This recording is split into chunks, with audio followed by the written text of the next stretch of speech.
Hey, it's Digibro here. So this big group decompression chamber was recorded by me, Tom Oliver, Best Guy Ever, and Ben Saint a few nights ago, and originally it was going to be a decompression Let's Play video.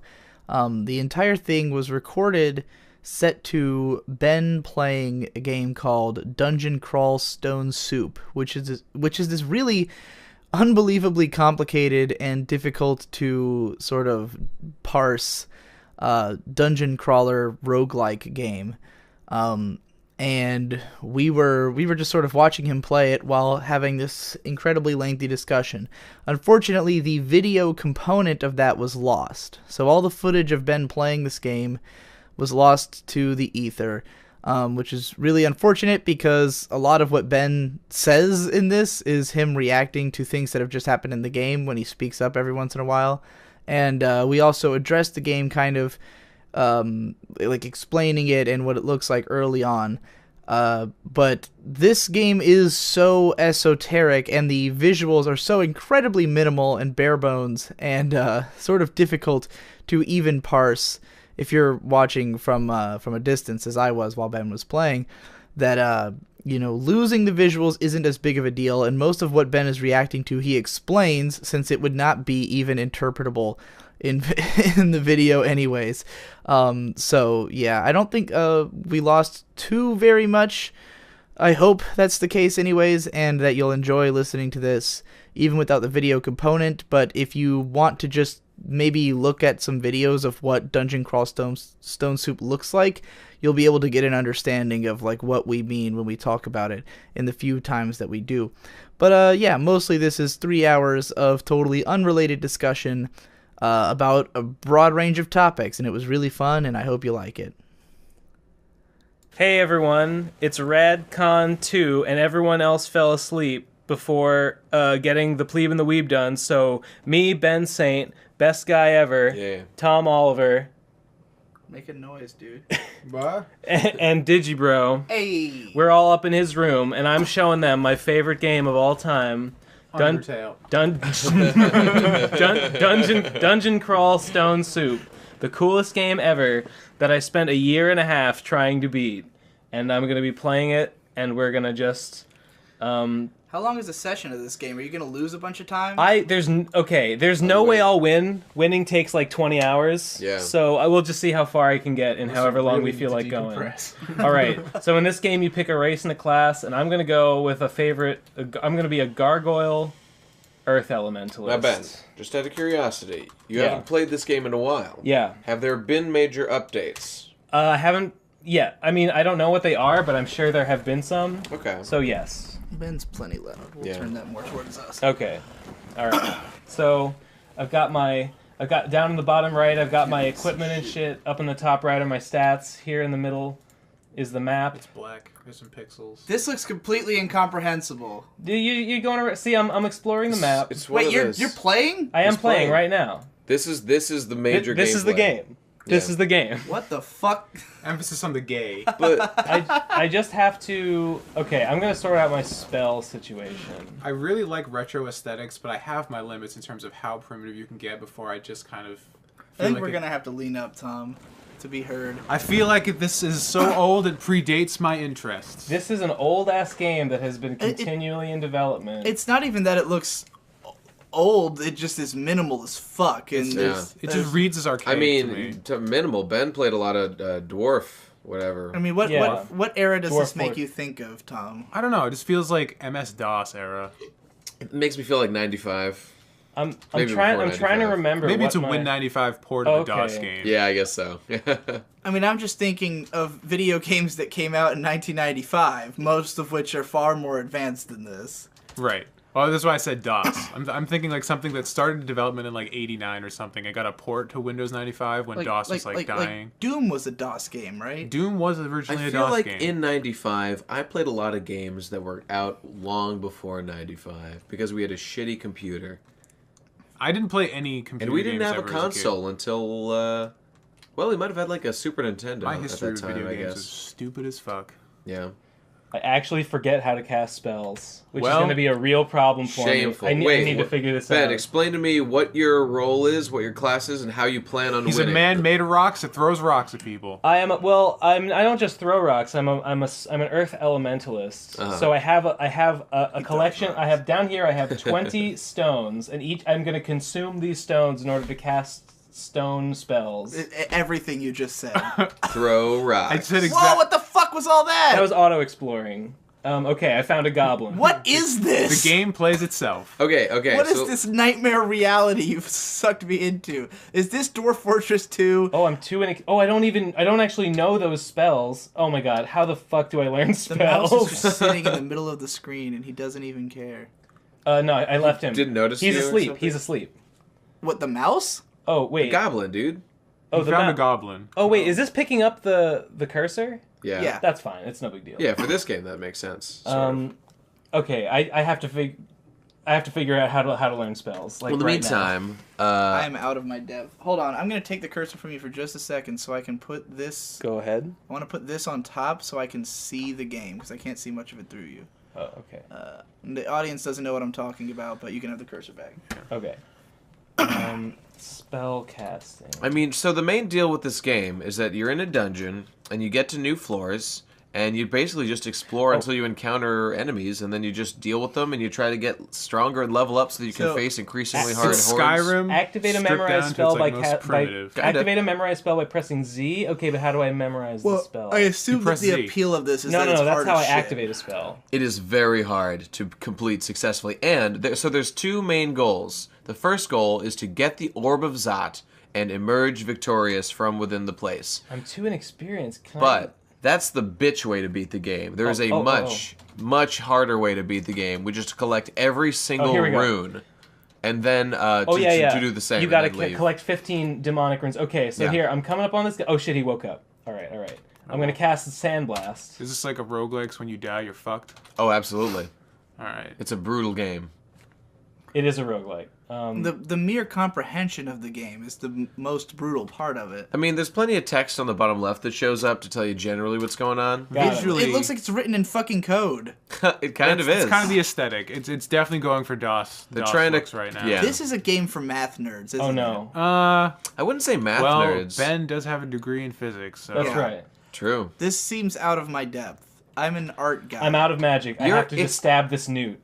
Okay, There's a certain brand of PC game that that I've seen people who are into that kind of game and Yeah. they like a lot of them. And when I look at them, I see nothing. Do you- Like I literally don't get it. Do you like Binding of Isaac, Digi? No. No? Okay, because this is that, but way harder and way more complex. I mean, it's just I fucking love understand Binding what a of Isaac. roguelike Yeah, is. Ben and I both love Binding This of seems Isaac. a lot more like Binding of Isaac is considered like a roguelite. Okay, This seems I was like just a wondering sheer if you rogue. liked it at all. Yeah. okay, it took me a long time to even get a grasp on what the term roguelike meant. I'm gonna explain means something like that's the really game interesting. Rogue. Okay, I don't in this know what game, the game Rogue is. In this game, you have to eat to survive. Right. So right now, you can see at the bottom, there's my inventory, but then down at the very, very bottom right, I step over this goblin corpse, and I can see that at bottom right, I'm standing on the goblin corpse. So I'm gonna hit C to butcher it, and now I have meat in my inventory. And I Yeah. left a skeleton. I'm gonna do the same to this newt. Okay, so I have meat. Now that meat will go bad if I'm not careful. So I need to like continually be exploring. This sounds like Ben describing his everyday life. Yeah. This is I'm why Ben's collecting good at what he's meat doing off of right things now. on the ground. This is just training If I'm for not real life. careful, it will go bad. I'll eat it anyways. But That's right. All right, now let me see here. I gotta decide which like weapon. Oh no, I want to be. You want to throw your rocks at people. You know, No. I want to be casting spells, but I do just want know to be. that the gargoyle is too dumb to throw a rock.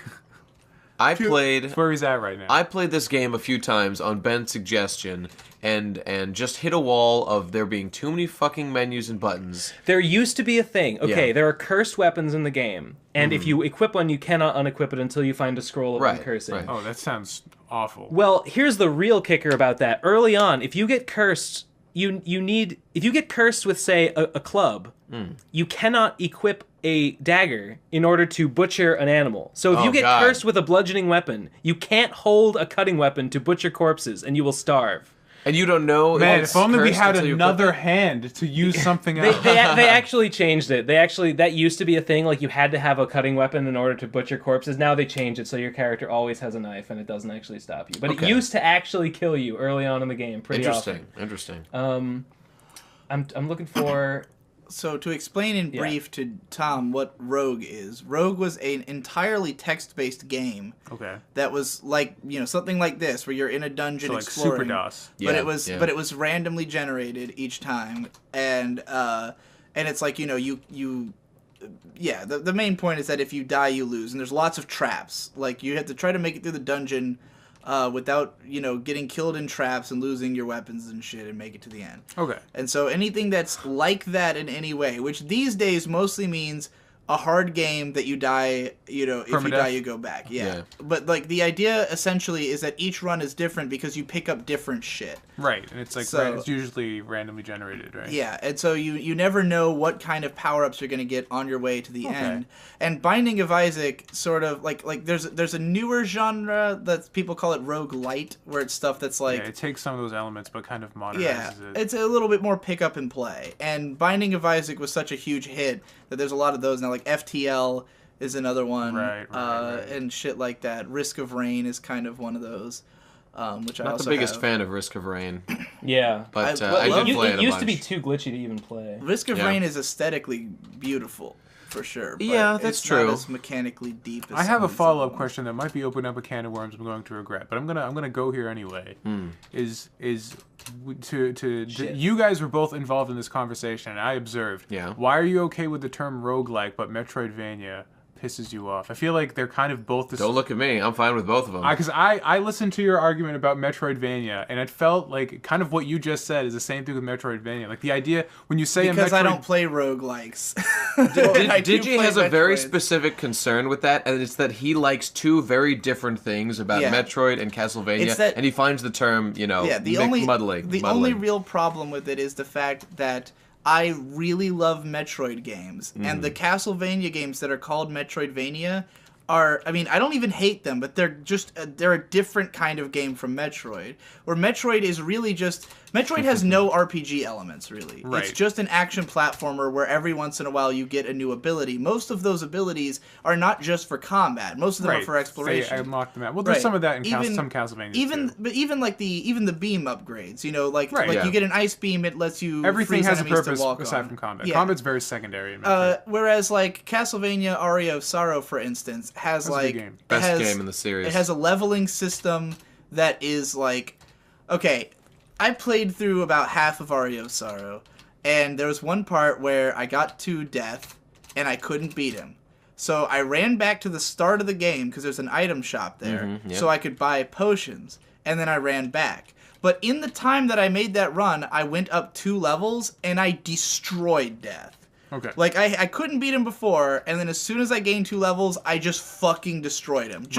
And the only reason I gained 2 levels is just the process of going to the start of the game. RPGs have that quality. Yeah. I get that 100%, and I'm totally with you. Dear. But my only counterpoint would be, because I think everything you just said is 100% valid. Metroid and Castlevania are completely different games. I just think when someone... Well, they're just not completely different. Well, in terms of, like, how combat works and how progression and stuff works. There's definitely different kind of mechanics there are some differences, there. Yes. But when someone says a Metroidvania, I think, just like you said in a roguelike, they're talking about permadeath and stuff. I think when you say Metroidvania, they just mean an open-ended connected world with a grid-like map. I think that's all the term really means. Yeah, it's clear that that's what Axiom it means. Verge is a Metroidvania, and that describes it. But it also is a Metroid game. Like what? Well, there are some that lean more towards the Castlevania side. Right, but the upsetting part to me is that I want to play Would you rather have Metroids. Would you rather have a Metroid-like and a Castlevania-like? I would. Would that It make would be you great. more satisfied? I would even be satisfied if like Metroidvania can stay. Just also if a game is just Metroid, just call it a Metroid clone. Axiom Verge. If Castlevania didn't exist, there would be no reason to put Vania in the title of Axiom Verge. It's just a Metroid game. If Castlevania didn't exist, well, sure. Like it does. I think the thing is that I think a lot of people who play Castlevania probably enjoy that exploration and progressively unlocked world. It's just that it's not, and will go to Axiom Verge because of the Vania in it. Maybe, but the thing about Metroid, I shouldn't have brought this up. Yeah, you opened up the can of worms. I knew it was coming. Well, the thing about Metroid is that so much of it is about the environmental design and learning your way around is like learning about this world. You're there we go. I finally killed the worm that's been dogging me. You're exploring this alien, planet that's got all this kind of personality to it, and there's distinct worlds in there. You go to Norfair, and that's like a fireplace, and you explore there, and you get an ice beam, which lets you freeze these molten lava things. In Castlevania, there's no connection between any of the fucking hallways you go down, and it's all hallways. That's not true. No there are challenge. Clearly themed areas in Dracula's castle.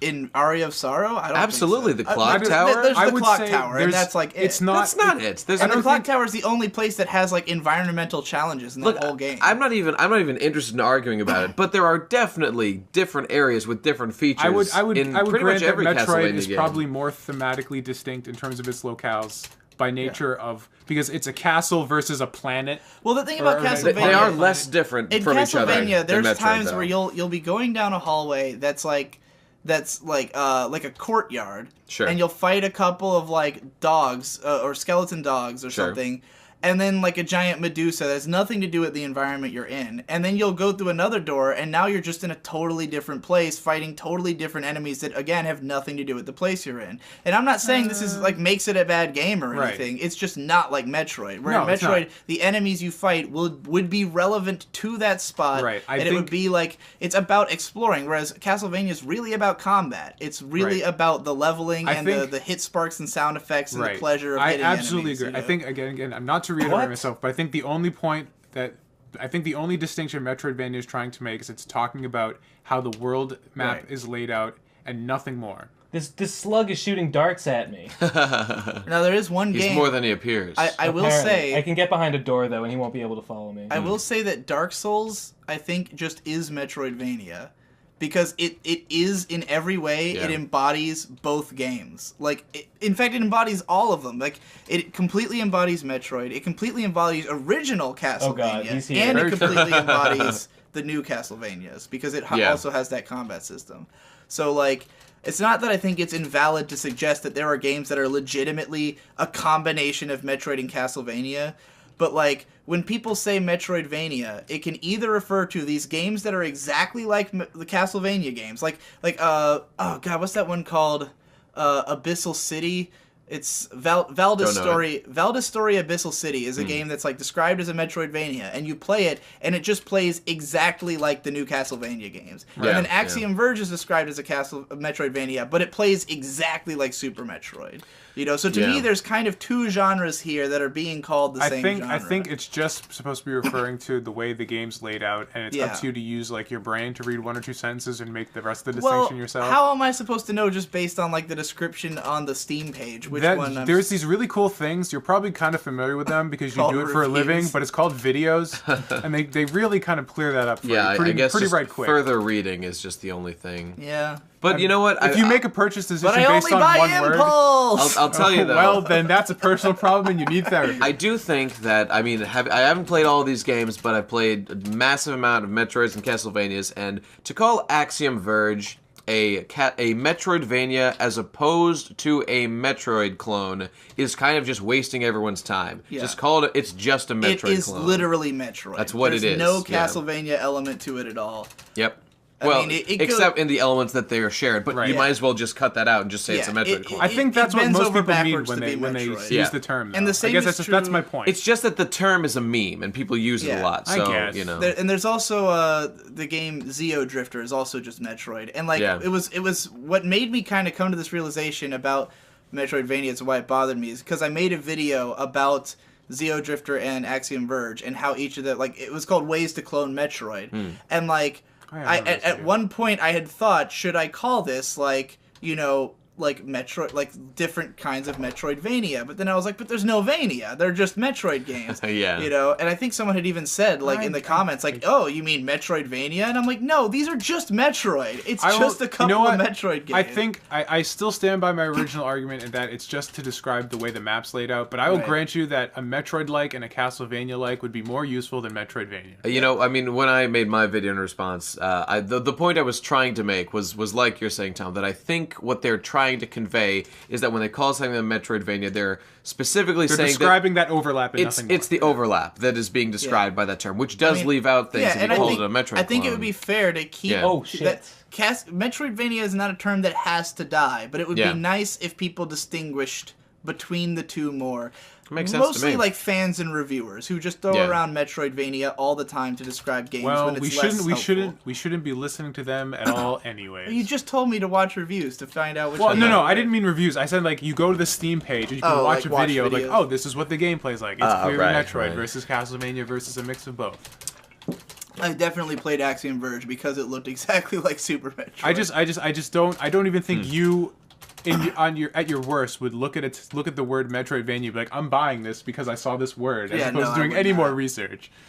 I mean, I have had plenty of times where I saw the word and then watched the video and then determined which one it was. Then you solved your problem. But then I got autistically mad that they called it Metroidvania. We all have our things. What's going on here, Ben? But there are a lot of people who are very up in arms about the proliferation of roguelike. I've encountered a unique monster that I've never heard of before, and I have no idea how strong he is. Robin? I don't know what he does.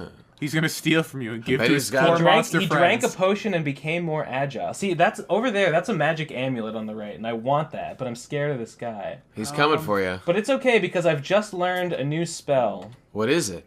It's run away fast. No, it's I have Stone Arrow, which is a much stronger version of Sandblast. Cool. See, this guy's got a whole fucking goblin cadre with him, and that makes me nervous. Understandably. You know, Tom, actually, now that you've made me reflect on this, I hate myself for being up in arms about the Metroidvania term, and here's why. Because I'm realizing that the reason I feel strongly about this is the same reason that people complain about the term roguelike, and it's a reason I hate, which is a fear of evolution.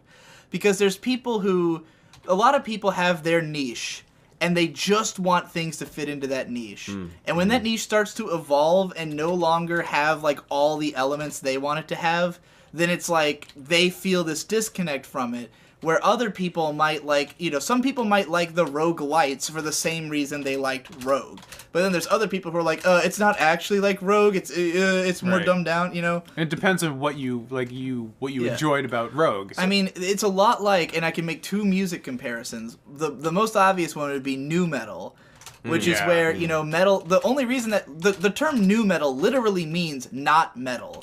And it was invented by metal fans because when, like, Slipknot and Linkin Park and all those bands came out, metal fans were so mad that people were calling it metal that they came up with the term nu metal so that people would, like, say, like, you know, this is not metal because we don't respect it. Even though, like there's certain, like, okay, I would not consider Linkin Park a metal band, even though there's a lot of metal influence there. I think it would be more fair to call them like a metal hip hop fusion, as opposed to making up a term that is clearly intended to slag off the genre, like nu metal. But like, I don't want to fight Sigmund. There's certain Slipknot songs that are indistinguishable from metal. There is no reason they should not be considered metal, other than that metal fans don't like Slipknot, and therefore it's nu metal. You know.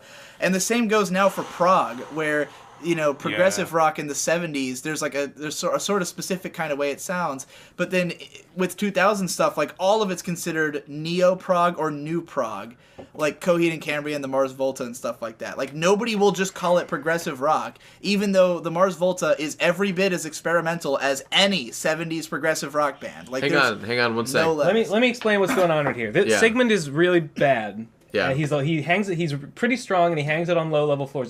His character description is specifically that he hangs out on low-level floors because he's a dick who likes fucking with weak adverenders. Yeah. And wait, are those words all in the description? Dick who likes fucking with? Let's see his description. The elder of a pair of brothers who came for the orb. No one knows what Sigmund saw in the dungeon to drive him mad, but his shrewd magical status and wicked scythe now leave little time for his... What? Okay, this is not what it used to be. liar. They changed it. They fucking changed it. Well, that's bullshit. I hate when they change things. He used to be just an asshole. Okay, anyway. So he just cast a spell on me and confused me, which is absolutely terrible, and I'm really scared right now. So, I think my only hope, my best chance, is I have all these scrolls that I have picked up, and they are unidentified. I don't know what these scrolls do. The only way to learn what they do is to either use a scroll of identification on them, or just use them and see what happens.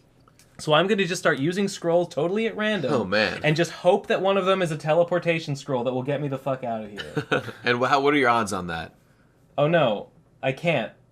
I'm too confused. You're too confused. He confused me, and now I can't do it. And now you can't read. Oh, he cast a spell, and now I'm more confused. Oh, God. Just get to the Okay, you know, if I get to these stairs, a puff of flame, I'm really fucked. That really hurts. Oh, God. Oh, God. Don't go that way. Oh, God.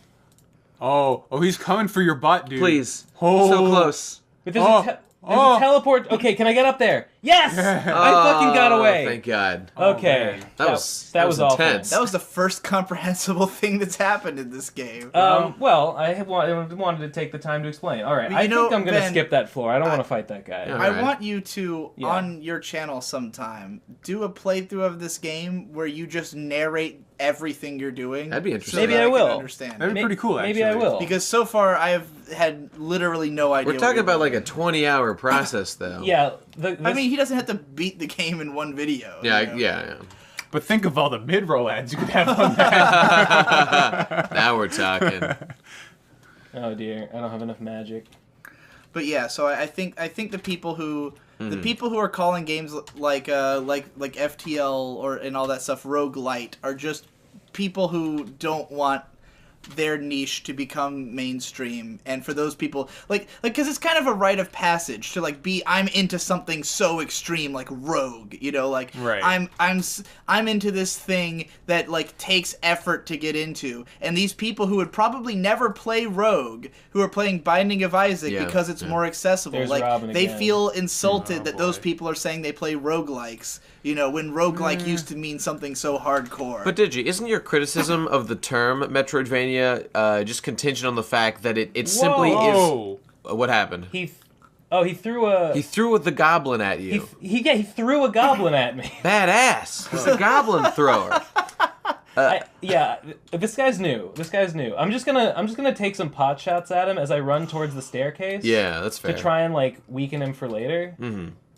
You were saying, Nate? Oh, I was just saying, isn't your criticism of the Metroidvania specifically based on the fact that for you, it makes it harder for you to find what you're looking for in terms of, you know, specifically Metroid, which isn't so much an issue of stopping evolution or anything. Right. It's just that it's confusing. On some level, it's just I'm upset at the idea of polluting this genre I care about. Okay, so that's in there too. That I want more Metroid, and instead I'm getting Metroidvania, and I'm sort of afraid that when for instance, you highly recommended me Shantae, the Pirate's Curse. Yes, I did. And you said it was a Metroidvania. But then which I stand by. I started playing it, and it is identical to a Castlevania game. That's correct. There would be no reason to call it Metroid at all. Castlevania itself is a Metroidvania.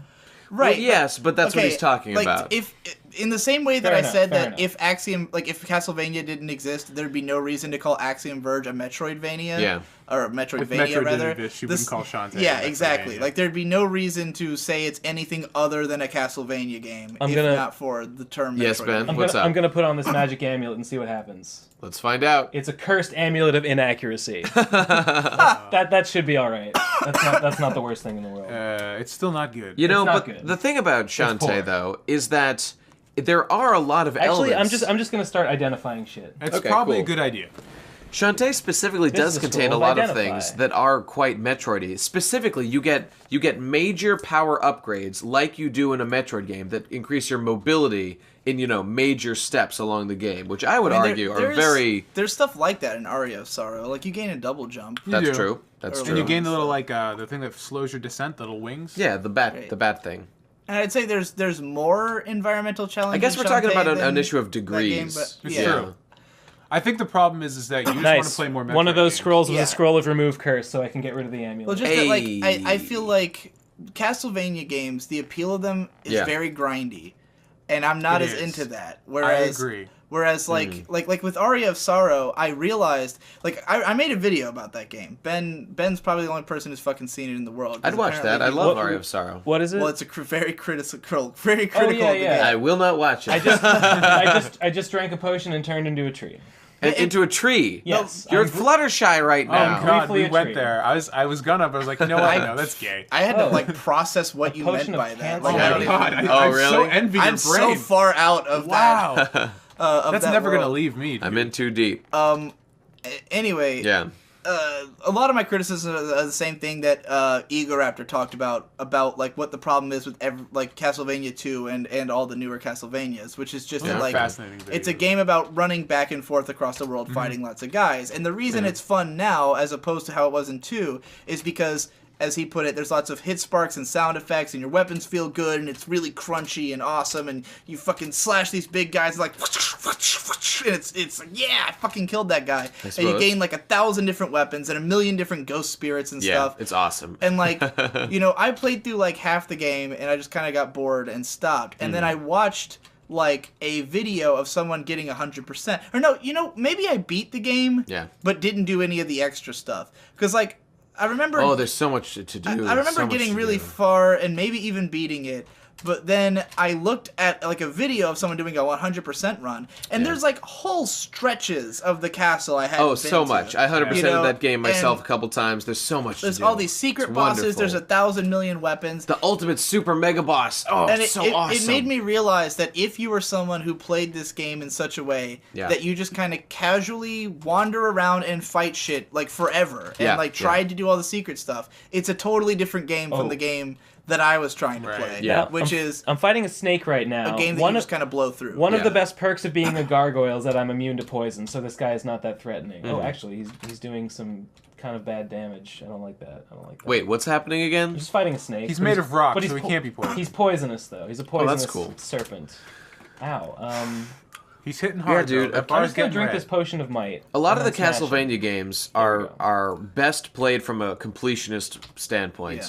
And I got a lot of enjoyment out of them doing it that way. I mean, I've been asked about this on these shows before. Like, why am I so bad at video games, and why do I never beat them? Yeah. And the reason is that with any media, I am extremely impatient about it because I want to consume it and move on. Yeah. Like, I always feel, anytime I'm like working through one thing, I feel like it's distracting me from other things that I could be doing. Like, I just want to make a video, or I just want to go do something else and work through all this different stuff. So when something takes more than a couple days, I get really antsy about it. And I don't, even if it's even if it's amazing, and there's very few times, like, Dark Souls 3 is one of the only games that, like, I beat it in 2 days, and then I immediately started playing again. I immediately went on New Game Plus and made another character.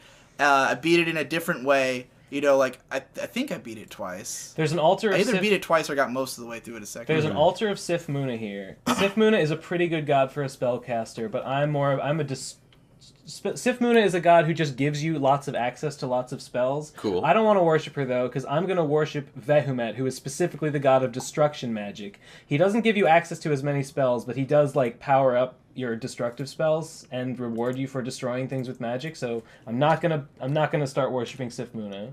Is there anything you can do to unworship if you start worshiping someone? If you start worshiping someone, you can renounce your religion, but your god will declare you an apostate and curse you and take divine vengeance on you until they eventually just forget about it, and they're like, well, whatever, that's enough. I see. Except for the good. There's 3 good gods. Well, whatever, that's enough. There's three good gods who won't take vengeance on you unless you join an evil god, and then their wrath will fall upon you. How dangerous is the auto explore you keep doing? It's not dangerous at all, because it stops when literally anything of note happens. Okay. Yeah, it's great. So it just saves you time. Yeah. Digi, I was going to say, I think that's interesting how we consume media differently. Yeah. Because even just today, I went on a crazy tirade of cleaning the entire lower half of this house. Yeah. Because I felt compelled to make sure it was all done. And even when others told me to stop, I simply could not bring myself to do so. I had to follow it through to the bitter end. Patriotism, dude. And I just think that's the way we Why play were they games. telling you to stop? Well, Tom Stop was. cleaning! Tom I was, just felt so guilty. He was cleaning up all of our dishes. as He was didn't need too. as was Victor, and Victor has here's the thing. Victor, You Victor guys and both Tom have... both have the same kind of guilty conscience. Yeah.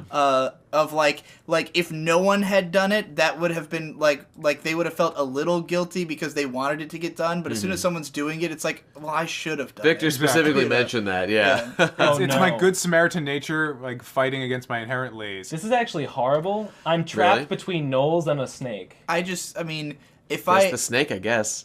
to me, it's like, well, you guys obviously wanted it to be clean more than I did. Yeah. Because if I actually did want it to be clean, I would have cleaned it. Right. Well, I'm not. I don't even care about that. The point was just that I play games the same way I tackle other tasks, because like and you then I guys do it as both best have, I can. You both as have hard as I mediatisms, can. but it's the exact opposite. You're a quantity, and you're a quantity guy. Yeah, quality. Quality. Yeah, quantity guy. that's true. Yeah, So- I mean, this is true of everything. Okay, check out these pro strats. I'm gonna try and use pass wall and just like pass through a wall. All right, do it. I have like never fucking done this before. You're a rock guy. Never? Though. That's why you can do it, right? Yeah, pass wall lets you meld with stone. Ooh, you're like Pika from This One is Piece.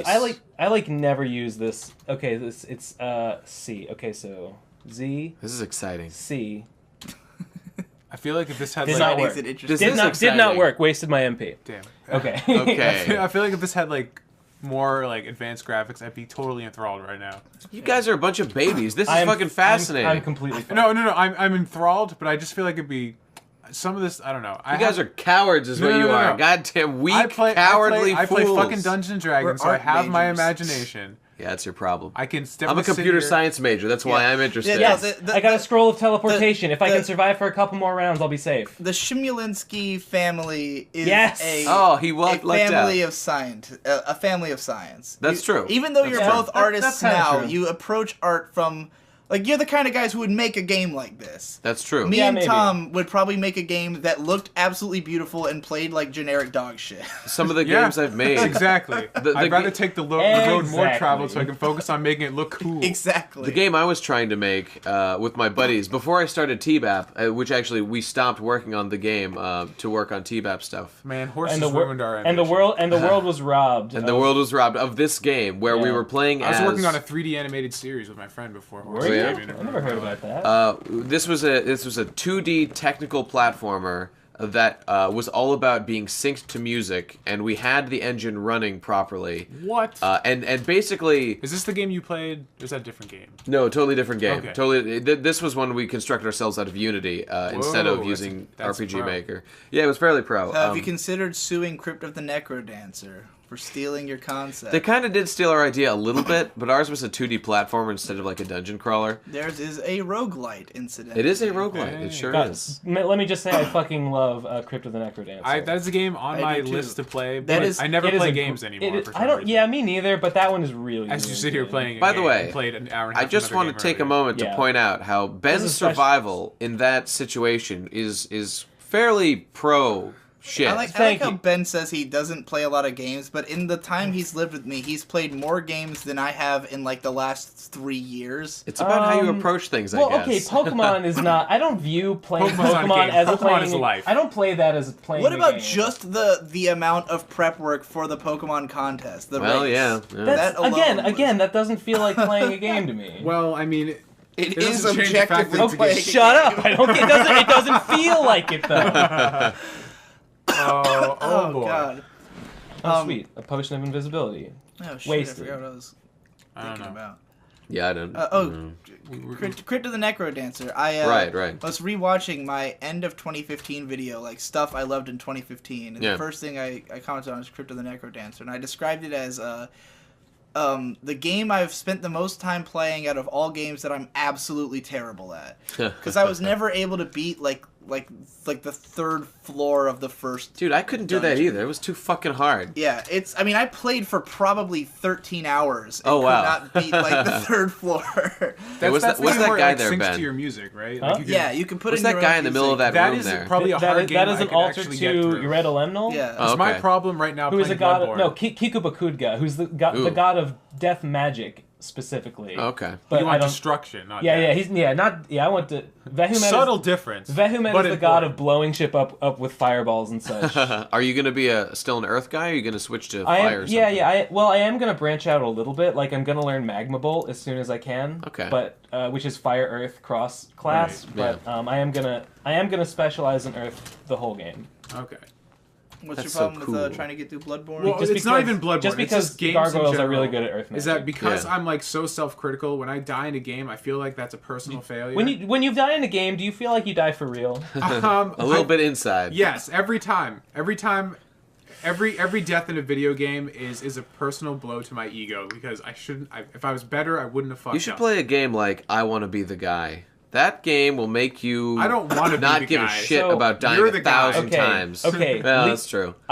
Lee's Rapid Deconstruction is a great fucking spell, but Yeah. right, if I learned it right now, the failure rate would be really high, and it's a pretty powerful spell. So if you miscast spells, really bad things can happen. You can get contaminated with magical energies Whoa. that can actually mutate you, like physically mutate you. That's the good thing about simple games like this is that they can implement crazy concepts without having to worry That's about. the- That's why appeal they're of so it. much better than bullshit, big budget, shitty 3D games. The first time I ever won this game, I was a crusader of... Oh, I was a merfolk crusader, and the reason that I won was really early on. I found an altar to the slime god, whose name escapes me, and all through the game, these slimes were always following me around. They spawned on every level and ate all the equipment. I didn't get any good drops because the slimes would eat all my shit, but the god would continually just fuck with me and mutate me. And by the time I got the orb and I crawled out like I was colored in iridescent scales, and I had glowing gold extra eyes poking out from under my skin, and I had extra arms and shit. It was fucking And this radical. helped you win the game? Yeah, some of those were good. The extra eyes give you an accuracy bonus and stuff like that. Fuck yeah. So sometimes they're bad. All right, well, you convinced me this is the coolest game ever made. It is the coolest game ever made. This is like if D&D were fun and good. Yeah. You could play D&D know. by yourself, and you didn't have to worry about dice dear. rolls so much. Are you fucked? No. Wait, yes. Oh It's god. the coolest game ever that we're gonna have to restart right now.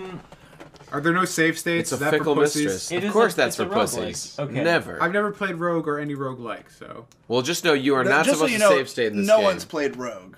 No one has Oh, yeah. actually played Rogue. I'm I'm gonna be teleporting. the first. The reason Do it, that Ben. roguelike has proliferated Okay, as a I'm term good. to the Alright. point of Everybody wants to bastardization, play Rogue without playing no Rogue. one's played Rogue. Everyone's played... I mean, there's a whole... the thing is, this is... Really, these should be called Mystery Dungeon games to me, because that's what they're called in Japan. There's okay. a gigantic... Pokemon Mystery Dungeon. Of course, That's of just course. a spin-off of a huge fucking Yeah, thing. but there's there's just 1,000 games that are like that, because there's dungeon crawler games, and then there's tons. The word is Nariki Dungeon, so there's would know. there's tons of games that are just spin-offs of other franchises that are just mystery dungeon versions of that franchise, and then cool. and then there's just a million of them, and they're Izuna Legend of the Unemployed Ninja. Yeah, my which sister was a is, big fan of that. I fucking. She bought it because there's a cute ninja on the cover. Why else? Would you And I buy? bet you did too, my friend. I bet you did You too. gotta understand, man. Izuna, Oh, I understand. Izuna Legend of the Unemployed Ninja is a game that I saw in the store. Yeah. I'm and I was- unemployed and I want to be a ninja. I was and I immediately- want to fuck her too. I was Relatable. immediately the most captivated I've ever been with anything in my life. Is that because so? It's okay. It's this ninja What the with big fuck? tits and Well, pink is this- hair, Pink hair. and she's got a big smile and she's super cute. I've never seen this altar before. It honestly looks like a god of juggalos. What? Does it not look like a tiny clown face to you? It kind of does, Okay, Jesse up here to Us- verify. Uskaya, an altar to Uskaya the Reveler. It appears to be Reveler? Sounds clowny. I'm gonna fucking go pray at it just to see. Oh man, you're gonna throw your whole strat Don't out join the that window. dark carnival. Just sit, Ben. Okay, You never know. Usaka the Reveler is a god of ecstatic dance. On my the surface, God. Uskaya appreciates many forms of worship, but in the dungeon, most worshippers stick to the dance of combat. Uskaya appreciates the passion and rhythm of combat, rewarding followers for each strike they deliver and for the damage they deal their foes. So the longer the dance continues, the greater the power. Okay, so it seems like he's like a He's a berserker melee god. He's like a combat, melee yeah. combat guy. All right, That's I like cool. him. so I'm not gonna join him. Pretty. That's awesome. Yeah, Just you get up, you don't say any prayers. We just give him a nice nod He's and definitely a the dark thumbs carnival. up as you walk away. the Dark Carnival. Go on about Izuna, the unemployed ninja. Yeah, God.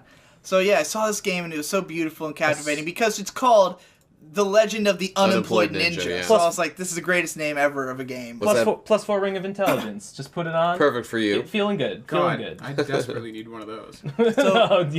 Yeah, dude. I didn't buy the game immediately because I looked at the back and it's like, you know, these very simple pixel art kind of graphics, and I was like, this looks like it's probably a pain in the ass RPG tactics game or something. So then I read reviews of it, and all of them just assured me that the game is hard as fuck because it's a dungeon crawler. They're all hard as fuck. Yep. So I was like, okay, well, I'm probably not going to play this because it's too hard.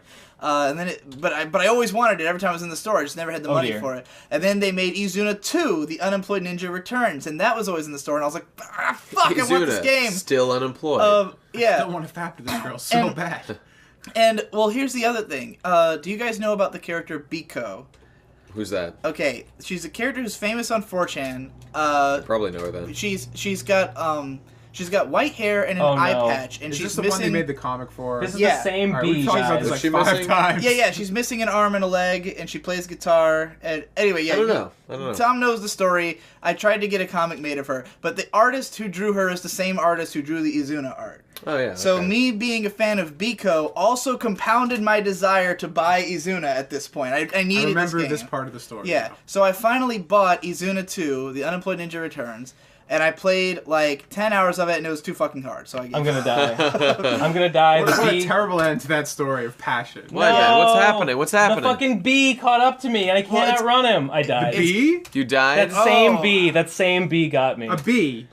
Yeah, a magic bee, I assume. This mighty gargoyle was felled by a bee. He's probably big. He was a red bee. No, you don't understand. This was a red bee. It's like a red bee, like in Donkey Kong. They're invincible. You can't kill them. So you know. All right, I'm just gonna fucking. I'm just gonna rush through and You don't understand. try and This get back is to a where I big was. bee. It was really big, guys. All right, well, we're on run 2 now. All right. Well, you know, Like you got yourself out of a lot of sticky situations, so Yeah. I'll give you props for that. This game is all about. Not sticky enough to escape the honey, though. Oh. This game is about threat management. Yeah. As you come across it. This game is about never taking any risks. I feel like- because you will deal with so much shit in this game that if you even take risks that have a 1% chance of killing you, eventually you'll take so many of them that they'll kill you. I feel like this is a Captain Picard game.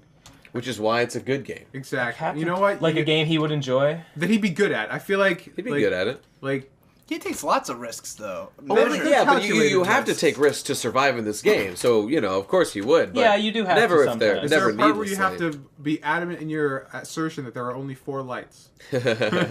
That's such a cool scene. It is a great scene. There are Don't think I've seen shit, this. man. Oh, it's a good one. Oh, it's so I great. think I'm gonna die to this I cockroach. feel like to explain it would be to ruin it. Well, Die at least immediately. Oh no, it'd be right away. I barely survived. I barely survived the cockroach. All right. Wow. Well, That's a sentence I've said many times in my and completely meant it. Yeah, and the thing about Izuna 2 is that while it was hard as shit, Yeah. it also just is like it didn't have as much story as I would have liked. Like it's the kind of game, kind of like Disgaea or the Nipponichi games. What always shocked me about those games is that like you'd go through this gauntlet of like hours in a dungeon, like this long, incredibly hard dungeon that takes you like fucking 50 tries to beat a level, and then you beat it, and you get like maybe 3 minutes of cutscene that's mostly characters just saying dumb shit, and the story makes no progress, and then you're right back in another dungeon. That always And it's frustrated me immensely about their games. Yeah, like because I was used to RPGs like Final Fantasy X. Yeah, where, good Right, games. where you're they gonna give you sit lots down of for stuff to fucking fap to after you struggle. it's funny because some people like there's a lot of people who really hate like the Final Fantasy games because of this reason that there's so much cutscene. But like to me, I was kind of conditioned. I grew up with those games, and I was conditioned to expect that if I just beat a giant boss, I'm going to get a sizable chunk of story for payoff. Like I did not play those games because I thought it was fun to fight bosses. The people who hate Final Fantasy are the people who grew up playing stuff like Daggerfall, which is like the exact opposite. It's this huge fucking big world. Meanwhile, like you make your own story essentially. The Nipponichi games, like the reward for that is some snarky dialogue, and then they waste like 15 minutes of your time with bullshit conversations. No one gives a fuck about. I didn't get this at the time, and God, I bought An amulet of faith. Now that might really help me. That'll really help me if I can survive to fucking get a god this time. Yeah, okay. That makes gods really like you. That's sweet. I fucking bought like every Nipponichi game they released here Not because because the aesthetic appeals to me so much. Yeah. Like I'm so. Oh, they look so good, dude. They look so fucking That's the cool. disappointing part, is because you get drawn in for the aesthetic and they don't really do anything with it. Well, I was other also than just like make you bought the game. Now I was you just feel also like way a into. dumbass. That's what it's for. I was full-heartedly. This is pure hubris, pure pretension and hubris. Yeah. I was From way. you? Yeah, No. like next level. I don't think of myself as being that pretentious, because pretension means you're pretending to be something other than what you are. That's true. I am You're pretty elitist. upfront with your bias. I am elitist and biased, but I don't think I'm pretentious. But as a kid, you don't make any excuses. about it. this was a matter of pure pretension that I was really into tactics games. The only reason I was really into tactics games is because I thought that because I'm smart, I should be good at tactics. Oh, I It's called totally tactics, get that. and Dude, I'm smart. Dude, I thought I was wicked smart. Like, look at all the... I'm fucking, like, playing chess for years over Yeah, here. exactly. With all these little anime boys. Like, I think the first one I played was probably Fire Emblem, and Yeah, I yeah. sucked at it. I could never beat level 15X, and, like, because, you know, I would restart if I lost a guy, so... Me too. I just played the level, like, 100 times and couldn't beat it, and said, fuck it, and just because I'm literally not smart enough to think of a fucking tactic to beat the level. I just drank a potion of beneficial mutation. My fingernails lengthened, and now I feel fantastic. Is that like a combat bonus? I've done that before. It is, I think it would give me a bonus to unarmed combat. So it's like, it's no big Small, deal. but hey, that's Plus cool. 0.2 points of damage. And like I might be able to make offhand attacks. It's like Meg's superpower in that episode of Family Guy where they all got superpowers. She got the little. Fingernails grow. Yeah. Oh, I don't even man. remember that. But yeah, so like over the course of like 5 or 6 years, I really had it in my head that I was way into tactics games and would buy like all of them and then play them for like barely any time because I was so bad. Yeah. You know, I think the one I played the most of was the original Disgaea, and then like. But I had Phantom Brave, Makai Kingdom, fucking La Pucelle Tactics, I all the played that fucking. one. That one sucks. That one La Pucelle sucks. fucking Shit. sucks. I tried so hard to play that game. But for so long, I thought that it only sucked because I was not, You're not good at enough. it. And then I grew yeah. up, like there was a that is time. The main girl That was is so such a hot. hard thing to The main girl, come to La terms Pucelle with. Tactics, Yeah. was Where so hot. is like my skill and my personal preference? Dude, Like, where's that divide? It's super hard to find sometimes. Well, the thing about La Pucelle is that it's the way that the combat system works takes forever. Like every, I don't remember that. Like you have to. Okay, it's all based on positioning, where you have to like basically. There's like a line of colored blocks. I do remember that. And I do remember that. like your character stands on that line, and whichever way they're facing, the line faces that way. Yeah, So right, like if right. there's a line cutting vertically through the stage, you'd have a character standing in it and turn them to the left, and the line breaks to the left. Right. And so you want to position all your characters in such a way. This seems arduous that, already. Yeah, you want to position them all in such a way that you get as many enemies in this line as possible, and then when Right. you attack, it'll go down the line and hit all the guys. Gotcha. But then like. There's also like cutscenes for like hitting someone. Yeah. And those like they load in and they're slow and they load out and you can't turn them off. So Oh, dear. even like the tutorial battles are like 40 fucking minutes just because of how much shit you have to watch in between attacking. That's the worst. And like as a kid, I just thought, well, I'm garbage at this game and I don't get it. So so I'll play it later. And then like 2 years ago, I busted it out and I was like, I'm an adult now. I'm gonna play La Pucelle because I love the aesthetic of this game. The characters look fucking great, and I put it in and started Cosette was playing hot it, as and I fuck. was like. This game fucking blows. The characters all have generic anime personalities. Yeah, they it's sure do. slow as shit, and the tactics are boring. And fuck this game. I'm never playing it again. I really hate tactics games. I play Fire do Emblem now, because too. my friends do. I don't even like it. I don't know why I play it. I don't think I would like it if I played one today. Hippo's And yet- really into Fire Emblem. He loves Fire Emblem, but Final Fantasy Tactics is one of my favorite games of all time, and But that has it a great is- story. It has a possibly the greatest story in all video games in terms of I need to play that game. drama. As And I the tactics understand system it- is complex and rich and wonderful. As I understand it, Final Fantasy Tactics is like the story is on the level of like The Wire or Game of Thrones or Absolutely, something. It's like without that. a doubt. It's like an You epic political just like thriller. exponentially increased my desire to play. Yeah, that game. it's. Have you played Vagrant Story? Or do you know? No, It's the same I want, writer. Yeah. I want to play that. They're too. both known for like these. This is why I need to start late to the party. I'll have no Yeah. excuse Yeah, to stop man, doing yeah. all this shit. Tactics would be a great late to the party. Tactics is a and- wonderful game. Wait. I can kind of infer from the name, but what is late to the party? Basically, it's an excuse for me to actually do all the things I keep saying I've been wanting to do for the last like 10 years. Huh. Yeah, like that's a good name. It's all It's a media. good gimmick, yeah. It's media that everyone else cares about that Tom hasn't gotten to yet. Right, and I can be the sole arbiter decide if your nostalgia's bullshit or totally valid.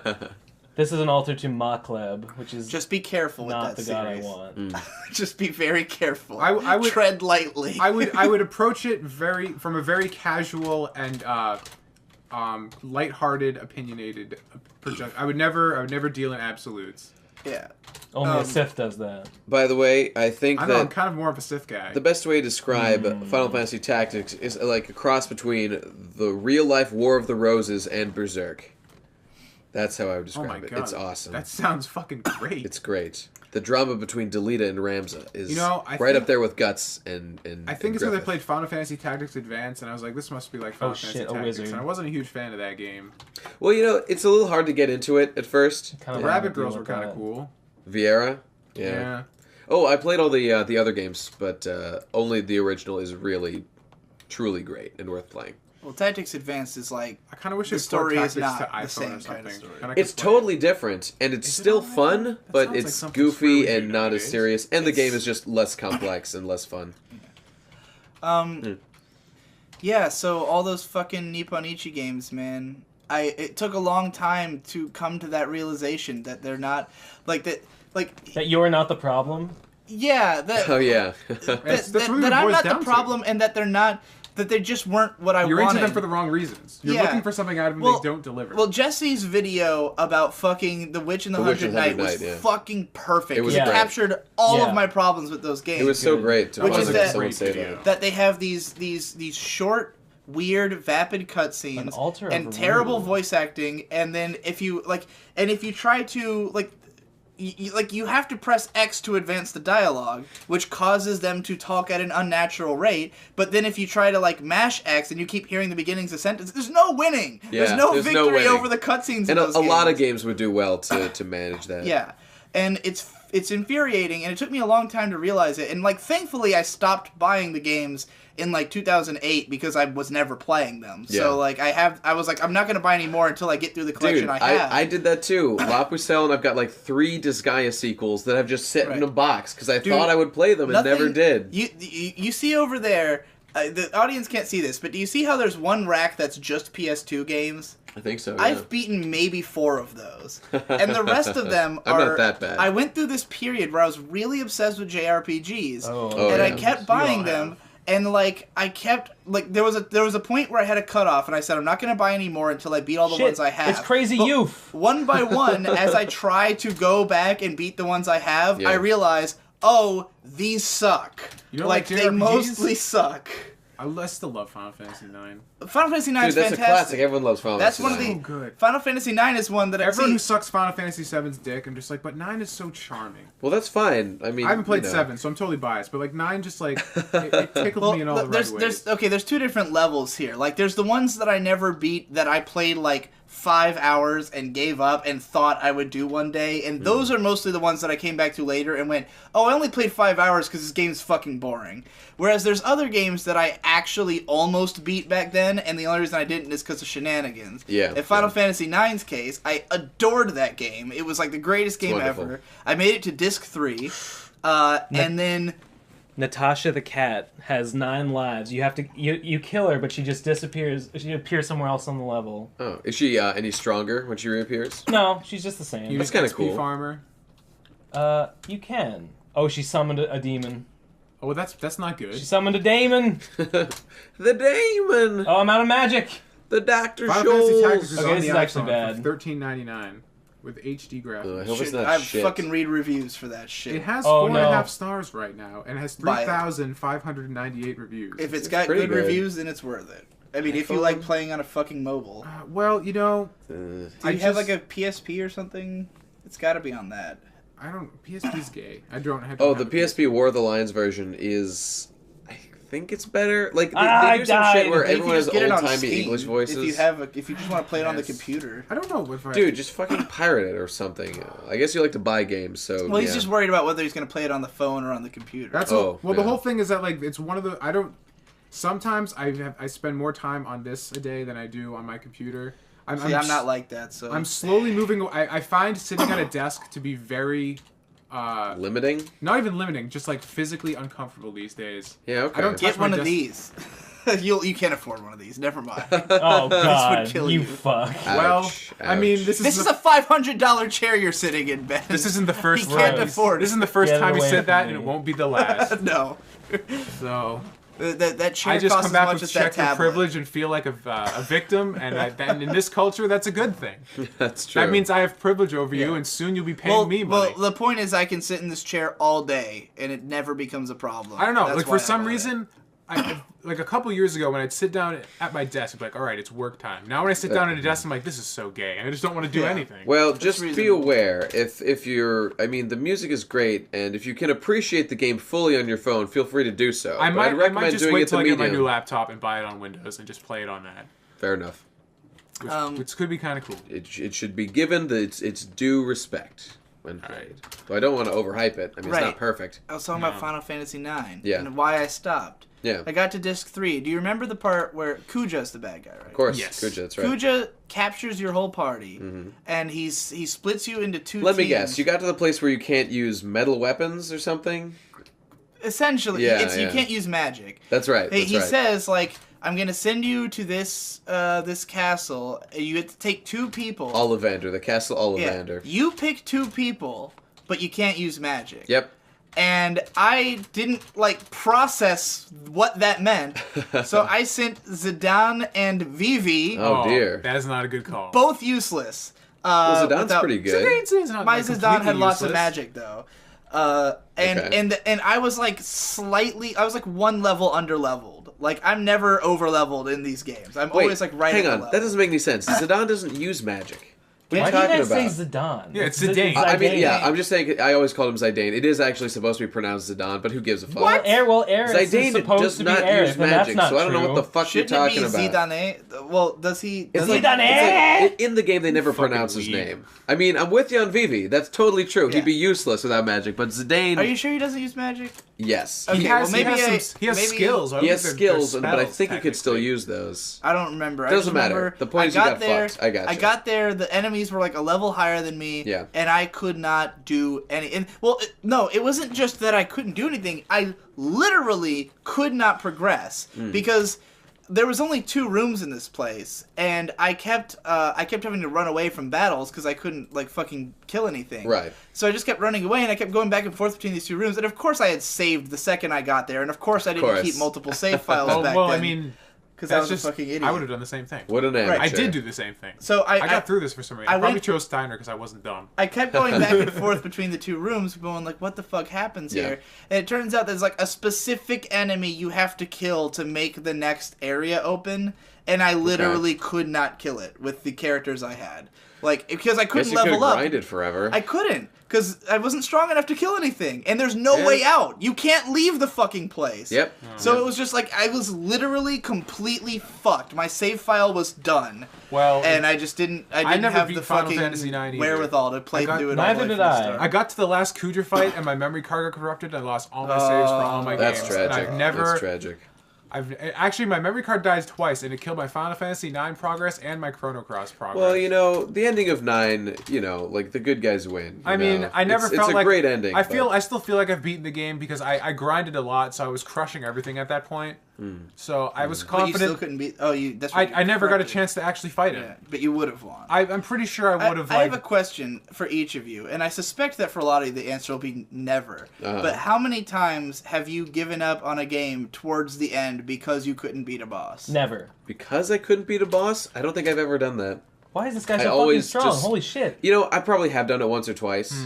I did that with Final Fantasy 12 for a while, but then came back and defeated it and fucking raped that game, and it was I have awesome. wanted to do that, but my tism is that like at that point I'm just like I can't let this game be better than me. It's not even real. Yeah. Fuck Yeah, that. yeah. Yeah, And I'm I'll way just too scream stubborn. and I'll use racial slurs and I'll snap controllers in half and I'll get so pissed, but I'll eventually do it and I won't even feel good. I'll just be like, I just made myself die 2 years earlier from all the stress. I have it. I have hate it. everything. In some cases, I give up because it would take to like. Okay, here's the thing about me as a kid, and this is probably also why you guys are better at games than me, because I just. growing up, I thought side quests were just a waste of time. Oh, you fool. Like, You I did fool. not think that side quests were worth doing or that there was any reason to do them. I was like, people only do this if they're fucking, like, weird or something, right? Like, I just... Well, you're not wrong. I just literally... Well, the thing is that a lot of Japanese games expect you to do all the side quests just to beat the final boss. Like, okay, Shadow Hearts Covenant, for instance, is a game that I absolutely loved, and I played it all the way through to the end, and the final dungeon was pretty hard, but I was still beating everything in it. Yeah. And then I get to the final boss, and he's just, like, curb stomping me. Like, I can't do anything to it. And I realized, like, I think I looked at a strategy guide and it said I had to be, like... It's fucking Vehumet. It's fucking Vehumet time. All right. Is that the god you wanted to pray to? I just happened to find an altar to Vehumet. Nice. Usually you don't find the god you want until you get to the ecumenical temple, but here I am, and I fucking found it. All right. Do The game's trying to turn in your favor. What did you? Do the environments change in this game? It's all randomly generated. It is all randomly generated. But does it ever look like something different? Yeah, there are different regions. Okay. I've just been fucking around in the early game right now. This is like the baseline normal dungeon. Yeah. Okay, now that I'm worshipping Vehumet, I just got a book, but it's probably not anything I want because it was next to this altar of Kikubakudga. It is Kikubakudga's Disquisition on Evil, and the only spell it has is Pain, which is garbage, so I won't be drinking it. Should I drink from this fountain? Oh, and Sif Muna. Fuck that. Should I drink from this fountain of sparkling water? Sure, why not? Why not? How do I do Speaking it? of old There games, probably is an answer to sure why not, but he didn't give it. Yeah, it can do terrible things to me. Do it anyway. I'm gonna do it anyway. How do I... Real fanboys take risks. Give a YOLO How do I or two in drink this fucking game. I mean, you're supposed to be going as Picard, but you can Kirk it every now and then to keep the analogy going. Yeah, so at the end of Shadow Hearts Covenant, I looked at the guide, and it's like, you should be, like, level 67 or something to beat this boss, and I was, like, level 59. And I was like, because, again, I didn't, like, process side quests as, like, an important thing, I was like, so am I expected to just grind in this final dungeon for, like, 10 hours? No, that's not what you're supposed to do. Well, no, yeah, because what I eventually realized... I mean, in your situation, that's what you have to do. Well, Unless you want to go all the the side way quests were not locked out in this game, and it's actually pretty easy to travel around, because that game is basically, you go to a bunch of different cities, and it's like each city has a dungeon in it, but you could travel between the cities pretty easily. And it takes place in the real world, in Europe.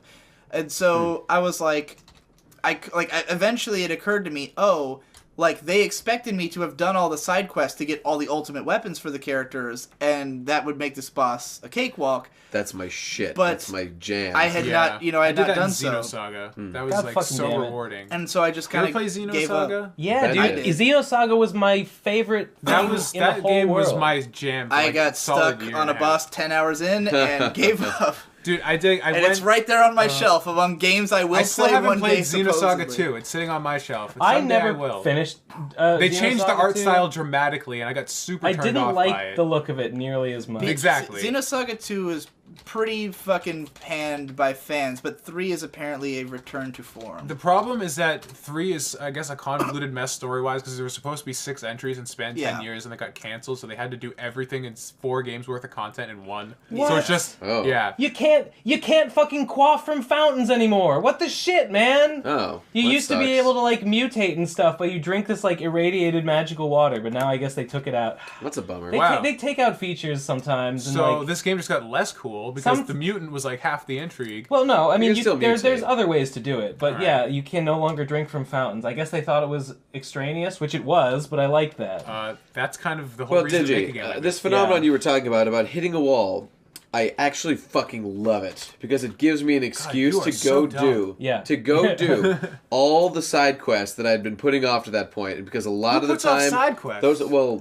It depends. Not me anymore, but it depends on the game. Yeah.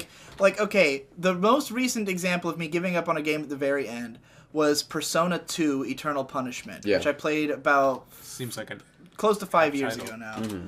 And the game, it's like 50 hours long, as RPGs tend to be. Yep. And I love Persona. Shin Megami Tensei is the like still how like how I got over Nippon Ichi. I haven't gotten over Shin Megami Tensei, even though I should, because the games are just so perfectly. Are you talking about Persona aesthetic. or the all of them? Okay, Persona and the rest, because the aesthetic is just everything I ever wanted. Like they look exactly what I want things. They to look how like. you want to look. They fuck how you want to fuck. But Atlas is infamous for making extremely hard games. So it's like everything about the game is what I want, except that it's so fucking hard. Yeah. And like the Persona games in particular, I love the characters. I love the way that you like go back to the same town and everyone has new things to say every time you beat a dungeon. I love that shit, right? So I'm playing through Persona 2, and the thing is that as the game goes along, the story gets kind of retarded, and like the second half of the game is just so much less interesting than the first. So in the first half, I was doing a lot more like, you know, like extra bullshit. Yeah. But then as I grew less interested in the story, then it would be like, you know, I just went through this grueling dungeon and did all this fucking shit, and then I come back and I get a cutscene that is not even interesting, and I'm like, oh, this fucking blew, and then I have to go to another incredibly grueling dungeon, and when that happened, I was like, but I still want, like, now I just feel like I want to rush through this to find out where the fuck the story's going. Yeah. So like in the second half, I just started, in the second half I just started rushing through. Did you see those fucking orcs? I just came up some stairs about a bunch of orcs and an orc priest. But it's this priests weird, are really bad. Yeah. It's this weird shift in proportion where it's like early in the game, the story is really interesting and the dungeons are pretty short. But then later on, it's like the dungeons are super long and super difficult and the story is like nothing. Yeah. So I just feel like I'm in this endless gauntlet of fucking dungeons. When games do a heel turn, it's not cool. Yeah, and so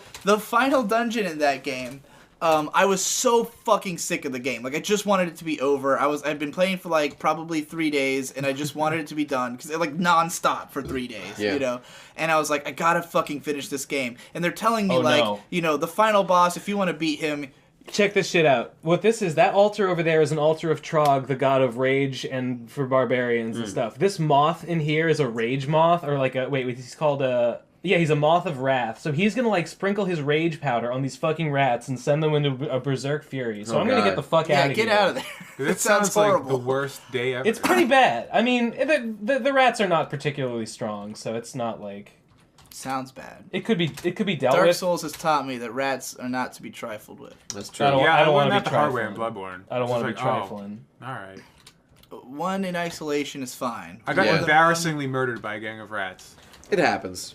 I was in maybe you'd feel less bad about your failures in Bloodborne if you watched other new players, because I felt a little better. I felt a little better when I watched Hippo's live stream of Bloodborne, where he was still dying even though he's like mastered that game. I was just like, all right, yeah. I feel a little less. No one shitty. just makes it through, you know, unless you're fucking. The whole perfect. thing is like I never even talked about Dark Souls until I started talking to you guys, and the first time I heard anyone talk about Dark Souls was when Gib was saying, "I just fucking destroyed Dark Souls on my first time, and I died like twice." And I was like, oh, he's a weirdo exception, so, okay. you know. The so thing that's is my that only experience with Dark Souls. Hippo played not only extremely cautiously, but he violently overleveled in his playthrough. Yeah. Like, I think I'm doing that in Bloodborne right now. He was so unbelievably OP that he did things in his first playthrough that I've never heard of anyone doing. Yeah. Because he beat Artorias on his first try. Yeah, but he said that Artorias...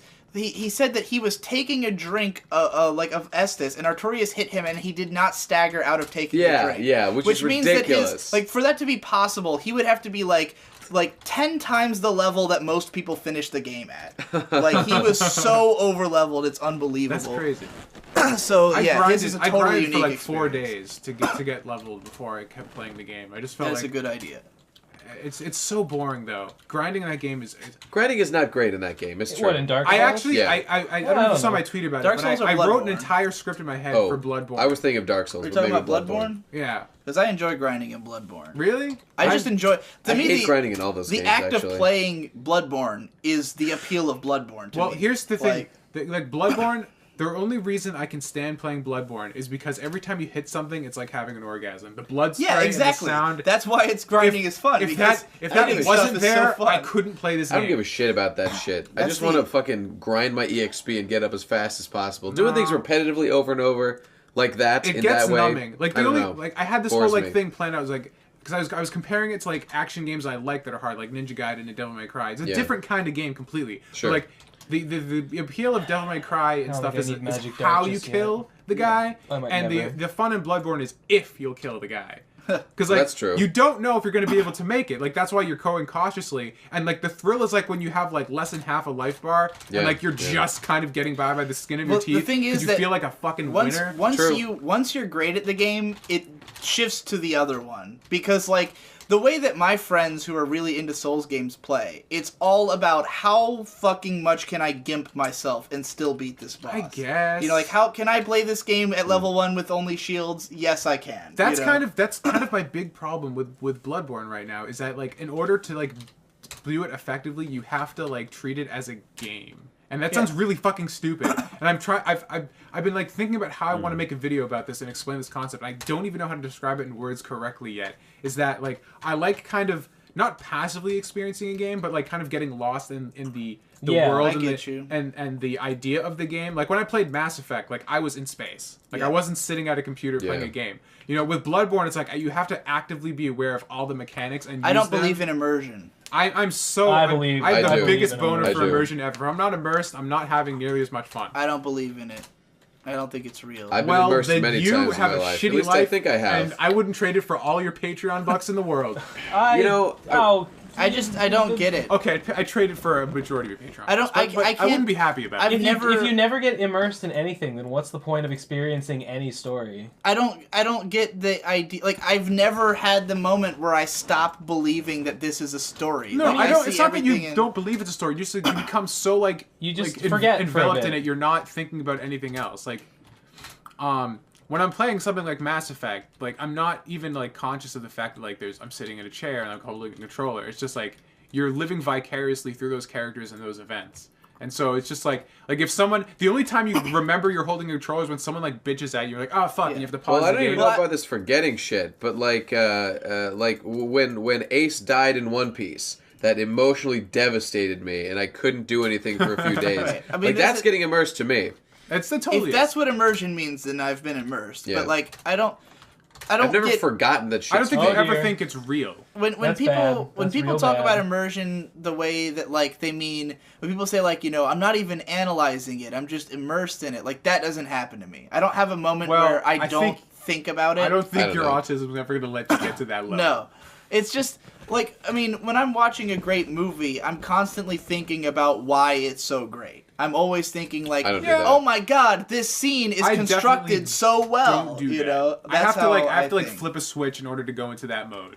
And I feel sad sometimes because I have such a like. There are times where I'm seeing a movie and like I feel bad that I'm thinking so much about why it's making me feel emotions as opposed to just feeling the emotions. As someone who can flip the switch, I will say that when I do flip the switch and I like realize the flaws of something, it just makes me feel stupid for letting myself be so retarded. I've had that before, but I usually am more devastated by the fact that I can't just feel something unless it is so unbelievably powerful. Let's be honest, with your personality, if you could do that, you'd never let yourself do it anyways. You'd never be like, well, I'm just not going to analyze this because the immersion was so great. Right, well, shit. I mean, you're just saving yourself a step right now. This is sort of why... Your brain's optimized for your fucking mental deficiencies. I keep telling people, like, I've had this problem that I've been talking about in the decompression chambers and stuff, that, like, I need a 10.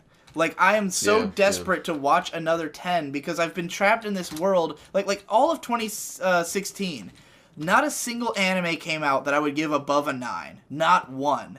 And all I want is a 10 because even a 9 to me, when I watch it, I'm thinking, wow, this is executed so well. And when I watch a 10, I'm just thinking, oh my fucking god, I love everything! Like, and that leap, I need that. Like, when I watched Speed Racer for the first time, I wasn't thinking about the, oh my god, it's a ghost of my last character. He's here with a fucking vengeance. Oh man, that's super cool. I don't think I can beat him.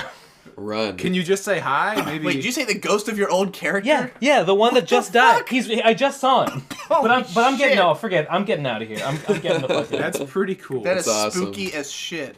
Yeah, you can you just will eventually have like. This is definitely the coolest game ever made. Yep. I'll say I'm gonna fucking and now I'm gonna die because there's a fucking ant. Oh what? Dear. See, like that right there. Heal. That would just happen. I don't have anything to heal with. Can you go back to the other floor? Can you go down the stairs? The ant will follow me. That's so gay. See, it's Ants can't use stairs. He's so small. It'll take him forever. It'll take him a month to get down those stairs. I'm gonna die. Heal! I don't have anything to fucking heal with! Do something! I'm dead. Oh, there was nothing to do. Damn it! I couldn't Killed outrun by him. an ant. This game I'm does sorry. not care about your feelings. Guys, I'm sorry, everyone. The stone gargoyle. I feel bad that I Are you still a stone gargoyle? I just want to see us make it to level 2. I haven't even been able to make it to the ecumenical temple. Shameful. Which is like, oh my god, I'm getting gangbanged all out the gate, but whatever. Whose phone keeps fucking doing that noise? Mine made a noise just now, I think. That sounds like an iPhone sound effect. So the fact that your Android phone does it is like sending me into a frenzy. It's like only me and Munchie have them. Anyway. Would it really disturb you if I had an iPhone? No. It's just the fact that you don't and it's making iPhone noises is kind of freaking me out. That killed me. That's fine. No biggie.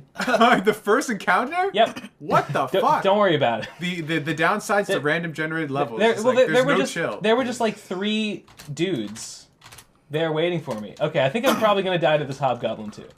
Oh no, I made it. Okay, sweet. All right, well. So that moment that he had just now with the other guy, it's unfortunate because I wasn't playing the game and I never would because I don't understand this game. Right. Yeah. But that was a 10 out of 10 moment for me. That is. Which one? When you find the when ghost you of saw your the ghost own of your guy. old self. Oh yeah. That, at no point did I think about like the possibility that why is that cool or anything. Like it's just it is so obviously amazing that is that would be immersion for me. Like not that I'm like lost in the world, but that like there was just a it just raw sounds like emotion you're so fucking jumped out. jaded that you need something. Exactly. I am extremely fucking jaded, and it takes something being like I can't believe this happened, and I never would have expected it, and it's like blowing my mind that it's real. That's what it takes to make me like feel anything. That's the being thing. a YouTube man. Is that's the downside to your obsession for quantity. You're just kind of like blowing through your wow factor way too quickly. It's true, and it happened all at once with anime. I mean, in why 2014. why would you be satisfied with anything less? Yeah, exactly. Like anything less is good, but it's just not, But the thing is that the only way I can find. I'm sorry. He's looking at one of his old videos, the college graduation video. I just got a comment. He's looking at a comment. I saw it. I had to give him kudos for the music choice in that video. Yeah. It's great. He learned it from watching me. All right, well, what, Bonito? That's not true. You from heard watching it Fontana. before, but I did send it to you when you graduated. That's true. Anyway, yeah, you're right that I'm jaded, but the problem is that I never find those 10 out of 10s by chance. I only find them by seeking them out. Well, and like by watching at this everything. point, I feel like that's kind of just the nature of the beast you've become. I mean, you can't watch everything to try and find those. That's those Digi's goal.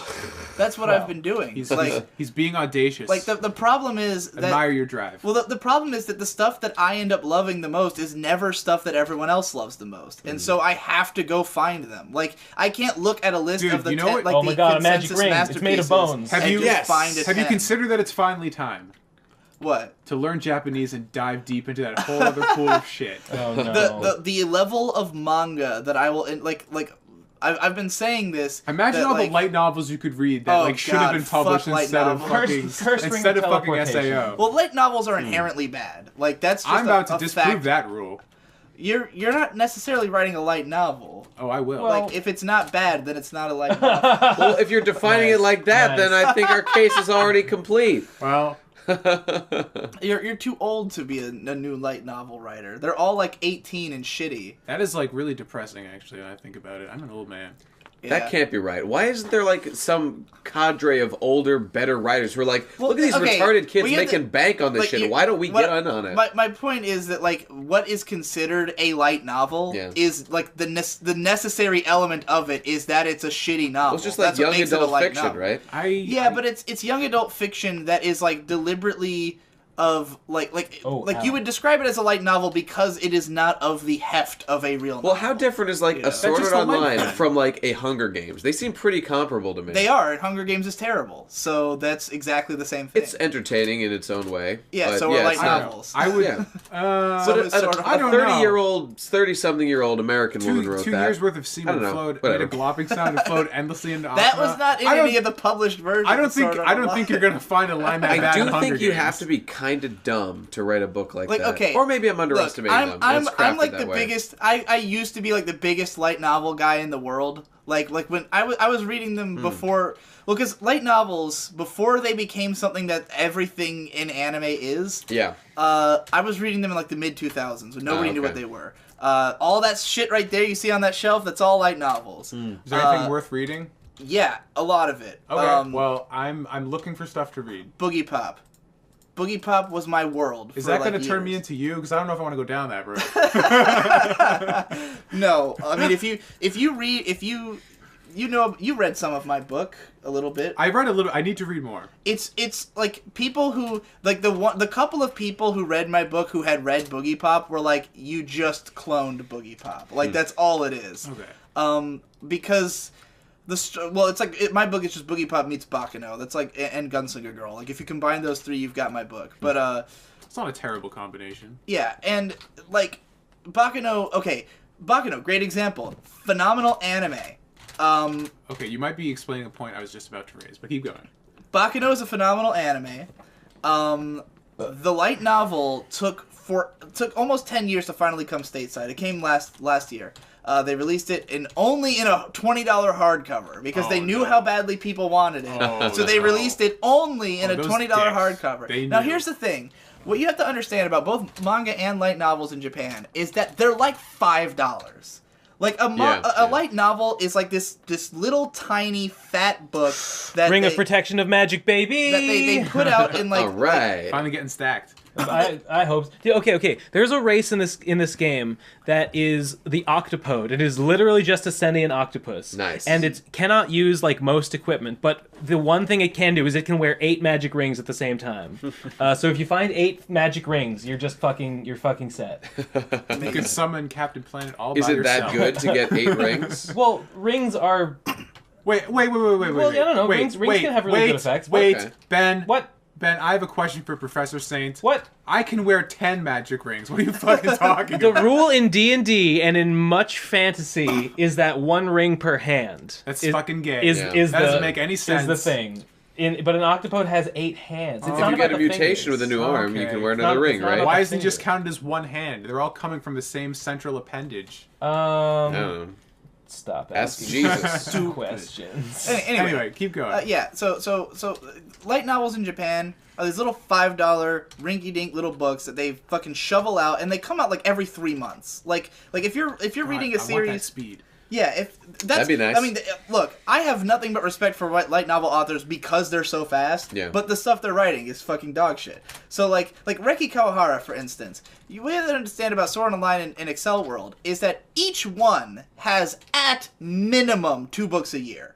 At minimum, both series are running at the same time. 2 books a year. Usually, they edge towards 4 books a year. Okay. So he's writing these like every month to 3 months. Okay. These are cheap, disposable fiction. They are meant to be things that young people can buy, for the cheap, read quickly, get the next installment in a couple months, read a whole bunch of them, and they come out, like, constantly. The ones that get made into anime are the really successful ones, but there's a ton of light novels. It's a really oversaturated market.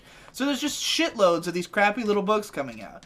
Now, when they release these stateside, because the market for them is so small here and there's such high demand from people who really care about them, they jack the price way up. So right now, the average price of a light novel is $14. Baccano, because it was in demand for so long, because it's this niche that people have wanted it for, all this time, $20 hardcover. So I bought it because I had to. Of course. And I was hoping they were gonna only do that for the first book and maybe release cheaper versions later. Of course not. You set the standard on that, dude. Oh, You no. jumped on it. Oh no! I drank a potion of mutation. Well, I jumped feel on it- frail. My feet thicken and deform. I feel the magical essence linked to my wands. What the fuck does that mean? Fuck? I have no idea what that means. That You sounds... expend magical power to strengthen your wands, or whatever. Frail is terrible. Cloven feet is actually pretty shitty because it means I can't wear boots. Okay, I need a potion of cure mutation. Wow, that's... That was luck. that was a Good luck disaster. with this third run. That's You a were doing disaster. so good. The real bad thing is the frailty. Like, by the time I'm finding good boots, it's not unlikely I'll have found a potion of cure mutation. Yeah. Boots, yeah. I mean, your goal eventually is to get kitted out with like a good piece of equipment in every one of your slots, and then you're fucking super like every strong. game ever made. Yeah. Yeah. So anyway, I only bought Baccano because I knew I could write it off of my taxes because I'd make a video about this exact concept I'm talking about. But have you done that yet? Yeah, I did. I didn't watch it. It was called Have Manga and Light Novels Gotten Too Expensive? Was it on After Dark? Yeah, it's on After Dark. I am not subscribed to After Dark.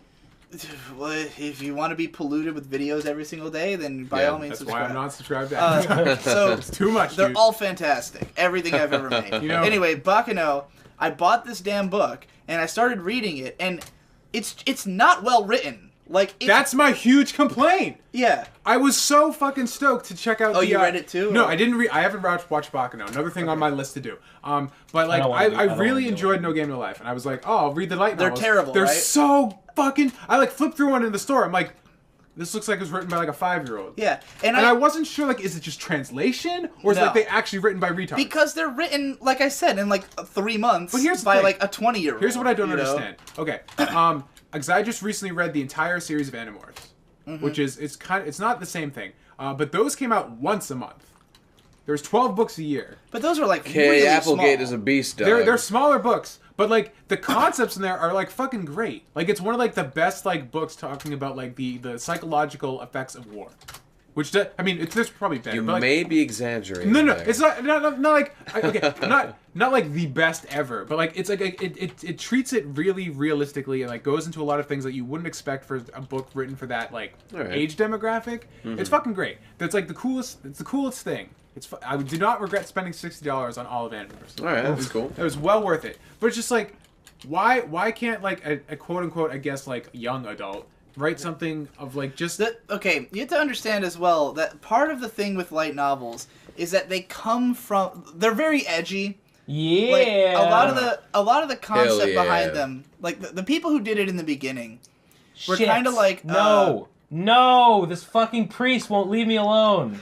Like some he people really wants to talk to you about Jesus. Some people credit Boogie Pop with having been like part of what influenced light novels to happen, like as a thing, right? Okay. Yeah. And Boogie Pop, the whole idea was that the guy who wrote it, Kohei Kadono, his writing was too weird. No one would publish him because his writing was too weird. He described it as boogie. So he decided to fuse it with pop sensibility, hence Boogie Pop. Yeah, we've heard this 1,000 times. Yeah. I'm explaining to Tom, who doesn't watch After Dark. Oh, all right? okay. I think I have heard you say this before. Well, anyway, that's not that important. I don't think I can The point know you is and not hear that this. he tried to make, a pop Just novel. found a pizza. And Just found a pizza in the dungeon. All right. But Yes. Congrats. most of what's unique about Boogie Pop as a book is not really like that it's a great story. It's the format of it. That it's like 5 different characters each telling their own part of the story, which is, it's like there's a lot of like gimmick elements to it. So it's basically just like anime characters in an anime story, but it's presented in this very obtuse, strange way with like a sort of rambling stream of consciousness writing style. Interesting. And that's what like a lot of the early light novels, all of them are like these very outsider art, stream of consciousness kind of shit.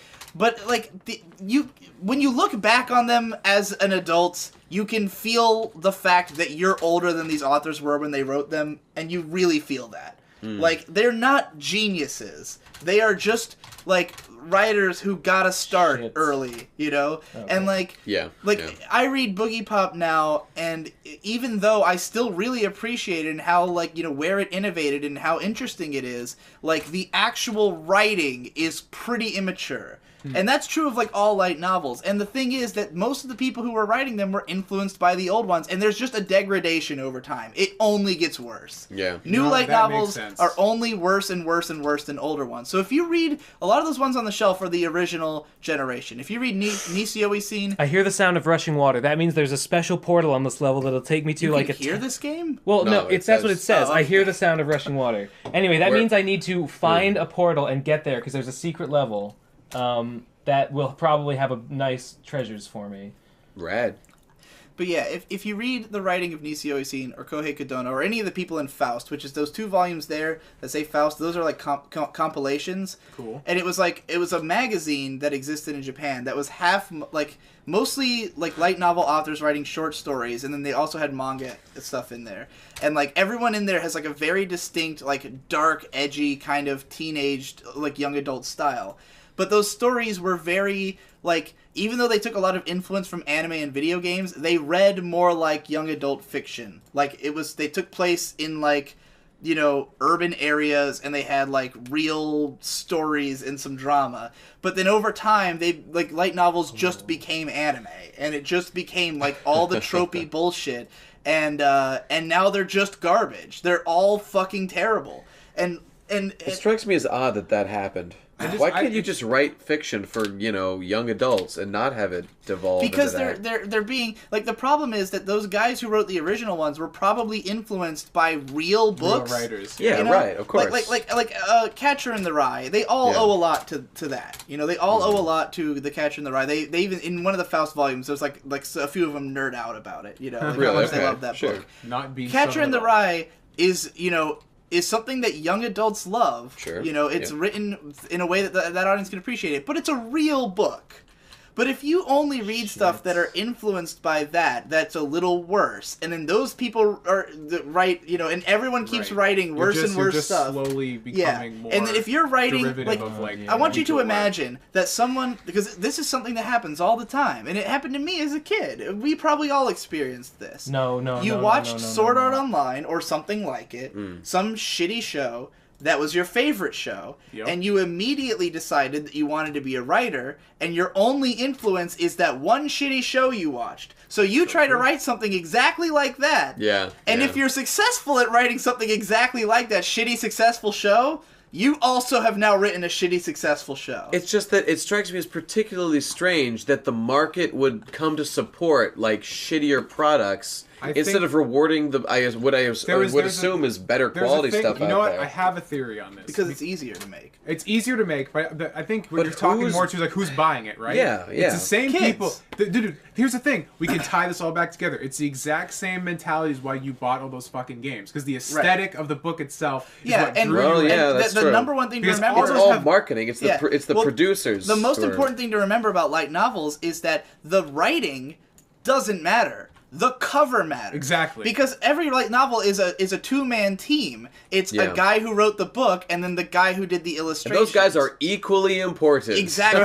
They are of equal importance, if not the character designers even more, you know? And these character designers, like whereas the writers are all these, you know, these young dudes who are probably submitting to contests, like, you know, Dengeki Bunko probably has a contest like every month. Hey, who wants to be a writer, you know? Hey, your story's shit, let's publish it.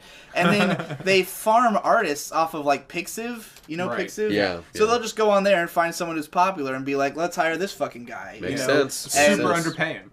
Yeah, exactly. And slap that guy's fucking art on this guy's shitty book, and now you've got a product. And now you've got the Asterisk War, you know? Or like with the in the case of the Asterisk War, the guy who did the character designs had previously done a series called what the fuck is it called? It's some other bullshit fucking shit.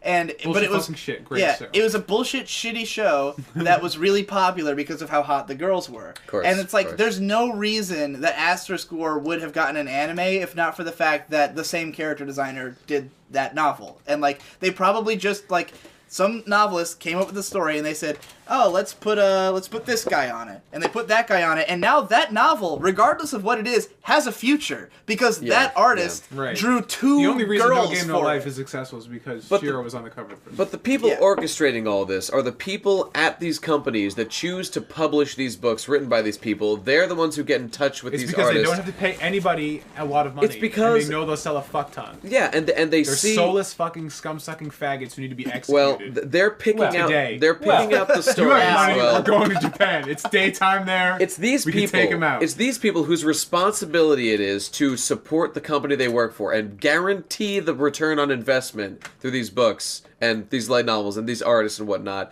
It's that need to produce and get a return on your investment that's really driving artistry out the window and bringing in bullshit. But here's the thing, and I mean, people can look at this and be like, like how is it that all these bullshit things keep getting successful? Yeah. But the thing is that only a small percentage are actually successful, but they're paying for all the failures. Because Right.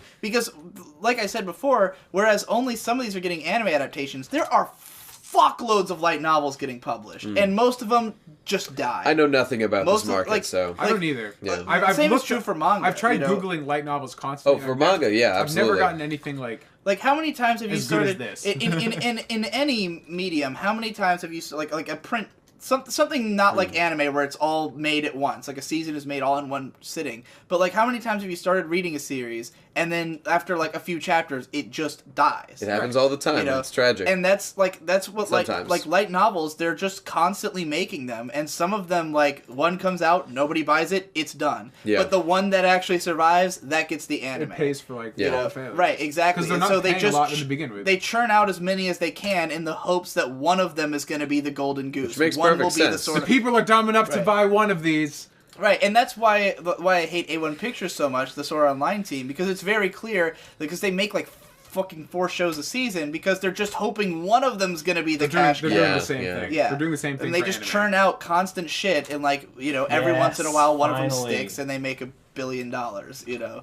But Somebody has to stop the madness. Yeah. Does anybody care No, about see, quality anymore? the only way to stop it is these are just pure market forces driving the entire Yeah. thing. The only way to affect it is that there has to be the individual people running these things have to have a guiding light within them that tells them artistry is what I'm here for, Well, and that's what I need to but do. the problem, not. but But- here's the question. Yeah, How where's do you the money come define, from? Well, how do you define artistry? Yeah. Because like Sword Art Online is unbelievably successful, Yeah. which just means people like it. Yep. So like whatever people saw in it is not what we saw in it. And the only real way, like the reason that people like us, like critics, have any importance at all Yeah. is, I mean, this is self-serving, but we can affect the way people perceive these things. That, Right. like, I have convinced hundreds of thousands of people that they don't like Sword Art Online and shouldn't support it, you know? Yeah. And, like, that's the Probably only the most way... important thing you've ever done with your life. Yeah, like, how else am I going to affect the market to make less people want Sword Art Online and more people want Log Horizon, other than to, like, convince them that they want one and not the other, That's you know? yeah, right. And if it works, if enough people like me say it, then, like, it might change something, but... Yep. That's what I hope to do, to convince people to do things that are better than what they're doing right now. Yeah, by your standards. By yeah, and I would never say that it's anything other than my personal Our standards. job is the most self-serving in the world Yeah. in that regard. Yeah, Oh no, that's oh, entirely God. true. Oh god, it's a fucking centaur. Oh my fuck. Our centaur is big and tough. He'll kill me. He'll shoot me full of arrows and I'll die. What the fuck got us on this light novel tangent? Was I there don't know, something I was man. eventually planning to loop back to that I forgot? maybe. Probably, but who knows? Yeah, No Game No Life I haven't bought specifically because the volumes are $14 a piece. I'm just And so I- depressed I because wanna the know reason where it goes. It's so interesting because like here like in the But Tom States, said that the books are shit, though, right? I've only read like one and a Yeah. half I of mean, a page, even if- but it was enough to tell me that sucks. Even if there's shit, like, because that's the thing, like, No Game No Life might never get a second season, and there were only like I thought it was getting something. It's getting an OVA. It's been a while now, nothing's hasn't ever it? been This year, mentioned. isn't it? I thought it was. Maybe. I thought I heard something about that. Well, the Wow. thing is that the anime, like the It was really popular, too, wasn't it? It was. yeah, but the novels were very new at the time, so like there was only 4 when the anime came out, and it only adapted 3, or it adapted 3 out of the 4. So Oh, there yeah, was yeah. there was not enough material for another season, and it was publishing slower than most light novels. But Oh, but God, yeah, that's when one of the good ones. yeah, when Volume 4 came out in the U.S., I was like, I kind of really want to know where this goes, but I'm not going to pay $14 for what I know is going to be dog shit writing. You know, it's Yeah. not going to be eloquently written gotta by get any the stretch. PDF rip from. Oh And- no, but fucking so bees, many, man, like, fucking bees. a There's a lot swarm of of bees and a bees. demon. But That was where you were playing Nick Cage. There's a swarm of bees and a demon. but That is what I was Oh, faced well. with. if you're wondering Bit at of a all, threat ramp. if you're wondering at all why I'm still buying No, the bees light are novels, vastly Yeah. worse. I am. Please enlighten me, because it's I don't know because anymore. the one great thing about light novels is that not unlike this game, crazy fucking ideas get into them. It's Like true. even though the writing is dog shit, like okay, a certain the magical same reason I like Animorphs. There's a lot of cool shit going Yeah. on that. a certain magical index is the perfect example of a series that's like it's full of dumb tropey bullshit. Just drank a potion that permanently made me weak, stupid, and clumsy. Amazing. Now you know what it's like to be me. Amazing. So a certain magical index. Yeah. It's nothing but like dumb tropey anime bullshit. Yes, it is. It's only sales are driven entirely by waifus. Right. Because Misaka, for some reason, is the most popular waifu of all time, and really? I don't know Is that true? why. She wins. She still wins best girl contests, like on both Reddit and on like in Japan. It's the spats, dude. It's gotta be the spats. It's this girl named Misaka, also known as Railgun, and her power is that she's like one of the strongest espers in the city. And there's an academy city. It's a city that's all schools that teach people how to use esper magic, and she controls lightning. And her thing is that she'll take like a coin and flick it, and it fires like a railgun. And so they call her Railgun. It's pretty cool. It is cool, and she's just kind of like a tsundere girl or whatever who has like she's really strong, but for whatever reason, people fucking love her. Like she's like one of the most popular characters ever, and I don't know why. She's not that special. The public continues to baffle me. I mean, I like her. I don't dislike her. I just don't understand the sheer. It's just like Saber. Like what? Yeah, I don't get that either. And Saber's an even better character design, but I don't get the overwhelming love for Saber.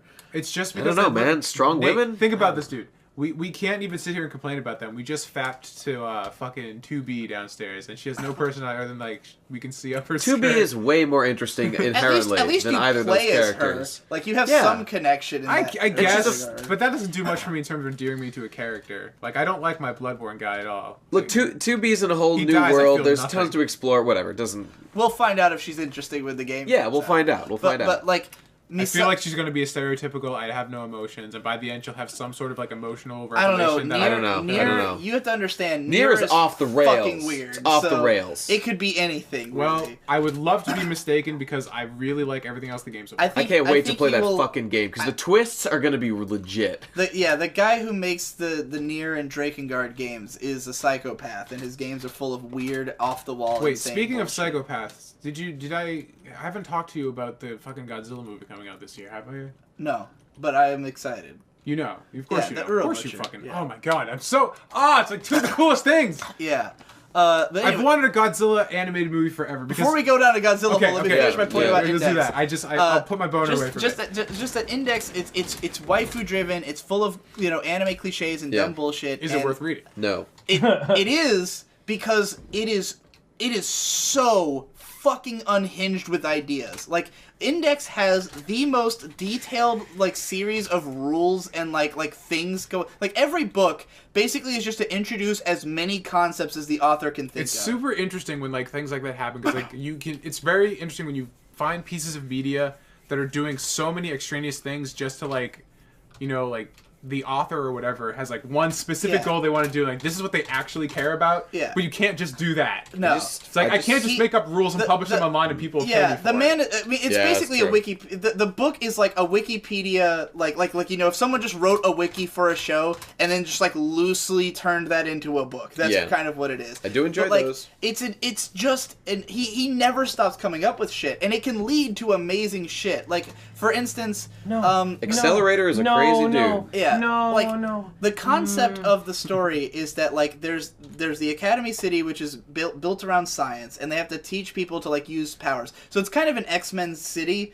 Like it's all young people learning how to use superpowers, and they only believe in science. But then in the beginning of the story, the main character meets this girl named Index who works for the church, and the church is entirely governed by magic. But it's a secret world. It's a whole secret world of magic. So basically, the story is about this secret world of magic colliding with the city of science, which both have totally different series of rules. Like, the way that science works is really deep and complicated and has tons of rules, and the same is true of the church and magic, but they're totally different from each other. It is cool. But meanwhile, the main character, his only power is that his hand can cancel anything. It can cancel all magic, it can cancel all science, and it constantly cancels his own luck. It can cancel all science. So everything anything he touches, everything will go wrong for it. Of course, the first thing this is used for is the girl Index. I'm wearing a protective magical garment. But it's genius how it's done. It is because Index, her outfit is the walking church, right? And it protects her from all magic, and she like brags about it. It's like super powerful or something. Yeah, it's like the most powerful armor in the magic universe. universe, and he touches it and it explodes off of her immediately. Lol, naked. Yeah. Yes. But it is a clever. It works. No, it works. In terms of like, it totally works. Totally objectifying the female lead. That's one of the better ways I've heard. She's garbage anyway. Who gives a fuck? She's a retard. Yeah, like a literal retard, and she doesn't matter after the first book. But I got my tits in for the first book. You're all fucking here she has for the no long tits. haul She's now? a fucking. She is a lolly, yeah. But that's for people. But that's the thing about Index is that the what happens in the story is just dumb tropey anime bullshit. Yep. But how and why it's happening is what? this really bizarre series of crazy I really rules. wish we could get something like One Punch Man for these books. Like someone gets like, this is good ideas. I'm gonna make it not blow dick. Well, the best. Okay, I'll give you one example because this was something I was watching season 2 of Index, and like the first arc of season 2 was kind of boring up until it got to this point where like there's all these combat nuns, right? Like that show up, and they're having this huge battle. Oh, I did it. And they're fucking did it. They're in these super I killed hot. the orc wizard. Nice. Orc wizard. Yeah, I was What kind fighting. of fucking game are you playing? I was fighting an orc wizard. Yeah, I know. Usually I deal with things like bees, but I just meant that orcs don't. Wait, are we in the second level Orcs now? and wizards are not. I'm like four floors deep. All right, well done. In level 2 or level 1? Well, this is the first zone. Okay, I just saw a lot of trees. Are you going and down floors or up floors? Down. You gotta go down. Okay. You're going deeper into the abyss. I wasn't sure if you were already in the. Ow. Are you getting? Yes, I am being harmed. I was just like the screen was flashing. I'm like, usually that's a sign. Oh god, there's a fucking iguana! Oh my What do I do? God. Why is it You iguana so defeated dangerous? I can't orc? deal with this shit! I really don't understand. okay, I think I can the get away. threat ramp of Yeah, it this looks game like at it. all. Oh, thank Iguanas, dude. Thank Makleb that I'm able to get away. So anyways, there's all these combat nuns, and they're fighting on the roof of this building. And, like, there's this one girl who has, this like... game is a fucking clusterfuck. I'm having to, like, flee every floor, like, back and forth, because there's all these things that I don't want to deal with. But then they keep pushing me back. You can't keep running away from your problems, Ben. There's just no end to the stupid shit Look, that that's I'm life, encountering. okay? Well... I have to run away from my house in 6 months. Well, sure. Okay. Combat nuns. Yeah. All on the roof. Finish your thought. Fighting in this building. Yes, and, like, idiot. there's all these people running around with all these different fucking powers, and all the combat nuns have different weapons. Everyone's got something unique. Every fucking character's got some completely different crazy shit with its own rules. And there's one character who's, like, singing this hymn, and, like, it's like permeating through this whole area, and like it makes it so people can't use like certain attacks when this hymn's going, and they really need to use those attacks. So all the nuns pull out chopsticks and just stab themselves in the ears, so they can no longer hear the hymn, and it won't disrupt their magic. Holy shit. And so they go in and start fighting. And I was just hardcore. like when you see something like that, it's just like everything's justified. All the dumb bullshit is justified because that was awesome. That is pretty awesome. We need And there's lots of stuff like that. They just someone brutal. who runs. Do you know how they make $1 bajillion? That is super edgy, by the way. One of these light. Oh, there's a lot of fun. Well, the thing about Index is that it has edgy moments, but it's really goofy. I've seen a bunch. Especially like the anime. I mean, the anime is goofy itself, but the narration of the book is really like sarcastic and silly, and like doesn't take itself seriously at all. Like you can tell that which is what I like about it. It's not that it's well written, but it's very kind of silly and doesn't take itself seriously, and it's fun to read. And there's just so many like random comments. Like the main character will be running down a hallway, and there'll be talismans all over the walls, like because of some something to do with some magic. And then he'll like make an observation about like and I noticed that like it says this thing, which means this, and like oh yeah, that's why those are there. And I'm just like this is so much, like it's so much shit. Yeah. And Did you remember when we bought those Rambutans? yes, I just found some Rambutans. yes. This game is why I know about Rambutans. Although they've genericized the fruits into just being fruits, but they used to be you could find like black currants or like lentils or stuff or just like a weird. Okay, I found an artifact robe. It's gonna be I'm gonna identify it just for fun. Oh god. Before I put it on. Every time you do something. It is a +2 robe Atuen. Oh, it prevents me from casting, but it's really good. Oh but my you have to God. cast spells. This is it. Oh my. No, it's so fucking good, but it prevents spell casting. That's the worst It's possible. so fucking good. That's good if you need to fucking run away from something, because you're not going to be casting and you can buff yourself. You'll have it. The thing is, it takes... It's the robe of Ben Saint. Kind of. The thing is, it takes a pseudo-realistic amount of time to put on things. Like, it doesn't just take one blip. It takes, like, several rounds to put clothes on. That is the worst thing I've ever heard. Maybe... here's that secret entrance I was looking for before, but it's long since rusted over. Oh. Yeah, it did not work out. That's okay. It's just the sewers. Fuck the sewers. No, I was saying, like, what if they want to, like, make $1 bajillion? They need to, one of these companies who publishes all these light novels, they need to just get that one successful thing, get like $1 trillion, and then use like half of it. Just like, we're gonna hire a team of editors to fix all the gay. Step one, get like $1 trillion. Well, clearly it's not that hard. I'm sure these books have editors. They're just very lax. They about need what they'll they need better editors. Editing is the thing. But yeah, but the sad thing about all this is that like something like Index, is probably like at best a 6 out of 10 and is still one of the better light novels. Well, here's the thing. Just hearing you describe that, I'm thinking like, what if, Jesus. Okay, what if they just like decided to just cut the bullshit and they they wrote the book like you just described it, super conversational, so you're not even reading it with the expectation of reading a book. It's just like, I want to hear some guy tell me about some cool shit. That would be great. And some of them are borderline that. I mean, that would be. I would be so much more down to read something like that than someone attempting to do prose badly. I mean, like, that's every time I get stuck writing SL, I literally just turn into a Valley Girl when I'm like, and then like they did this thing, and it comes out so much easier. You don't have to like get bogged down. For years, I was considering abandoning writing books and just writing Wikipedias. Like, I was just going to write wikis for my stories as though they existed, but not actually write the stories. And, I mean, I don't know how I would monetize that, but I just, like, it was the only way I could think to just get the fucking ideas out there without having to write shitty prose. Like, because the Index guy, that's what he should have done. That's what he wanted to do. Yeah. Well, it worked out well for him. He's extremely famous. No, I'm talking from an artistic integrity standpoint. And also has put out 4 books a year for 15 years, by the way. Impressive work. It is pretty. I will not. And he runs like several extremely successful series at the same time. There is impressive no matter how bad it actually is. There is a, quote, inconspicuous book over right here. That sounds incredibly suspect. Incredibly conspicuous. But I need to be able to fly to get to it. So as soon, wait. I have one. I have a potion of flight. Well, I'm just going to touch this clearly fuck me in the butthole thing. It is a Sif Muna's Compendium of the Frostbite, which is honestly not that useful, so whatever. It's a shame. Oh well. That's fine. Yeah, God, the guy who writes Index, he also writes Heavy Object, which also got an anime adaptation last year. Yeah.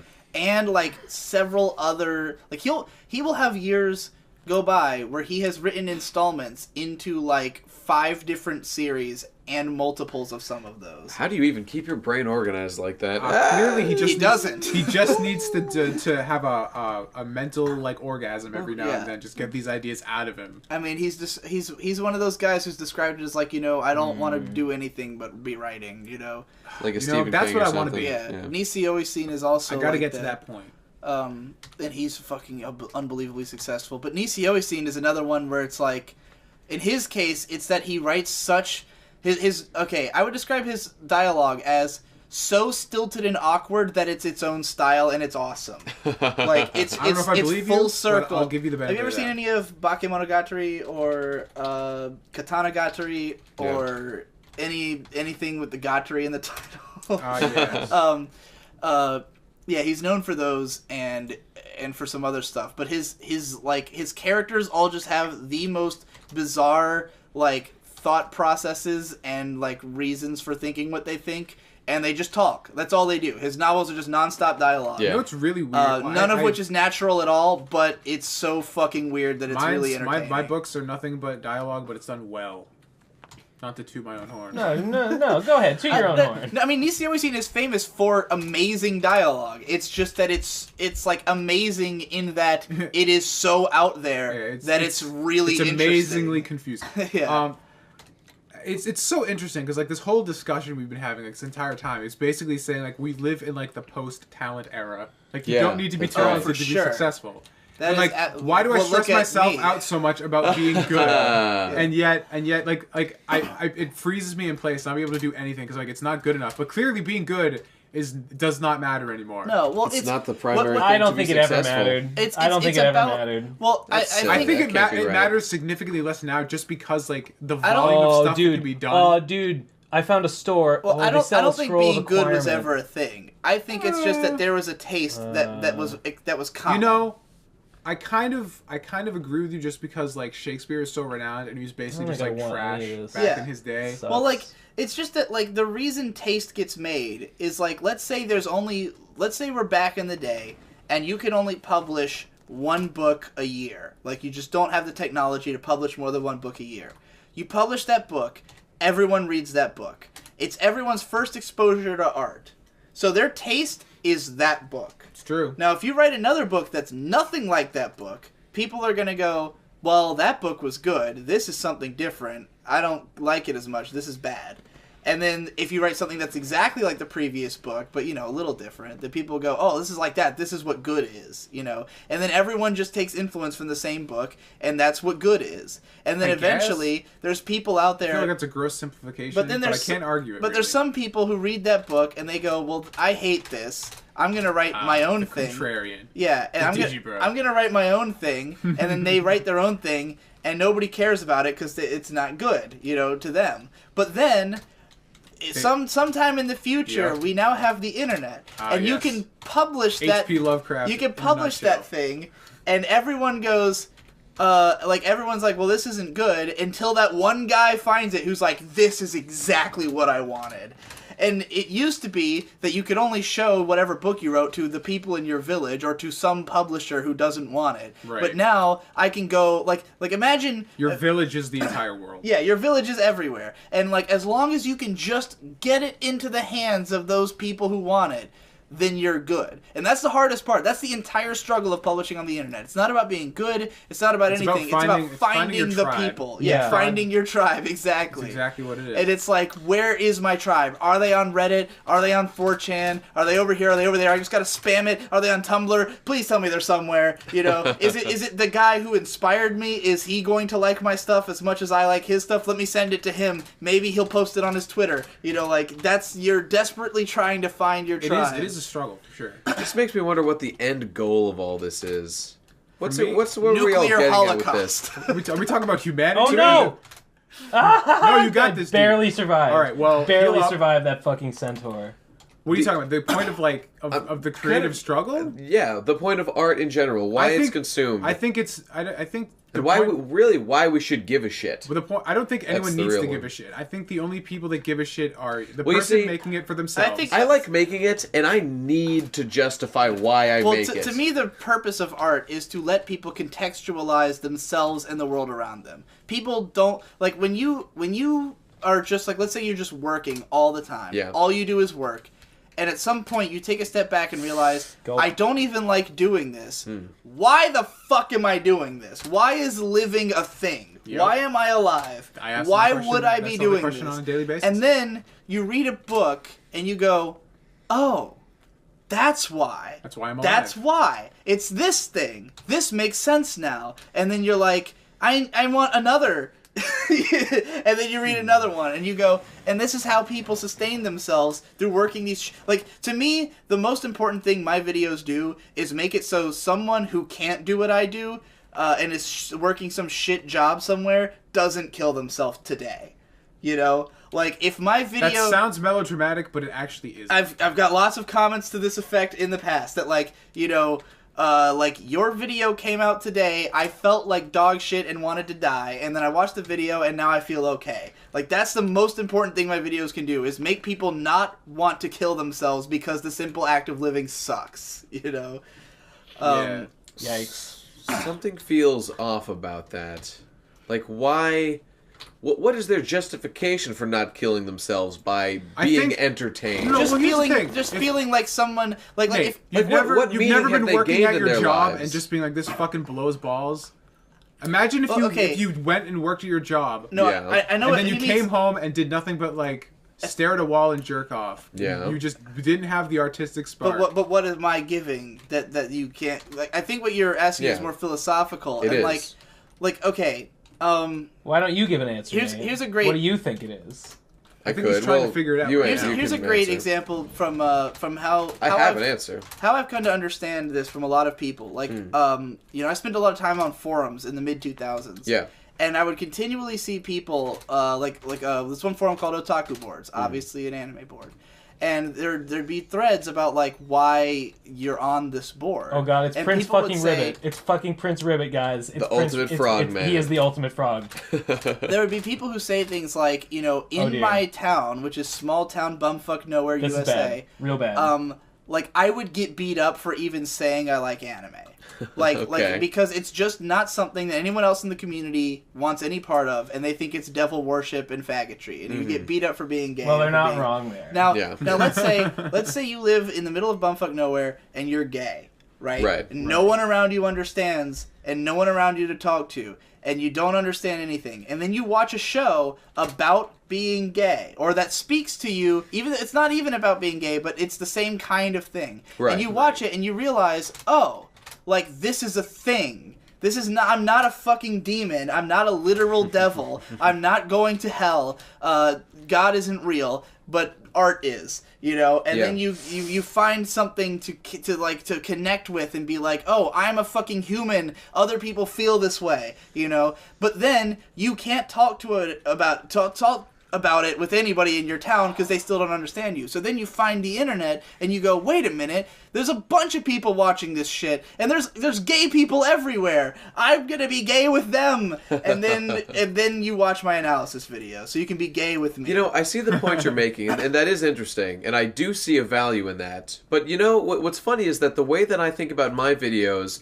is they're kind of constructed with an inherent assumption that, of course, anime can have intellectual content that is valuable and should just be accepted. But what's really fascinating is that some of my closest friends in life, the guys I went to college with, even just recently, I was talking with them about just, like Gurren Lagann, just because they have seen my videos and stuff, and they just do not accept that initial premise that there is anything good about anime and that there can be intellectual content within it. They don't even get past that, and this shocked me. I wasn't even able to process it. Well, you need to. And that was the nature of our entire disagreement about why I even liked the show in the first place. They just don't understand that it's possible. Remember how it was when we were all My Little Pony guys? Yeah, it's the same thing. I mean, it's the same thing. We still to this day, we have people in the PCP who will not acknowledge that like Jeff and Monkey, both of them, anytime Pony comes up, like they don't seem to actually think that the show is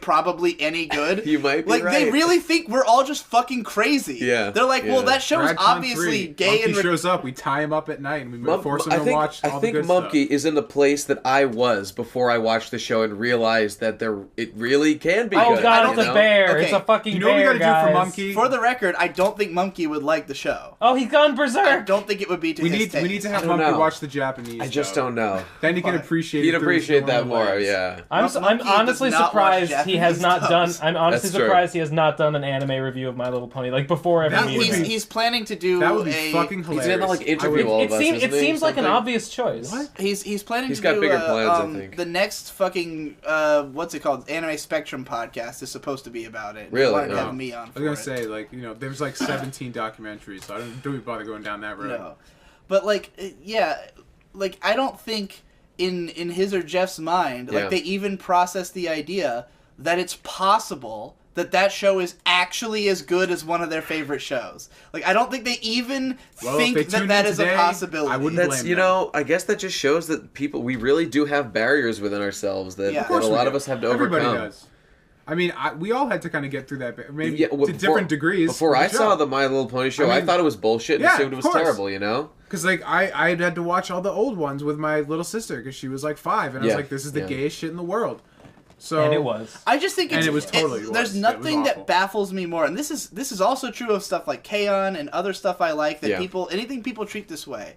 What feel like I baffles might me make a is point you're about to make. people will say things like, "Digibro, you seem like a smart guy. How can you like this thing?" And my response is, Shouldn't you reverse engineer that and think that because I'm a smart guy, the things I like probably have something going on? You know what, like, do you think I just like lapse into insanity every day and watch My Little Pony for no reason? And this is like the thought process that inevitably got me to watch a show. And like anything else that initially I was like, hesitant about was that it's like, here's like the primacy that happens. I can either continue to assume that this thing is bullshit, or I can actually give it a shot, and I can either A, be completely justified in my hatred and nothing's changed, or B, I've opened myself up to something new that I like. Yeah. I want more things in my life to like. Well, you know, my friends, this was the exact point I raised to my friends when I said, well, how do you rationalize the fact that I like the show and get all these things out of it that I have explained in this massive long video that you have seen?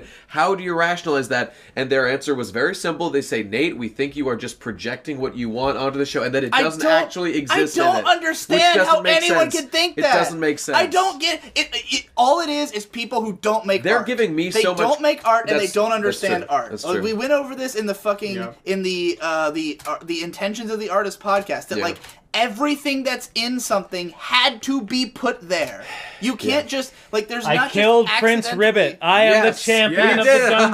Speaking of art has just been created. But wait, the dead frog's corpse. But wait, no. But lo, dear viewer, look at this. It is a human corpse that was left behind by Prince Ribbit. He was a human prince transformed into a blink frog. Why did you just kiss him? Eat him anyways. Eat him anyway. Why didn't he just ask me? You know. I guess he can only croak. You know, the dungeon just corrodes our social functions and turns us into monsters. Well, the dungeon is the real monster. That's an interesting point, though. Yeah. No, like I kind of want to play devil's advocate in the fact that I think you can project some things. Well, sure. It is possible. You can project. But there's some stuff. There have to be degrees. There's definitely a degree. Yeah. You know? For instance, in Kill La Kill, some people have said what makes you think that all the there's all these themes that are supposedly there about Japan versus the West and how things went after World War II, right? And people will say aren't you just projecting what you want to see onto the show? And it's why would they choose to recreate the exact 3 cities that Oda Nobunaga went to on his conquest and have the parts of the show take place there? Why would they have these certain names that refer to all these ancient gods who stand for all these certain things? And there's all this symbolism in the show that is objectively there. Those things are in the show, and you can very clearly extrapolate that these things symbolize these other things. And people will say, how can you think that? And it's because none of this is here by accident. They didn't just happen to write the same cities and the same gods into the show. And not much more of a stretch. Not to diminish the artistic integrity of doing that, but it's easy to think there's no way they could have planned all this from a viewer's perspective. But when you're writing something and you're inspired by things, then I think that's something that people who create or people who don't think about art have a hard time realizing. Is that everything is intentional. Just every word is intentional. I could explain every single frame of every video I've ever made and exactly why I chose to put it the way it was. And another thing. Oh boy. And this might I don't know if you guys will agree with this. But I think that the creative part is and the ideas is by far the easy part. I could make a show and stuff it with every fucking metaphor in the world. The hard part is making that work. Agreed. Writing that. Oh, organizing the ideas. Yeah, right. Structure. We could now. I could just ideas are cheap. Index is a great example. Ideas being easy and structure being more difficult. Look, I could just pick up this can and be all right, this Strawberita can. In this, I'm gonna make a short film where I drink the Strawberita can and I place it on the back of this couch, and the couch symbolizes all of society, and the Strawberita can symbolizes the atomic bomb, and I'm Donald Trump, and this is what I'm gonna do to the world, and I'll wear a Trump mask, and all this will be very obvious when it comes out, So I'll just take a drink of the can, and I'll say fuck the world, and I'll put it on the couch, and it blows up the world, and you all understand, right? And I just came up. That's all stream of consciousness. That's how a lot of creativity is. Like, the actual ideas is just, oh, and then this happens, and this happens, and this happens, and yeah. And then, like, actually making that into a coherent narrative that anyone would get, that's the hard part. Check this out. Check this out. I got this sick-ass spell called Lee's Rapid Deconstruction, and it refers to the fact that it rapidly pulls apart, i.e. explodes, rocks. And so it lets you deconstruct walls. So I'm gonna tear a hole in this wall to get at that altar of Vehumet and pray to the god that I want. However, another thing you can do with it is you can use Petrify, which I also have. I haven't done this yet, but I may do it. Yeah. You use Petrify and then explode them. But because it deconstructs rocks, so you petrify an enemy and then explode the stone statue. Also, it like does shrapnel damage to everything around it. Hey, so that's pretty cool. I'm gonna try and use this more because I'm finally getting to a level of spellcasting. You're turning into a cool guy. I'm finally getting to a level of spellcasting that the spell isn't going to be misfiring and contaminating me with mutagenic energies every time I try to do it. Only some of the times, but only maybe 10% of the time, which is acceptable. Only going to be 10% muted instead of 40. Yeah. I've got a line for you that you should have used on your friends and could use in the future. Let's hear it. It's just simply, why do you think that I'm smarter than the people who made this show? That's exactly what I was thinking when we were talking about this. Why would you think that I can get all this out of the show, but they can't? I was going to say that's giving me a ton of credit. Yeah, I just really am the best guy. Yeah, I just creatively made up all this crazy stuff that the show could symbolize. Yeah. Just I because should start writing for TV. Yeah, clearly. Yeah, like if I'm projecting all this, I'm clearly a fucking genius, and I have great ideas, and I should have written this story myself. You know. Well, okay, I'm gonna say something else, and I agree with your statement completely, and I'm not gonna try. I'm gonna try and like add an addendum onto it. Is that even if you come up with an interpretation that wasn't supposed to be there, I don't think that invalidates it. No, at all. Necessarily. Like there was an interesting interview with Jeff Smith, who made the comic Bone. Yeah. Sure. And he was talking about like because they asked him like anything like what's the craziest thing that happened with Bone, like one of the weirdest experiences you had with like interacting with people who read Bone. And he was describing an experience where he, there's the whole end of the story. They're going to this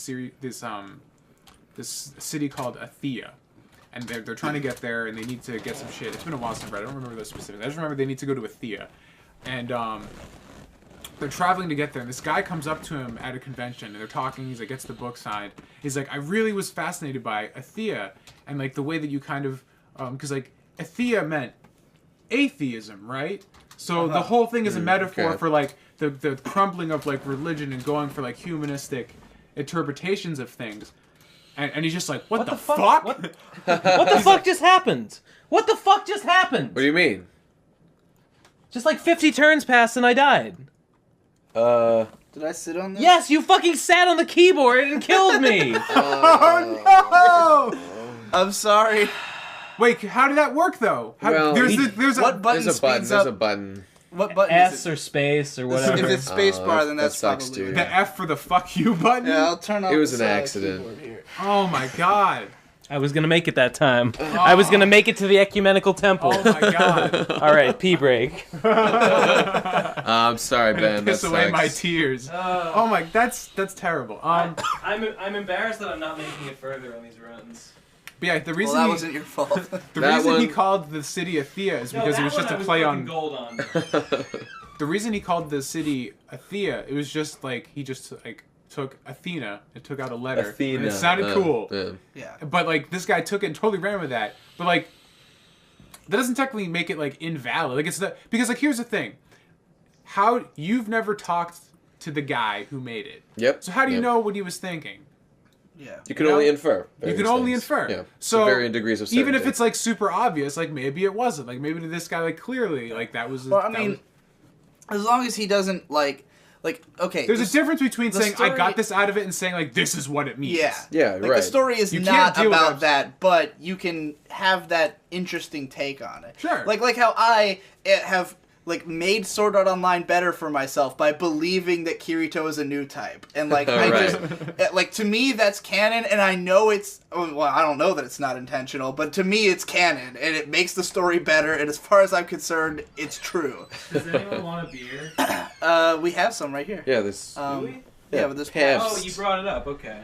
Yeah. I will take one. I'll take my. Actually, I cup of won't. water. I don't know why I want one. Can I have my cup of water I'm that's not gonna sitting right there? drunk. Sick. It's too late for beer. Yeah, a little bit. It's too late to apologize. I can't fucking believe this, dude. I was on level 7. I was doing so good. Drown your sorrows. It's all my fault. You can punish me with your pee-pee.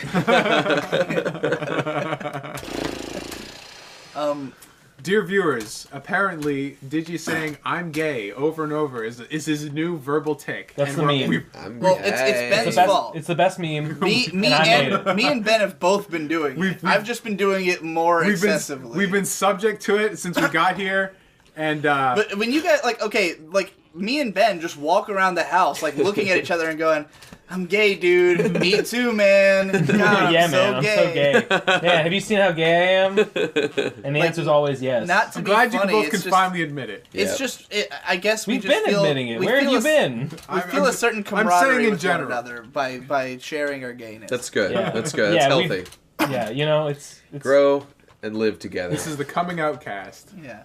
So I think the reason live I'm together, so, but not in a gay way. Not yet. I'm sure you guys feel the same, but the reason I'm so adamant about this whole thing of everything in there matters is because I know that there are a million things that everything I make means that no one picks up on, and that are way more thought was put into this than anyone realizes. You know? I mean, making something, making a story it's a lot of fucking work, and a lot of things have to go into that. I don't feel like a lot of people miss the things I put in then. I tend to make things pretty obvious. Yeah. I guess. I don't know. I mean, my videos... You just have too fucking many things. I disagree. That's true. In my videos, not much is missed other than, references that nobody would get, or, just weird personal in-jokes that I... Like, for instance... The phrase "it's all a rich tapestry." I'll work in the phrase "rich tapestry" all the time because it's something that an anime blogger I was a big fan of was his catchphrase. Sure. This guy called Anime Critique, and he would always say "it's all a rich tapestry,"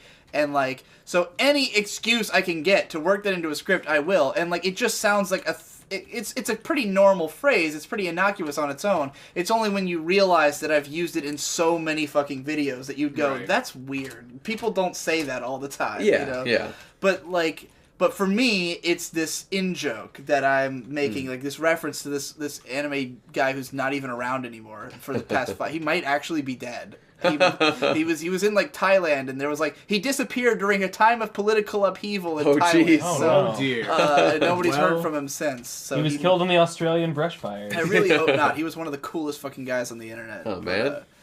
It will be a real shame if he's gone. But hopefully he's just been in the gulags for a while. Yeah.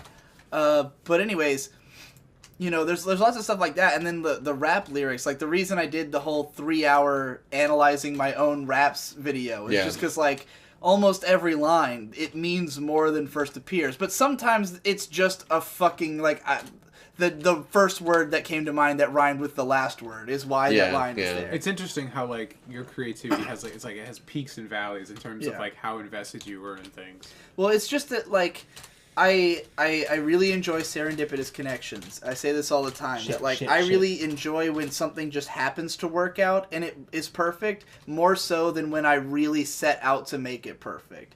I find a lot of joy in if I can write lines that just spiral into one another and it brings me to somewhere cool. I want to carve out my fucking victories from the block of marble in which they're encased. I have found...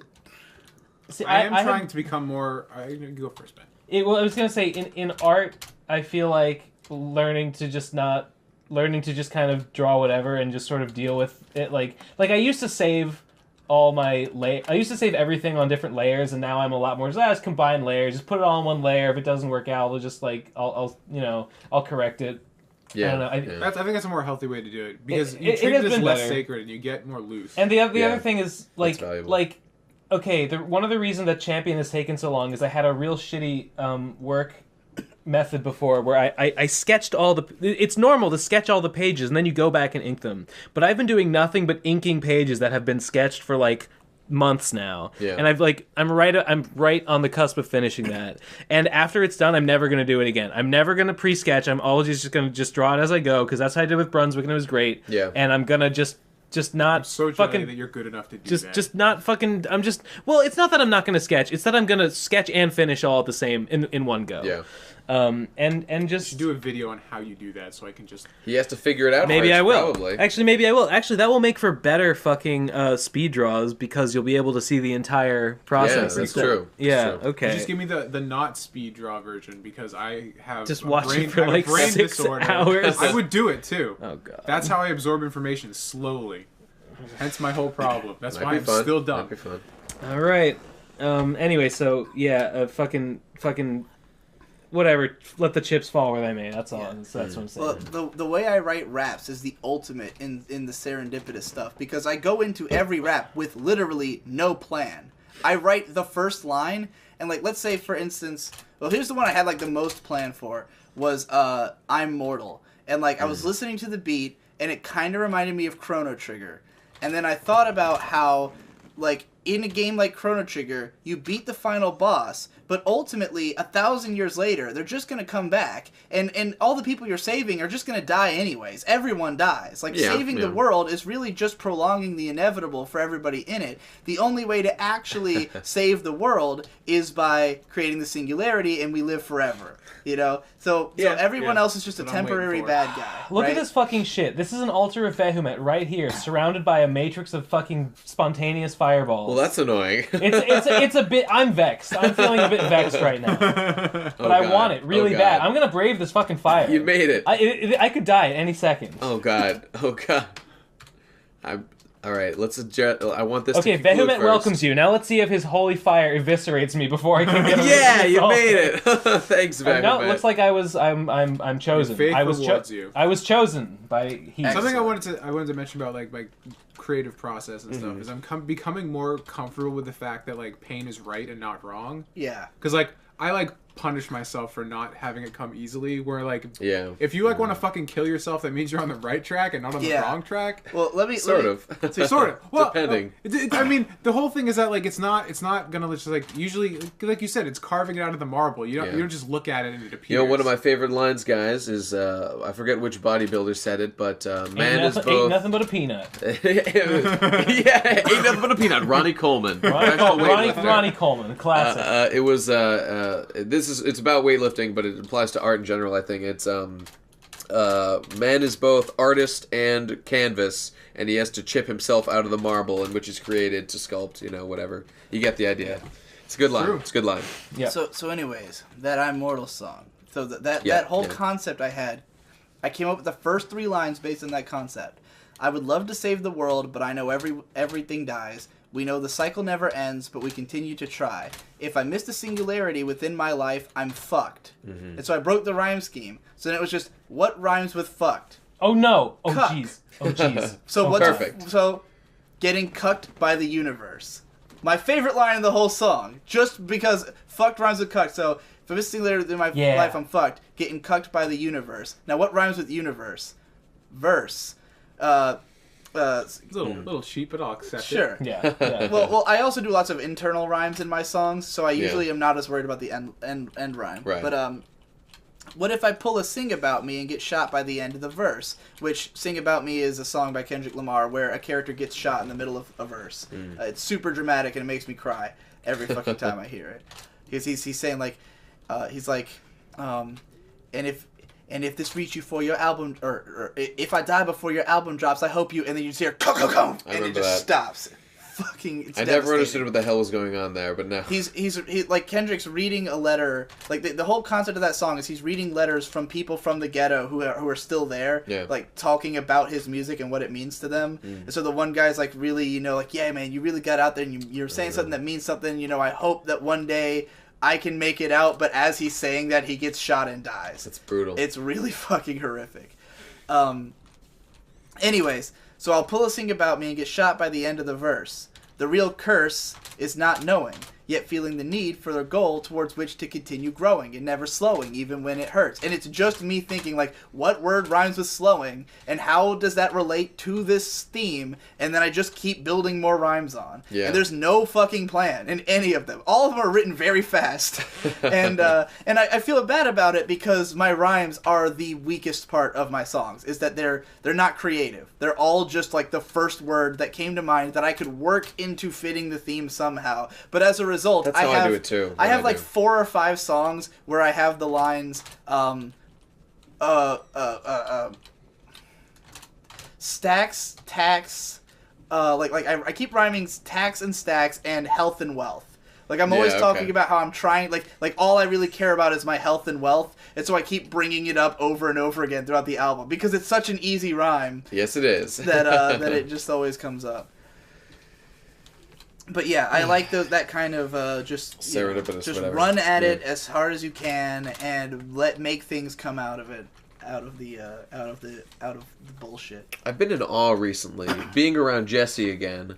His almost unbelievable ability to spontaneously rhyme on command. Yeah, it's above what your average human being is capable of. It really seems to me. Everything that's good about Jesse's art comes from a place of just being a literal artistic genius, and like that one certainly seems that way at the very least. I feel like most of what's good about him has less to do with forethought and more to do with just raw ability to come up with shit. Yeah. Off the top of his head, out of nowhere. He has good creative intuition. It's so interesting for me to be around that. It's like a stat balance thing, right? Yeah. Like, he has all of his points taken out of competence at basic human function and all put into creative ability. Yeah. Yeah. That's the only that's true. I mean, when you look at Jesse, if you ever feel jealous about his creative ability, just consider what cost it has come at and ask yourself if you want to live that life. Yeah, that's true. That's true. Do you want to live that life?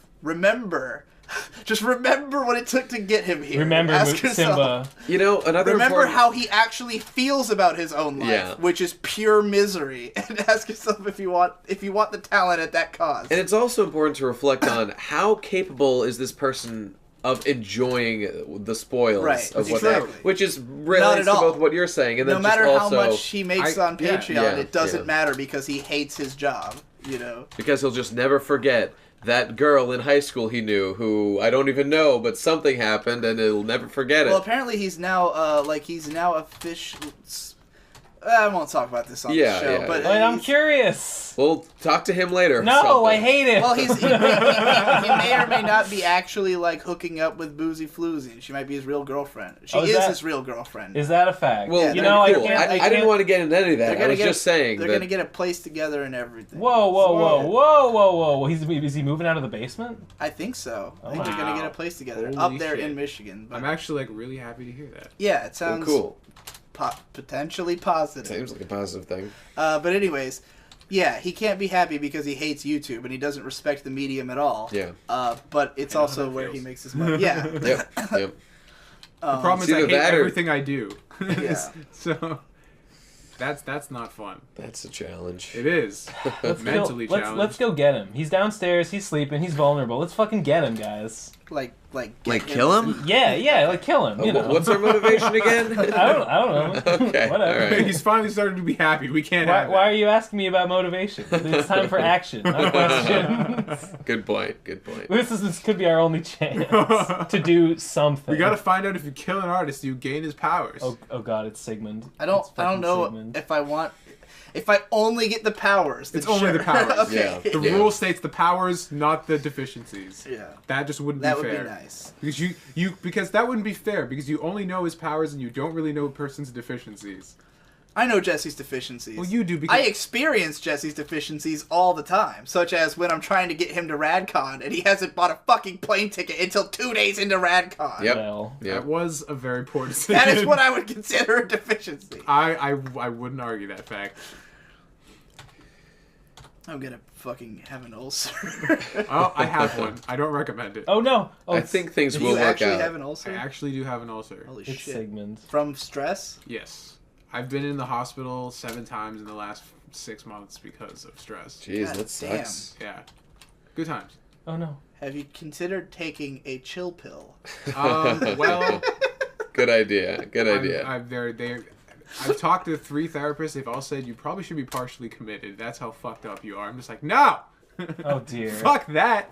That is scary. Man. So Scroll of teleportation. Oh, please activate. Is there a way to be partially committed? There we go. it's you do like a 9 to 3 thing on weekdays, and you just go there. They try That's and make like a you full-time job. How do you make money if you're... How do you well, survive? You don't. Do you get welfare if you're partially committed? No, you do Well, not. then what the fuck? Why would they... Yeah, who what would a do shitty that? recommendation. It's a week-long program, I guess. Oh, Okay. well, Only it's do it for 1 week. Oh, well, I guess that's not the end of the world.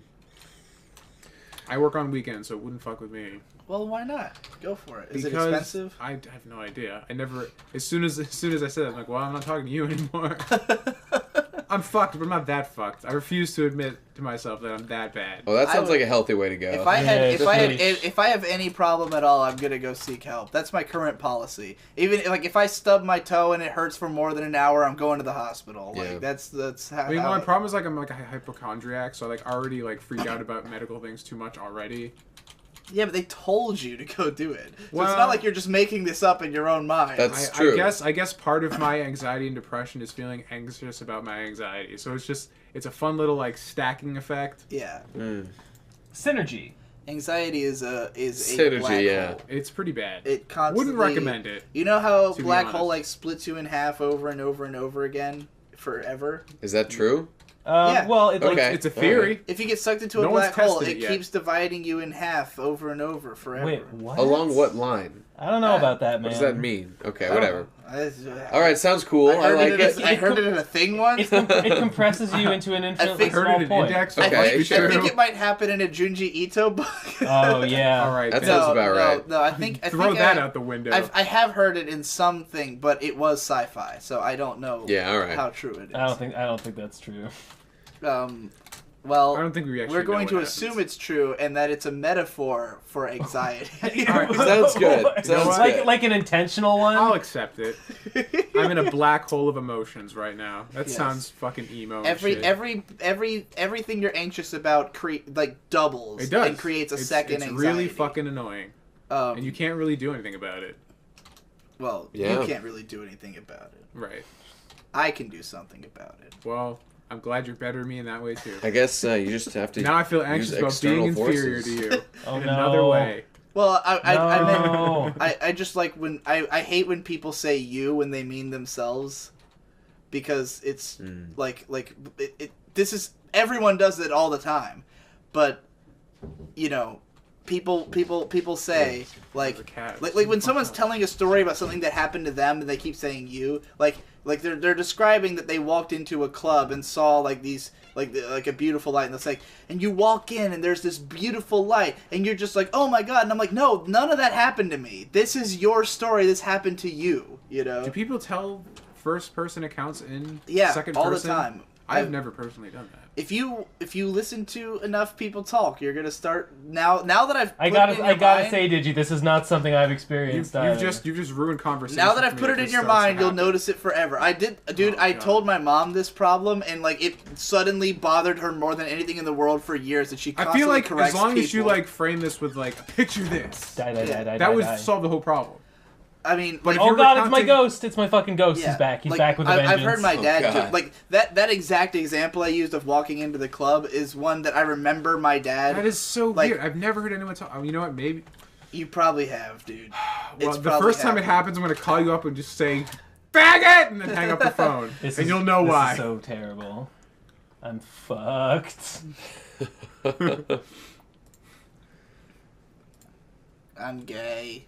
I'm just gonna drink all my potions And pray for the best. and Hope something good happens. read all my scrolls. Scroll of Identify, really helpful. The worst part about what I just described is that I also say you when I mean me sometimes, and yet I complain to other people when they do it. So. Well, we're all hypocrites in love. But because of Especially because of the hippo. fact that I put it in my mom's head, anytime I do it around her, she immediately corrects me. It's like, but my mom's passive aggressive and never just says what she means. Right. Like, so I'll be telling that, and she'll just start going, "You," Yep. and I'll be like, "What? What do you fucking mean, you?" She's like, "You," and I'm like, "Well." And then at some point, I have to like realize, oh, I must have said you, and that meant me. Yeah. feel like I have to twist the knife a little bit on that. I'm gonna be okay. I'm gonna get away. My mom has an interesting way of communicating, which is... I'm going to shoot him before I go. It didn't work. To say things that make sense to her without consideration for whether they make sense to you in the moment. Yeah. Shit. Oh, God. Knowles. I'm so gay. So gay. What time is it? It is like 4 5 in the morning. Oh, my God. This is like the best podcast we've ever done. It is a really good podcast. I'm surprised. Wide-ranging. It covered a lot of bases. Everyone except Ben said a lot, but Ben said I've been having a great time over here. Ben said the most emotionally charged things. It's a good way. Every time Ben freaks out and dies, we need to put a mid-roll ad in. That's actually a great idea. Why not? I ask you. This is the Sigmund. This is the ultimate decompression chamber. I'm just gonna call this like the procrastinator's decompression chamber. It's everything. Works for me. This is why we all need to be in the vicinity so we can do shit like this all the time. Yeah, this is exactly what I want everyone. Patreon.com/allofus. Fix this problem. This could be a bi-weekly series if you people got off your asses. No, it's more ghosts. It's more ghosts. Ben could be killed by his ghost constantly. Those are the only ghosts. The only ghosts are you. Oh, okay. Now that's deep, man. Granted, like 50% of everything I said is stuff I've also said elsewhere that people will probably be like, yeah, we know. Yeah, we hear you say this. You know what? Don't assume that everybody looks that's at true. all That's why it's good that like you know I personally hear myself talk so much that I get really paranoid about telling the same stories all the time. And it drives me crazy because through the process of having made 1,600 videos, everything I have to say has been It's something interesting. Like I've been just looking at stuff in journal, like blogging and vlogging and stuff, and people recycle content constantly, and it's a good strategy. Does. Well, the thing is, I think the problem with me is that most people recycle because they don't remember. Like I've seen. Yeah. Really? Like I don't know. Okay. There's definitely an intentional recycling of content. Well, for some people are like almost like Bernie Sanders. I have a problem with Bernie Sanders, which is that one time I decided to actually watch him talk, and then I did another time, and he said all the exact same things. He says the exact same thing. He has like always two says the talking same points, shit. Which is both a strength and a massive weakness. Yeah. And well, it just makes it so as soon as I've seen one of his talks, I'm like, oh, I'll never watch him again. Yeah. The only reason it worked is because the two things he was saying, nobody was fucking talking about. Yeah. Well, there are some like internet personalities who are like really hammering this one point that they want like everyone to accept, and all their stuff is about that. Like the guy who does the 10 universes theory, he's got like fucking 100 fucking videos on his channel, all just explaining the same theory, like more and more in depth. I mean, I think he's probably on some level insane. Yeah, probably. But like, there's a lot of people like that. But then there's ones like Dan Avidan from Game Grumps, where he'll tell the same stories like over and over because he just has a shit memory and doesn't realize he's told them before. And Aaron, who's too busy playing video games, doesn't stop him. Or Casey Neistat. In the process of watching all his vlogs, I've heard him explain certain things like dozens of times, just because he obviously doesn't remember everything he said in a vlog. Yep. But I remember everything I've said. So like, I start telling a story and I immediately know I've said this before, and I'll say it often in this podcast. I know I've explained this before, but there's only like 2 people who have actually heard me explain everything. Yeah, I'm sure that's true. Like, I think if it can help explain whatever you're doing at that time. Even if it's pertinent to the topic at hand, it's worth repeating, because especially when you have a cajillion subscribers like you do. Right. Well, if this was a main channel content, I wouldn't count on those people having heard anything I've said. Yeah. Because the only people who I really think of as my audience are the people who watch all the other shit. The procrastinators is a fucking cult, and we know that you all suck our dicks. I'm at a point we love right you now for it. Just suck our Patreon dicks a little bit harder, and you'll be even cooler. I'm honestly at a point where I really don't think of Digibro as like my channel. It's just like a repository for my high effort content. Yeah. Like the stuff on the Digibro channel. Sounds like you're a brand now, dude. Well, like pretty scary. The Procrastinators channel and Digibro After Dark. Digibro Inc. Oh no. Like Digibro After Dark and Procrastinators, these are channels that I manage out of like a personal need to make this kind of content and to have a conversation with this audience. Like the people who are watching this stuff, I'm expecting them to be watching like a lot of shit that I make and to be like following this ongoing narrative of who I am. And the people watching Digibro, like, those are just videos that are constructed to be like a piece of information that I want to share.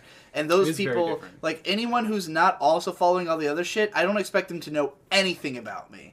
You know, so like the presentation of videos on the Digibro channel is in a vacuum. Each video is presented as though the others don't really exist, whereas the videos on After Dark and Procrastinators are presented assuming that you know literally everything about me. If you're watching on Digibro, you're a fucking normie. If you're at the Procrastinators level, you're now a cult member. Yeah. And we need to start selling robes because they'll probably buy them. This channel, like, I think one of the weaknesses of this channel in terms of growth is that it's very assumptive because it totally is. We all assume you know all 9 of us. You know, there's 9 members, and we just work from the assumption that you're familiar with all of our content. It's not even like if you're in a niche, you know all of us. We're all scattered. It's not like the horse days when we all kind of did the same thing. We're all over the map now. Like, I mean, here's a sentence that comes up in nearly every Procrastinators is, in my video that came out today... It's very true. And like we say it all like if we're talking about the Lucifer and the Biscuit Hammer video, you'll say something like, you know, well, this video I just put out, the Lucifer one, you know, and like if anyone who doesn't follow your channel or hasn't seen that video has no fucking idea what you're talking about, and if they're listening to it like 2 weeks later and another video's out, then it's no longer your latest video. And so like we do this constantly on the show. We always talk about like up to the minute cards or something to start like backlinking to our other shit. I mean, and we even that takes effort. It does.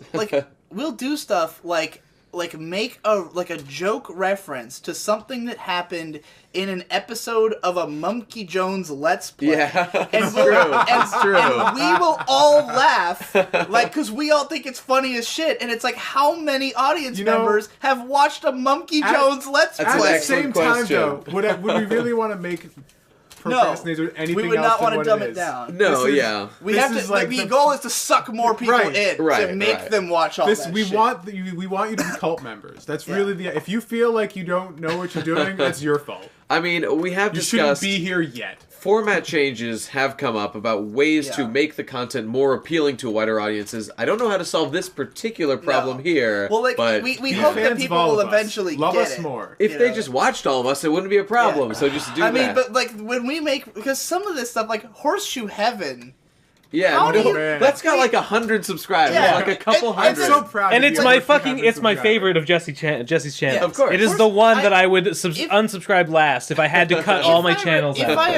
If I am speaking correctly, the only way to find out about Horseshoe Heaven was like it was a secret link. It was a hidden link in a video. Yeah. And the channel, it actually has like 300 subs, I think. Well, I think it had like 700 or something. Yeah, Ben made a whole to-do about passing. It has like 500, I think. Yeah. Okay. But like, it was literally a hidden link on one Endless Jess video. Yeah, so if you haven't watched that one video and found the hidden link and actually sat through all of Horseshoe Heaven, then you probably don't know what Alien Boy is. That's true. And so when we all start laughing about Alien Boy or making a reference to like, can I be in this video? Like, these are all jokes that no one gets. Ever get. No one knows what we're talking about. We must sound like madmen, but we're not. You're the madman for not being cool enough yet. Yeah. But like even if we just said like, go watch all of our videos on all of our channels, like that still is not going to lead you to Horseshoe Heaven. No, it won't. Think about this though. How fucking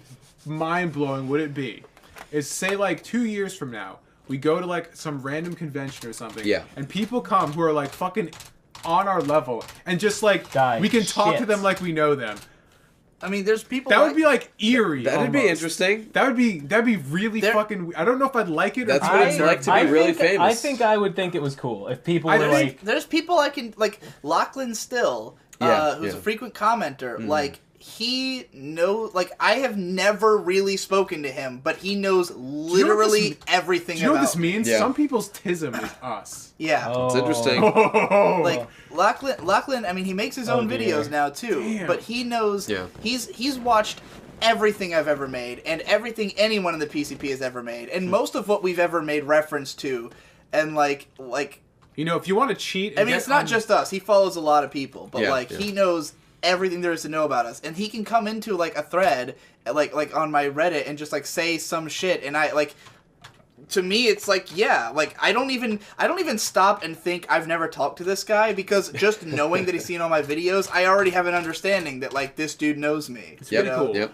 There's nothing that I could say. If you want a shortcut to him. getting on this level, the Reddit is like a very well updated compilation of everything we do in reverse chronology. It all gets posted there. And one that we've been kind of meaning to like make a bigger deal out of. We kind of should. It doesn't have many subs. It's I never read it. I don't read it anyway. That's on you guys. I don't know what the fuck Reddit go even on is, the Procrastinator subreddit just to see what you guys have been posting. Oh, really? Yeah, I don't check your individual channels. I just subscribe to everyone. I need a good reason to use Reddit. I haven't found one yet.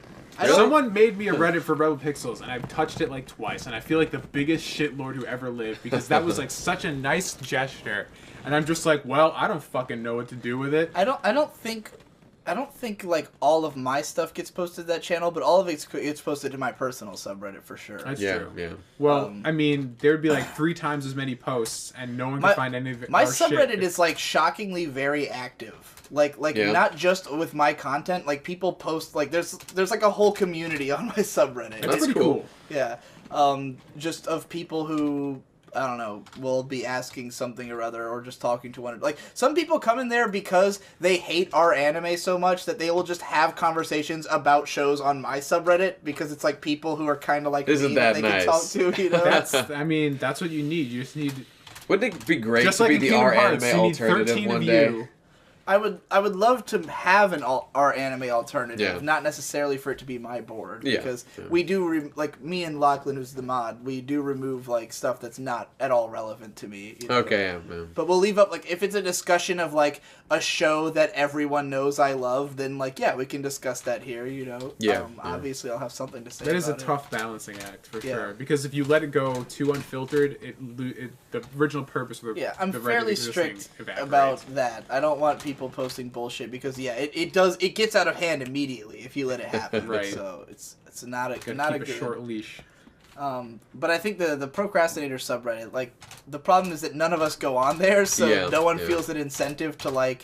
Yeah. Like I don't know who's reading it. It's well updated, because Rival Steven is fucking, always posts all our shit there. And Devu has at some points paid him to continue doing so. Really? Has he? Wow. He's like just thrown him like $10-15 just like as a kudos, saying like, hey, thanks. Okay, well, keep that's up nice. the Okay, work, that's different than saying like, please keep updating this. I'll pay you. That's how I interpreted that statement. That's on him, though. I do not endorse that activity. No, do it for the love, not for the cash.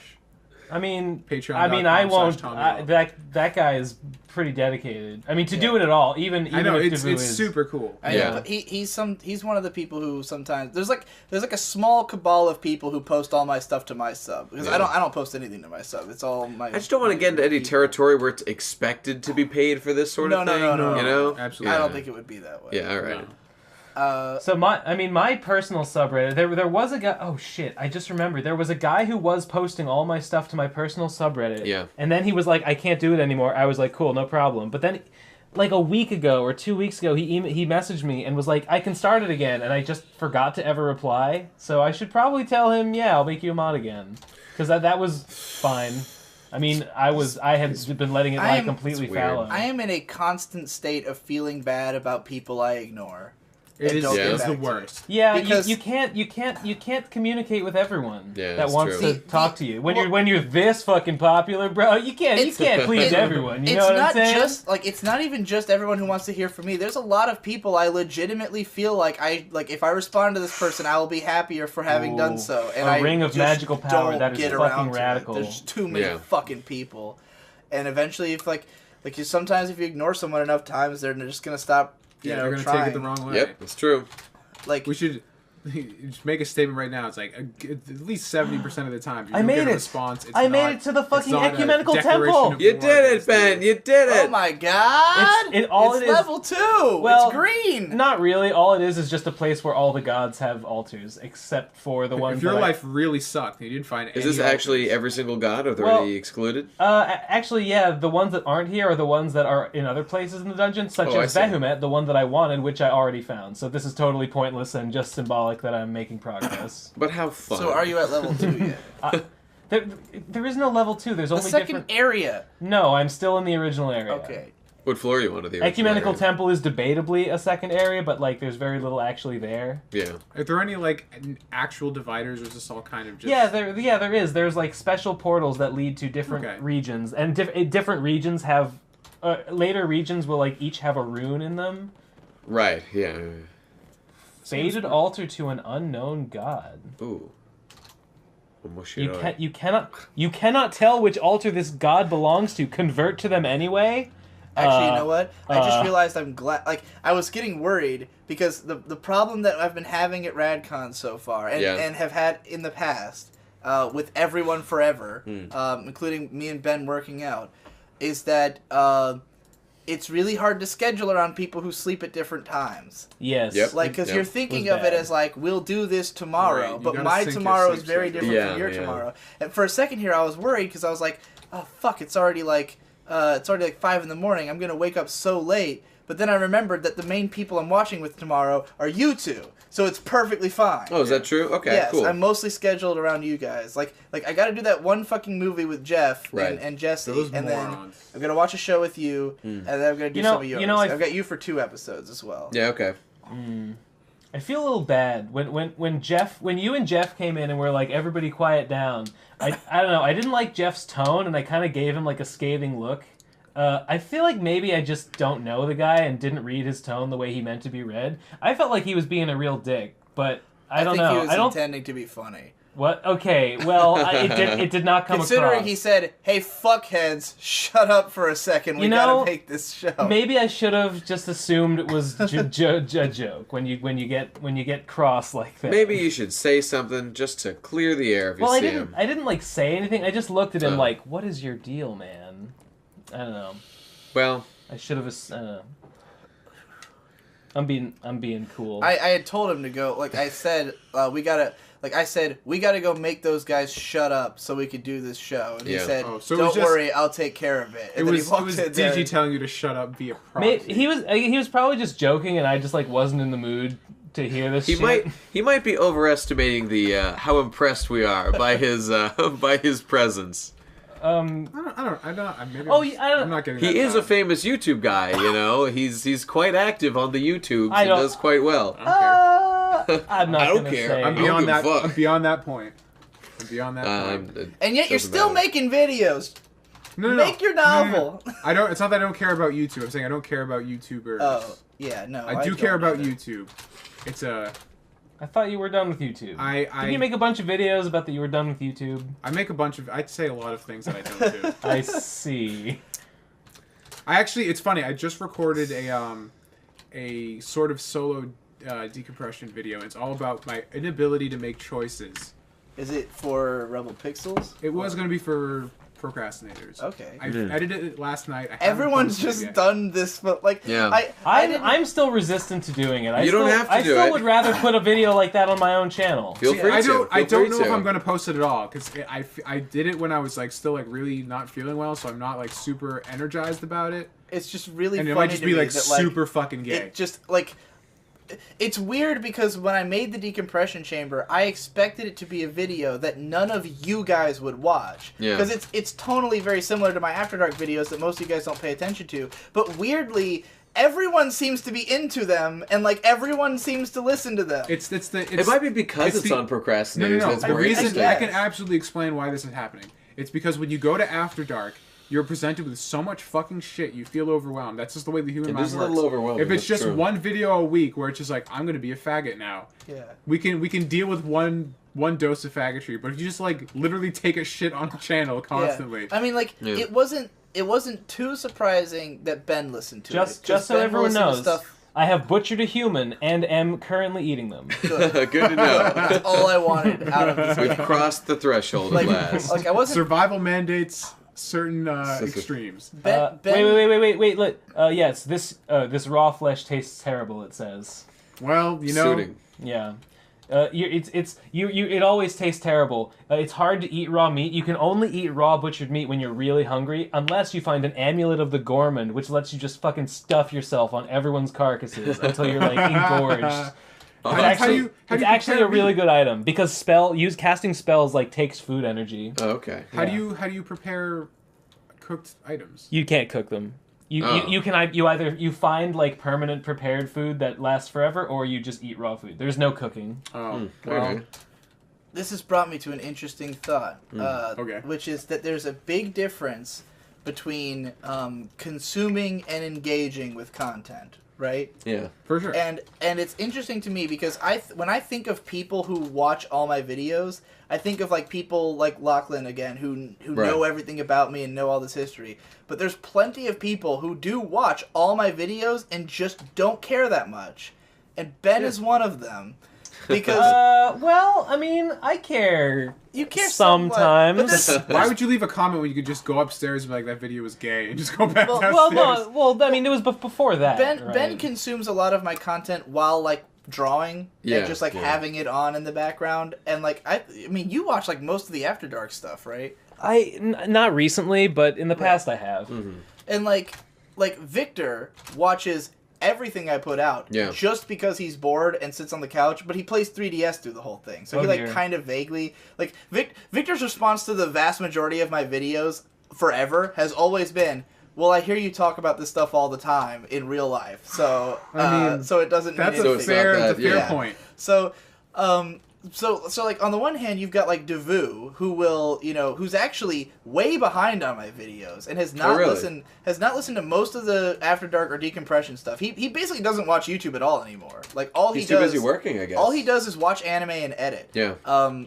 mean, like he's dedicated himself to the cause. The way it's really interesting to me because he thinks of watching anime as work. Yes, he does. Like he thinks of it as I have to watch this stuff to expand my knowledge. In response to that guy who told you that watching anime can't be work was very that summed up all my thoughts on the matter. But it's funny because like I don't think of watching anime as work, even though it's like it contributes to it, because to me it only becomes work when it's directly contributing to a video, whereas Devu thinks that all anime he's watching is work, and therefore he is working constantly. He has mentioned on many occasions how he wants to see every anime so that he is more capable of making these videos fast. But in the way that like you and I have been watching for a long time. It's unbelievable how dedicated he is to that, because all the time that he's not editing for me, he just watches anime all day. You know what? That's because we haven't made the big move to the city yet, and we're all still fucking. Yeah, maybe we're all bored here, and there's do. nothing else to do. Well, could no, be. because he could. It's part of it. He sees it as like I'm not like okay. He has all these other things he wants to work on. Video games. And the reason he's not working on them is because he's working by watching anime. Sounds like procrastination to me. It seems that way, but he doesn't treat it that way. Like he thinks that watching anime is more important to his career than doing those other things, and that like doing those would be procrastination. Realign your interests and your priorities. Yeah. I'm not the one to say that, but it's definitely he's doing good work. He's definitely doing great. Because the thing is that like close to a year ago, I gave him like a Google Doc of like every show I thought there was a chance I would talk about at any point in the near future. It was like probably 100 shows, and he's most of the way through that list, and he's made it out like I'll stop watching anime constantly when I've broken this list. But the ironic part is that he didn't even notice this, and I forgot until like a couple weeks ago. That it was an alphabetical list, and it just stops in the middle of the letter S because I just got tired of making it and never got back to it. So he's been like watching all these shows all this time, and I looked at it and I was like, Devu, this list could be like like this is like 2/3 of what would be the list, so I can't. Poor boy. I don't know if he wants me to write out the rest, or if he'll just be like, well, you gave me the list. I'm gonna do that list. If his goal is to have a thorough understanding of anime in general, watching 100 shows or so is a very good start. So he's probably watched over 150 in the last 6 months. You know what his secret plan is? Amount. He's just training under you right now, and then like this time next year, he's gonna start Digibro and just fucking. I've offered to have him put videos on my channel in the past. Yeah. Like to just do his anime videos there. Makes sense. I'm trying to remember why I was talking. Oh yeah, the engagement thing. Right. That like, Devue's way behind on my content, but when he watches it, he's extremely engaged. Yes, like he is. soaks That's in so every much more detail valuable. of it. That's the most valuable thing you can do. Whereas like Ben watches most of my stuff. Hippo watches almost all of the stuff I put out. Like he always has consumed like just about every single thing I put out, but doesn't really care about much of it. Like he doesn't really care about the things I'm talking about, so like he just kind of goes in one ear and out the other, and like every once in a while he picks up some intriguing things. Victor watches all of it, doesn't care. But with the decompression chambers, it's like everyone seems to be listening to it, and like you know why? Not me. You know why? Because I live with you and I hear Yeah, hear you hear all the same stuff. It's because we might hear about ourselves. that's also That's true. a big element. That of it. probably is a big part of it. I've never gone in thinking I'd be talked about. I've definitely done that. all the time. It's just weird because I definitely I'm so, watch the PCP to hear myself how fucking dumb I did, or if I thought I said something Yeah. cool. I'm so used to nobody being engaged or really caring, and then like I've been like people keep talking to me about the decompression chambers and being like, "Oh yeah, what you talked about in this one," and I'm like, "Wait, you listened to me for an hour and a half? I'm the boring. Like I think of myself as the boring guy in the PCP. Really? Like Really? because I'm not funny. Everyone else is funny. I'm not funny. I'm the boring guy. Funny at all. I mean, I don't know, man. I mean, you're not ha-ha funny. my main channel content I'm in ugly particular funny. is not funny. Well, yeah, Like, but like you guys all, like you and Nate, Jesse, and Hippo, who are like the trifecta of extremely funny people. Like I feel like you guys really value a video being funny. True. And my Repel videos aren't missiles. funny, so they are not Sounds valuable. You know, like my videos have always been like. I feel like everyone kind of thinks like, yeah, his don't really matter. They're just fucking his random thoughts that he puts out there. I don't know. So people tell me like I listened to an hour and a half of you just literally talking about yourself. Usually like this strange mix of self-aggrandizement and self-peril. I'm like, what? You listened to that twice? Like you know like more than one episode. Yeah. And then everyone just started making their own, and like I guess we all liked it. like Devu did it. It's and interesting because like my channel, like you talk about engagement, is that like I did all these like videos on reviewing tablets and stuff. It's like there's people sending me free stuff. Why would I not do it? Yeah. But like the channel was originally designed to be just like art Advice. sucks and this is Yeah. why, like, don't do this. And those are the ones that get way more engagement. And I'm just like they don't get a lot of views, but everybody who watches them gets something really like important out of it. Yeah. So I'm just like They're very personal for people, probably. they're so hard to make though, because I feel like I'm just a bitch every time I make something like that. I can't do that. Tom, It's so I can't do hard. that. I gotta tell you what your channel reminds me of more than anything. Nate, I know we've talked about this scene before in Yeah. Welcome to the NHK. It's one of my favorite scenes, which is have you seen Welcome to the NHK? I've seen the first 2 episodes. Watch the whole thing, You dude. know the It'll- general concept. It's about a hikikomori, you know, and there's a part later in the show. There's this one arc where he meets another hikikomori. Yeah. And it's like through like it was like a girl. What was his connection to that girl? How did he know her? She was, I believe, a classmate who he met again later. Like it's like a classmate that he had in high school, and she's become like a part of a pyramid scheme, and she Yeah. tries to like rope them in, and then you find out that the reason is she's like She was the class rep, I think. she's yeah Whatever, I guess. doesn't matter, She's yeah. trying to make money like because she has to take care of her brother because her brother's a fucking shut in and is a hikikomori in her room, and there's a scene where they go up to the brother's room, and he's like saying like there's no way out of this, and he says I've read every self-help book there is. You can see them all on the shelves. I could write one, but I can't get out of it. And that's what your channel is to me. It's pretty much A man who has read every self-help book, knows all the advice, and is literally giving it to other people in spite of the fact that you cannot follow it yourself and are dying. Yeah. Dying. I mean, no, I'm like literally dying. Yeah, he is literally dying. I'm He in- has I'm an in the ulcer in his fucking stomach, and he's dying. Yeah. Out of just stress from Yeah. art, from Yeah. this exact There's thing. nothing physically wrong with Yeah. me. And your channel is like, here's how to get out of that, even though you are not out of that. But it is all the right advice. It's all Well, the correct advice. The idea behind the channel right now, and like what I want to kind of do more with it, if I can stop being a little baby about it, is that I wanted to be being very honest in my presentation, be like, I'm going to give you advice. I'm not the best artist in the world. In fact, I'm probably in like the lower like 25% if I'm going to be realistic. That is not true.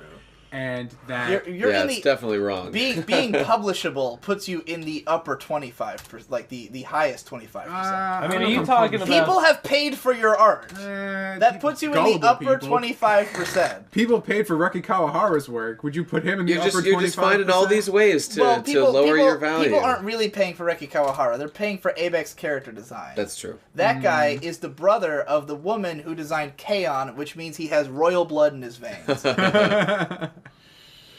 No, but like the idea is like I'm not well put together, and like I wanted to kind of be like, you don't have to be a dude with like a bajillion subscribers and like supremely like God-gifted talent, like that's just like emanates from everything you do, right? In order to be successful. Yeah, it's amazing to me that you understand that. Well, but cannot make yourself. Well, that's the feel whole thing. Is that like everything that I understand logically exactly what I need to do and how I need to do it, but like it's an emotional reaction that's beyond my control. Right. So I literally like with people like, oh, you need to just like get better. Like I go to therapists, they're like, well, you understand all these things. I'm like, yeah, but like that doesn't. They're like, you just need to start thinking more positively. And like I had the same conversation with my therapist every week for like 2 months. Like you just need to start thinking more positively. Like, I get that. Yeah. But I can't. You have clearly shown that you understand how to fix these problems because all the advice you give is great. Yeah. Like the Rebel Pixels channel, I've shared those videos and been like, everyone should do this. You know, you just haven't done it. I just need a partial lobotomy and then I'll be fine. That might actually be true. You know? I mean, I felt when like that what inspired me so much about that particular chapter and like what happens in that, the only way he gets out of it is that eventually his sister just fucking leaves him and like he literally can't survive in his room anymore. Dude, and so he has to get a job. It's so funny because the video I just made about the decompress thing about choices, saying how like it started with like because I had like a self-help book. It talked about how people are more happy when they feel they're in control even if they're not. Because they did this psychology experiment where they designed the most mundane game possible and brought a bunch of people into play. It was basically a number between 1 and 10 would come up, and they had to guess if it would be greater or lower than 5. And that was the entire game. They had to do it for like 3 hours. And they found that they would test it in 2 ways. The first way was that you hit a button for higher or lower. And then the second test would be a computer would decide for you. So the computer would pick one of the buttons.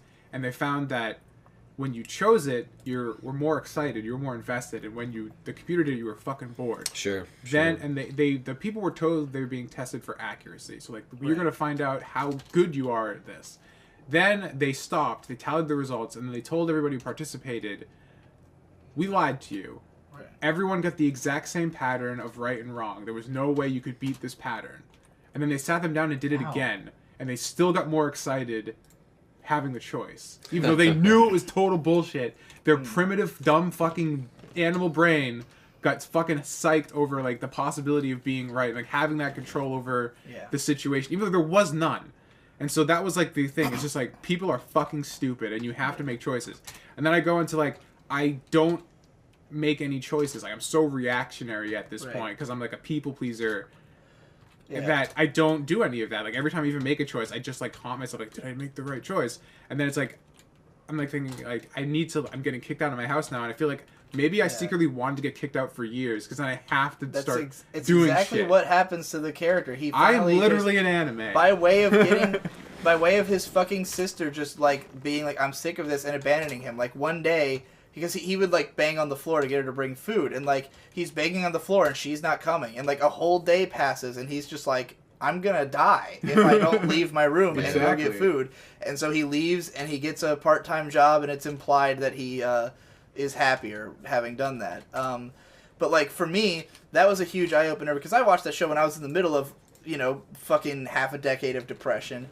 And I was like, fuck me. Like, what's clear, like... What became clear to me at the tail end of being depressed was, like, again, I read all the self-help books, I heard all the advice, and none of it was working. So I told to my parents, like, I need medication because I like, my dad is the type of person, if you tell him you're depressed, he's like, well, if you just got to think of it this way, you just got to do this. And I'm like, I know, I did the research, I went online, I typed, how do you cure depression? None of that worked. So clearly... there's gotta be something else here. Right. Like I'm fighting as hard as I can. I'm doing all the things you're telling me, and it's not working. So we need to kick this up a notch. You know, this needs to be different. And maybe getting kicked out would have worked for me. I mean, it wouldn't have put me in this situation for sure. For sure. Yeah, so I'm very glad it didn't happen. But like, you know, like I eventually, they took me to a psychologist. I got medicated. I got better. You know, like that's kind of what all the fucking people are saying to me too. It's just like your brain could just legitimately be fucked up. Yeah. Like, and I mean, I'm lucky totally that it worked for me because like Victor, who went through the same kind of depression, went through like 6 different medications and none of them worked. Some of them made him way worse, and he eventually just gave up and said, "I'm just going to be depressed for the rest of my life." You know. And his depression only finally stopped being like a constant force when he hooked up with his current girlfriend. And now he's like the first time I've ever seen him legitimately happy. He used to be so angry. Like, he was angry all the time. He would snap on you for anything. And ever since he started dating, he's just been, like, fucking blissed out all the time. I guess when they just say you need to get laid, it's totally true. It's more than that. I mean, he was in love with her. Joke, Nate. He was obsessed with her for a long time. He has, Victor was telling us about this amazing book idea he has. And I want this to be published. Good. It's so fucking good. Really? Yeah, greatest book idea ever. Really? Which is... just the title. It's a coffee table book that folds out into a coffee table. The book is called How to Find the Love of Your Life in 7 Easy Years. No, it's How to Get Out of the Friend Zone in 7 Easy Years, right? Either way. That's a very clickbaity title, and I love it. that is like a BuzzFeed People are gonna like that shit. 300 pages. 7 Easy Years, though. No, that's great. That's a great title. Because that's how long it took him to get out of the friend zone. I imagine that. All right, everyone, update. I am being rampaged upon by an ogre and a herd of yaks. A herd of yaks are coming at me. Oh god. This dungeon has no fucking chill. No. This is escalated. What's that golden man there? That is an ogre. That's the ogre. Okay. He just has some yellow. Are you just fleeing for life? I'm just. Looks like my only choice is to go down these stairs and just see what happens. All right. What the fuck is that? A purple ugly thing. All right. Sweet. Oh god, they put me in the game. You know, I also experienced some feelings similar to this at one point when I had finished my 4 years at school and I was back home and was doing these shitty menial labor jobs while just like taking like one class a semester and dreaming of one day finishing my degree and leaving. I would kind of like antagonize my parents every once in a while. I really think I was trying to get them to kick me out. And like occasionally I would say that like, oh, if I'm fucking up so bad, why don't you just kick me out? And I think it was a cry for help. I cannot imagine you saying that at all. That seems really weird. You can ask Dad. I would bring it up sometimes about like, well, maybe if you kicked me out, it wouldn't be a big problem. But of course, I was terrified of that notion because I'd never done anything by myself in my entire life. I'm like in half freak out mode, half like just whatever. Complacency, I think, is the biggest problem for our generation. It's horrible, and like it's exactly why. I talked about this in the decompression chamber, that it's why the decompression chamber exists, is because like I hate the idea of like my content always being the same. Yeah. Because the second I fall into a cycle of doing the same thing all the time, everything falls apart, like mentally. That's when I just become like, I'm not even making progress. And it's so easy. It's so easy to just be like, well, this makes me a baseline amount of money, so let's just keep doing that forever. And then, like, nothing improves. That's how everything gets shit. You know? That's literally how everything gets shit. And, like, I feel like I have to constantly challenge myself to come up with something new. And it always pays off. Like, you know, the only way to make something, like, grow is to like, if things aren't getting any better, they're just staying the same, and you want them to get better, something has to change. Yeah. You know, you can't just do the same thing forever and hope that it's going to change by itself. You know, it just feels like to me, I don't know how often I talk about it, but it's just, whenever I think about how, in like 3 years ago, when I started doing the thing that actually interests me, making videos, I just found this well within myself of an ability to do shit that I had never had before in my entire life, and an incredible drive to do it that I had never experienced before.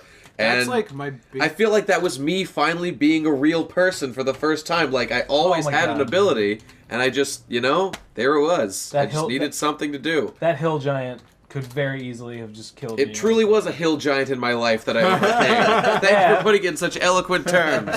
What are we talking about? I know the feeling just because, like, you know, I've said everything before. Yeah. But like for so long, I thought I was going to be either a filmmaker or a writer or all these other things that I wanted to do. And the reason I'm not those is because I just didn't do them. Yeah. I would talk about them all the time. I said, like, every single day, I would, like, give myself a pep talk about how I was going to be a director and how I was going to, like, run away from home and make movies and, like, become this renegade director, homeless man, I guess.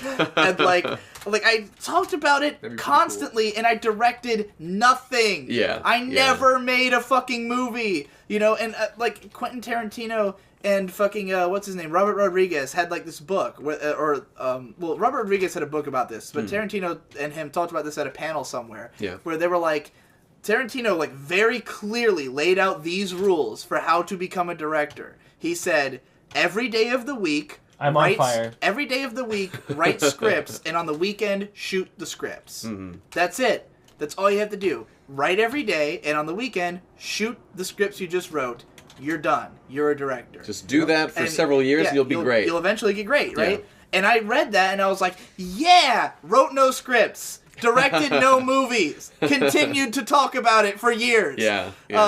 You know, and I did write a novel, but I immediately abandoned it when I realized that editing it would be a chore. Yep. Like... That's funny, because editing's my favorite part of writing. That's when you're gonna be a successful writer. Congratulations. You take something that sucks and you make it less sucky.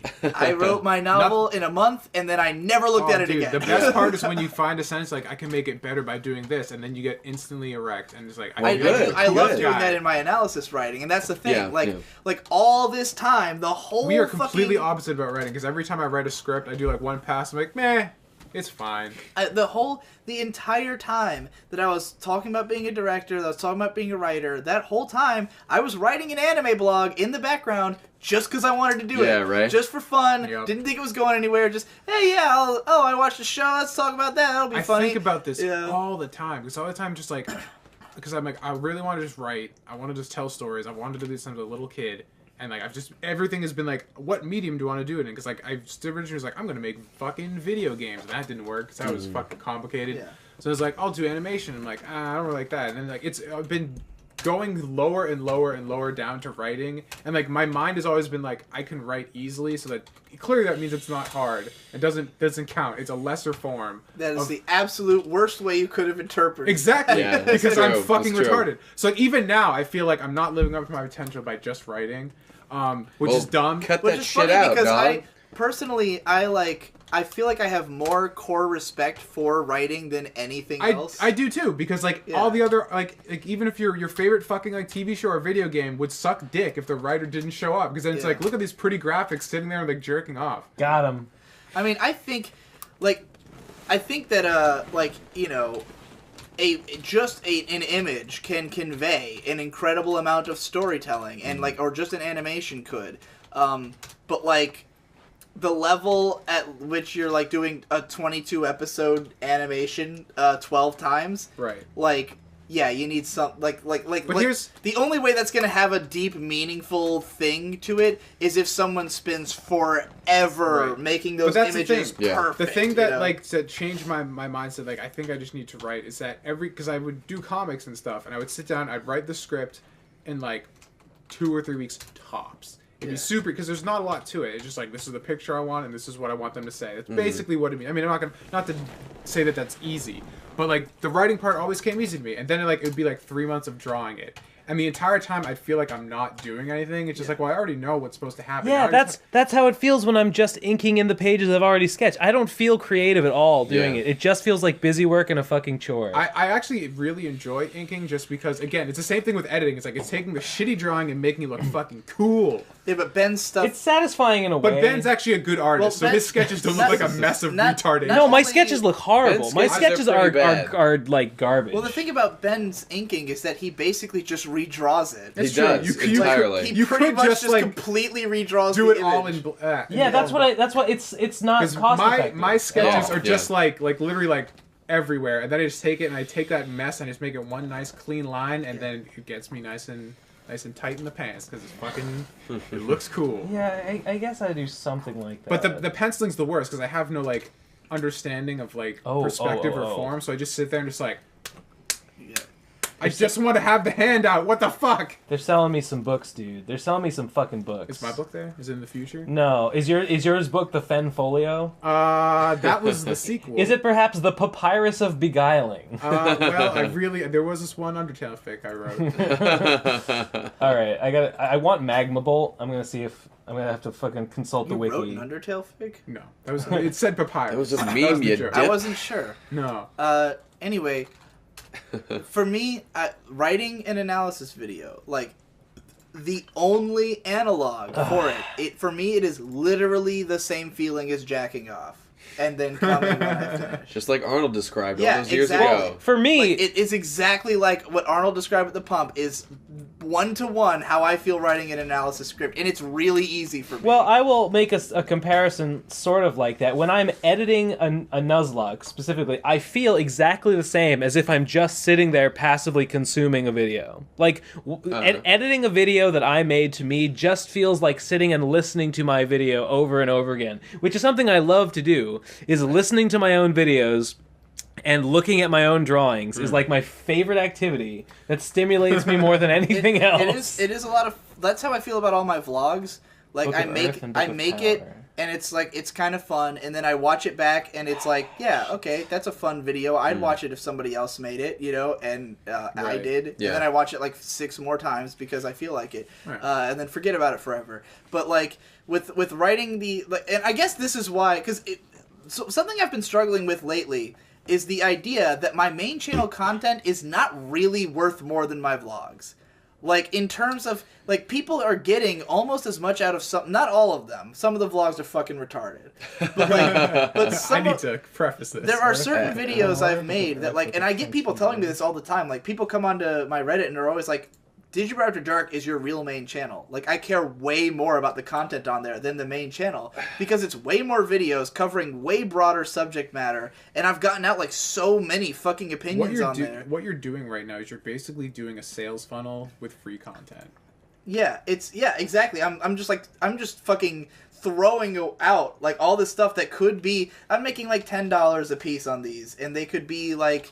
every week I could just have a Patreon post that's just a compilation of a bunch of vlogs, and I don't know if people would value it any less than the main channel content. They probably wouldn't. You know, the thing is, like people don't want to lose. Like, whenever I bring this up, people are like, "Well, I don't want to lose the main channel content because I still value it." But that doesn't mean that I don't also value these as much. Well, I think like you have to understand like the levels of people. Like your top level is you have Digibro. Yeah, so that's like your 267,000.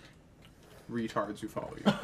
Yeah, and that's like the most easy to find shit. Like, that's why it's so successful, is because it's searchable. You're playing the game. Like, we've talked about this before. Yeah.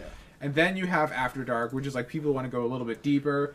And then, but like the people who are like the most hardcore are patrons. Yeah, exactly. They are the ones who give the most of a fuck because they're giving you money. I only have like 500 patrons, like you should 250,000 subscribers, right? 500 patrons. Those are the people's dicks you want to suck. Yeah, and none of them. Well, I don't necessarily agree with that. I don't think it's good to only appeal to your core audience. No, I'm not saying only appeal to them. Or but I don't think it's good to I mean, prioritize them a little, but not exclusively. Like, Jesse makes as much money as I do on Patreon, practically. Like, well, okay.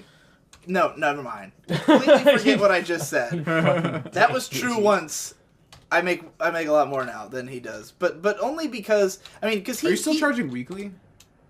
No, I charge per video. Like, oh my god, you must make a killing.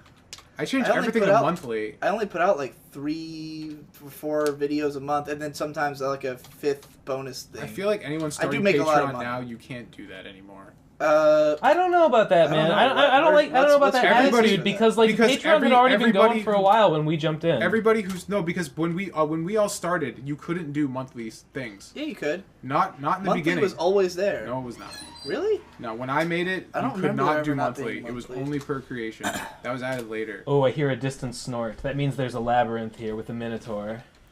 And the thing is, everybody's just doing monthly, and that's what they expect. Like all the big channels that run Patreons. I despise monthly because to me, monthly's gay as fuck. To me, never. To me, the whole point of it is that I have to make videos. Agreed. You know, and I get paid for exactly how much work I do, and that's like what incentivizes me to make more. The problem is that people get scared when it's per video because they don't know how much they're gonna pay for. And then you have to put that big description. Like, you can put a cap and blah blah blah. If you say month, it's like, oh, I'm making 12 payments a year. I'm extremely careful, and I'm very clear about what you're gonna get if you pay for per video. You know, but like.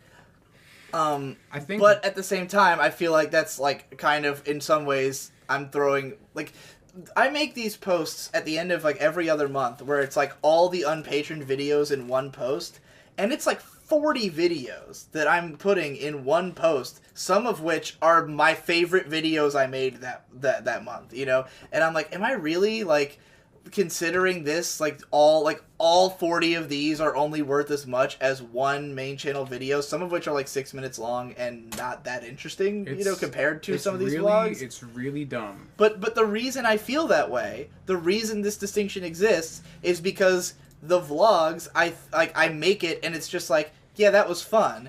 And the videos are literally masturbating. It's like this is so perfect. This is what I want my life to be, you know. Snorg killed me while I was trying to run up the stairs to get away from him. That sucks. Oh, that was really dumb. I thought I could take. I had been wrecking shit because I got a ring of magic power that gave me extra MP, and I had finally gotten enough piety with Vehumet that he had started to do the best thing he does, which is restore your MP every time you kill something with magic. So you can just kill, and it all just you become like a steamroller of magical death. So I had kind of been having that going for a while, but I got overconfident, and I find Snorg, fucking Snorg, man. What a dick. Yeah, he's someone draw a fan art of Snorg. He's just like a really strong troll, and he's also really fat and ugly. He's particularly ugly. I think that's in his description. God, he must go on YouTube. Yeah. But yeah, I guess the long and short of what I'm describing is that I am making the mistake of putting like basing how much my content is valued, like what value I'm putting on it in a public sense of like what people are charging me based on how much I value my content. And that's the mistake I'm making. Yeah. I'm not basing it on how much my content is valued by other people, but just strictly like I think writing a post is fun and the feelings it gives me are like I've accomplished something. Right. You know, like if I write something like that Flying Witch video, which is like, you know, 6.5 minutes, and I wrote it all at once, like in one night. It's not a thought I'd ever really had before, and I just came up with it all. But the process of writing it was like, oh yeah, I'm fucking coming, and it's like, yeah, that's a patron video. Whereas there's like vlogs I have where I'm like summarizing the whole fucking universe and like all of anime history, and it's like this is life-changing for some people, and I'm like, yeah, throw it into the fucking pile with the 40 other vlogs, you know. Well, would you want to improve the production values on the vlogs, of the vlog type content, if you were going to make it a main channel thing? I definitely am going to do that, but I don't think I don't know if I'll ever be able to bring myself to patron it. You know, like maybe the Yuri on Ice video that me and Victor recorded, which is going on the main channel, it's basically like a Plebe and the Weeb discussion. It's me and him sit in chairs. It seems we discuss patronable. Yuri on Ice. Yeah. I'm even going to have Devu edit it and put a bunch of footage in, so it should be patronable. Yeah. But even then, I'm just like, but it's not written. You know, like, what value could there possibly be in something I didn't write? I think there's value in this podcast. I understand the I think feeling, you've had a lot of good points there's a few moments where I say in this. Like, how could anyone pay money for something where I say I had the weirdest fucking comment, and it blew my mind, and I was just like, it changed the way I'm going to do videos on Rebel Pixels. And because I got a bunch of thumbs up, too. Because I did these last two videos that are about why I think YouTube is a symptom of a bigger problem and shit. Yeah, that was a great. Yeah, I saw that. And someone said to me, I really like this video, but I can't get into it because it's scripted. I hate your scripting voice. It sounds super unnatural. I'd rather you just talk. And like it got like 15 thumb ups. Like people were just like weird. Well, I mean, I do understand that. Like I can. There are normies. the idea. Normies want you to be a normie.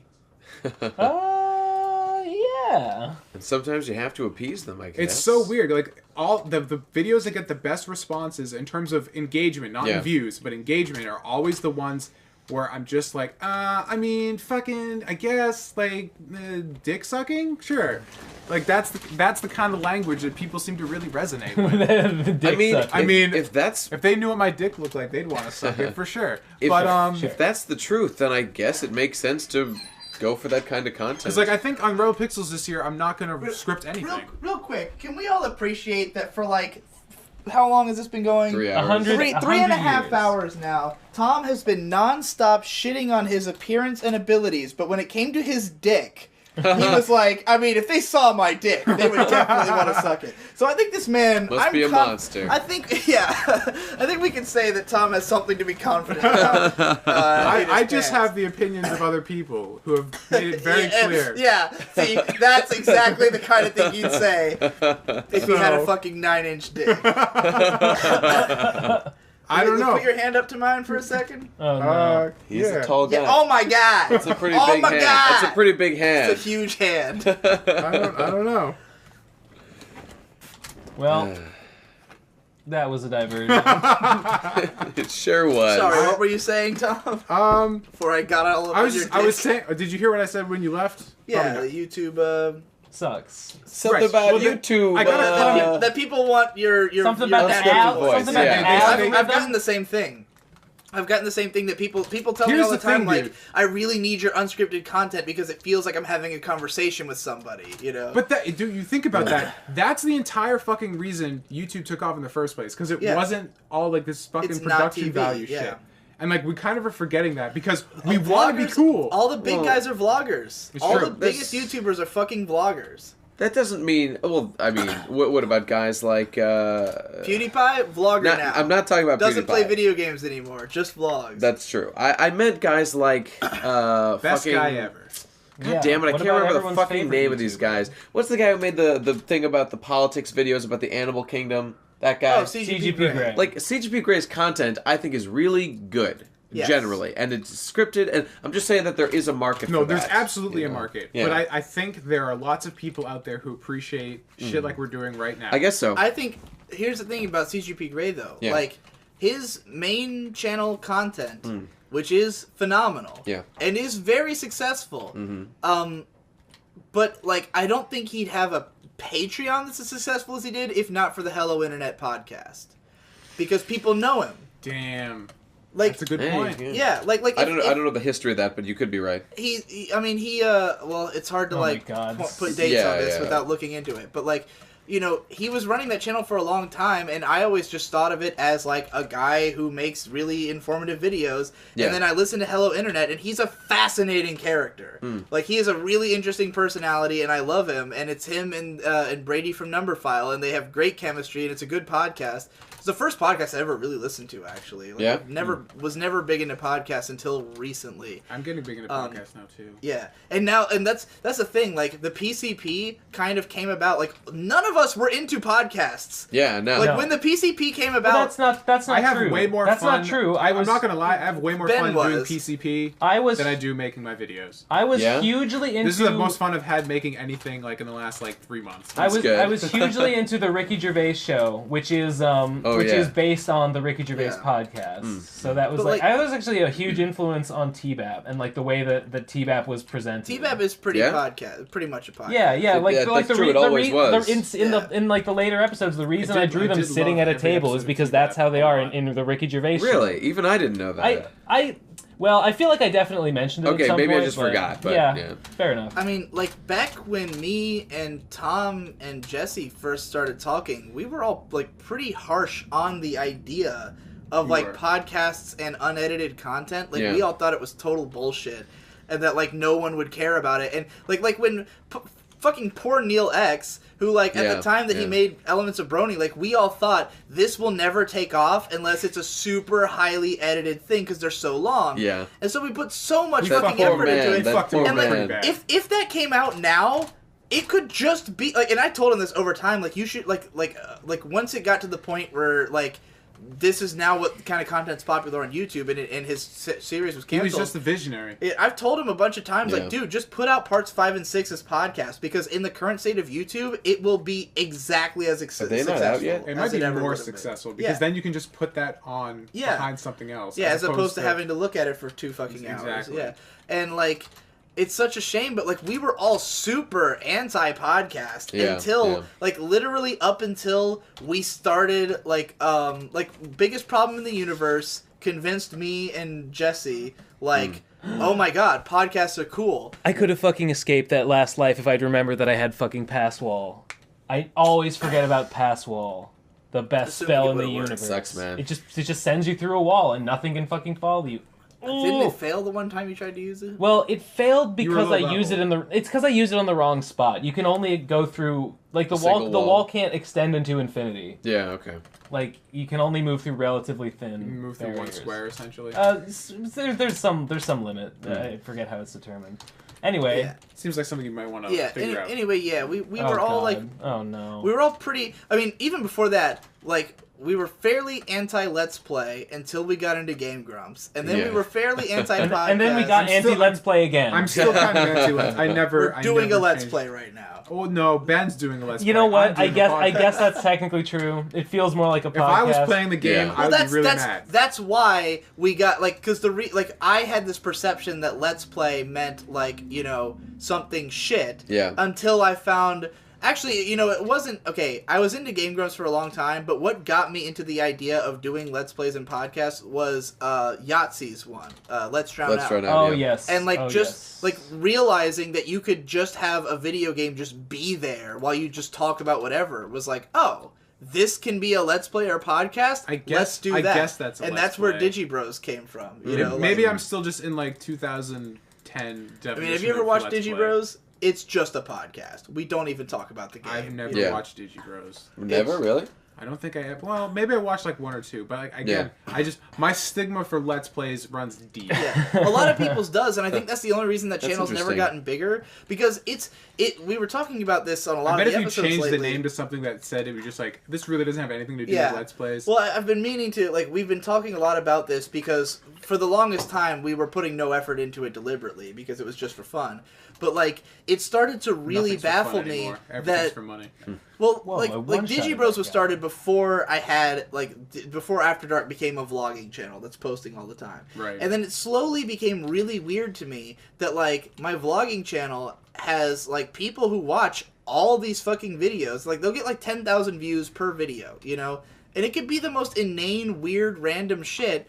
And yet, the Digibros channel, which is the same content, just with a video game overlaid, which, to my mind, makes it better. There's something to watch other than me half-shaded in darkness, gets no views. And I'm like, the only reason this is that people think it's a Let's Play. Yeah, that's right. And it's really not. It's just a podcast. That's true. It's no different from the PCP or my vlogs. When I think Let's Play, I think some really obnoxious motherfuckers screaming at a game. Right. Yeah. Even though you know it's me, and I wouldn't be maybe you're screaming at the game. Maybe you finally sold out. It's always Victor who plays the games. Oh, well, that makes it better off off the bat. I am incompetent at video games, so it would be unwatchable if I played. Victor's barely competent, but at least he can play and talk at the same time, and I can't. I can't do that either. But I can never stream. Streaming is something I'll never be able to do. Talking and playing at the same time is tough. But yeah, it's really funny to me how we can go through these phases of like thinking podcasting's totally lame until any of us heard one podcast that we liked and immediately we wanted to do a podcast. That seems weird, but that doesn't seem weird at all. Like, if you see nothing but shit about a format, it's like, oh, this format's shit. And then you see something good, it's like, oh, it can be that. I felt that way about vlogs until I started... Nice Dad or something? No, Max Landis. A +3. Oh, yeah, those vlogs. Yeah, those are pretty great. Yeah, and like what inspired me to start doing all the vlogs in Digibro After Dark was how shit Max Landis' quality is. So shit, and yet decent quality. I would be watching like my. What do you mean so shit and yet decent quality? Well, like he films on like a laptop. Fucking mic. The actual quality of the microphone, audio, and video is Shouldn't garbage. he have more respect than that? He writes movies. He doesn't, make. Doesn't he care about the fucking cinematic? Well, that's the point. It doesn't matter. It doesn't matter. That's the whole point here. Well, that's the thing. Like for the longest time, my policy has always been I won't make a video I wouldn't watch, and then like I always thought I won't watch stuff with shit video and audio quality. But I start following Max Landis, and he has videos where it's like he's traveling and he's like in a hotel room, and he just like clearly whipped open a laptop and hit record and started talking into like the shittiest camera ever. But what he's saying is interesting. So I was watching these, and I started watching it, and I'm like, wait, I'm willing to watch this? I could make this. Yeah, in 10 seconds. I could flip on my phone and have better image and audio quality. There's a lot of videos ideas that have that fall through the cracks. I'm just like, I'm not willing to just do this. Yeah. And I bought a GorillaPod, buddy, so that's how you do that. No! $30. No! What happened? I had a fucking ring of wizardry from the first room, and I fucking died. Oh, man. Well... You're a wizard, Ari. Would have made all the fucking difference. That's so good to get early. Because suddenly you barely even have to level up before you can cast your dang spells. You just cast them right off the bat because fucking your aptitude is through the roof. Incidentally, here's my advice on how to get into lower quality content. How to get into it? Okay. Yeah, how to get into making like lower quality. Making, that's relevant to me. I'm always looking to make low quality content. Digi, tell me more. How to get yourself low production value. How to get yourself mentally into the idea of making lower quality content. All right, I'm ready. Is to belt out a ton of it all at once. Like what got me what I did do that one time and it was great. What launched the Digibro After Dark vlogging thing? This happened just all at once because we're talking about this channel's been around for years. Yeah, it's been around for like 3 years, and it's uploads at like maybe once a month, maybe twice a month. Sometimes a vlog, sometimes a podcast, like whatever was like something that didn't have a place. Right. In one day, I put out 3 vlogs, like filmed back to back, and just released them as soon as they were done. And then it was just like, this is now a channel where this can happen. And therefore, I didn't stop all week. I put out a video every day, or 2 videos a day all week. And people were like, Digi's lost his fucking mind. What's happening? Yeah. But then also people were like, this is epic. This needs to be my life now. And I was like, this will be your life now, bitch. And then I didn't stop for 6 months. And this is where we are now. Yep. The 3 videos I did that day, the first one was called Losing My Mind in a Room Full of Naked Anime Girls. And it was just about how when I look at these posters, all I see is their flaws because I look at them so often that all I can see is like how shit the art is in almost all of these. And I'm just like running around my room with a camera, pointing at posters and going, look at how her neck does this thing. It's so fucking weird. I hate it. Look at this one. Her crotch is in the wrong place. And I'm just like going around screaming at the camera, losing my mind, literally. And that started it all. And now it seems like such a fitting way to begin. Look where we are now. It was beautiful. There's a lot of my vlogs are me running around my room pointing at posters, and those are my favorite ones. We should all just resolve to just make shit. I have been meaning to make more of the those 2 like essay videos I did. I just don't fucking it's just thinking of like a those thing are real good. You should definitely make more of those. I do. I like them. It's just thinking of like what do I want to talk about. I just want to point the camera. I want my video content to be as low effort as possible. Try to consume the media that you want to make videos about in general, I guess. I think ideas will just come. Another way to get yourself into the mindset of like making worse content is just think about how much of it you like. Like for me, it was that Max Landis thing, but we are all big fans of the Give and Take channel. Sure am. Which is random bullshit, like weird fucking esoteric ideas that just spawn out of the ether, and I enjoy that channel. No. The only thing about those... Listen. It's not that I have anything against the idea of putting out low effort content. It's just that I don't have ideas for like things I actually want to talk about. Okay, fair. Well, there's a difference between you and Nate. I think Nate is just averse to the idea of making something. He's a paragon that of has production. no like. I've thought about it, and I can't do You bad content. But what I can do... Nate, you do it on fucking Bestie Boy. Bestie Boy. You fucking do But it. right. So what are you talking point about? Is that it's not, fine. the point is that it's not bad content. You're thinking of it wrong. Like, would any of us accuse Jump Cut Jack of being a bad video? I love Jump Cut Jack. It's an amazing video, and it probably took 15 minutes to make. Probably. Like, I still haven't seen Jump Cut Jack. Watch Jump Cut Jack. It's like 30 seconds long, and it's just wonderful. It's 4 megs in size. Hey guys, welcome to another fucking video.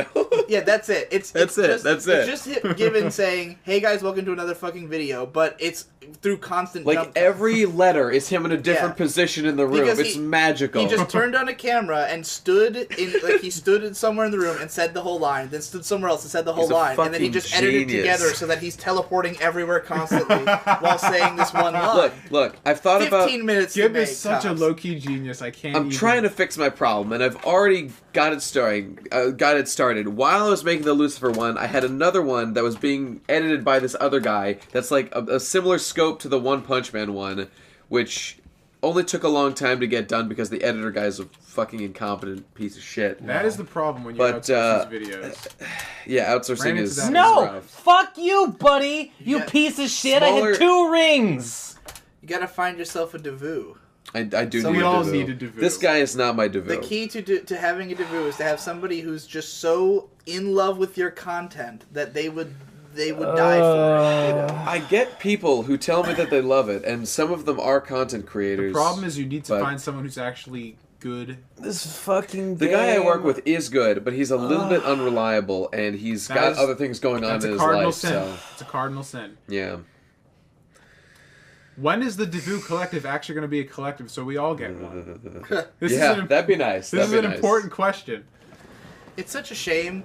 Devu does not like that meme and doesn't care about it at all. I don't understand why. It's great. I love it. It's hilarious. Wait, I don't even know what the meme pretty is. innocuous. It's just that he's a weird robotic collective. I thought that was his idea. No, Jesse came up with it. Oh, yeah. What? There was one episode. He needs to embrace it. There was one podcast where Jesse and Devu got into an argument about something, and Jesse felt that he had been steamrolled in his argument, so he edited in segments into the video where he argues with a straw man of Devu that is the Devu Collective, which is trying to assimilate him and change his opinions to match its own.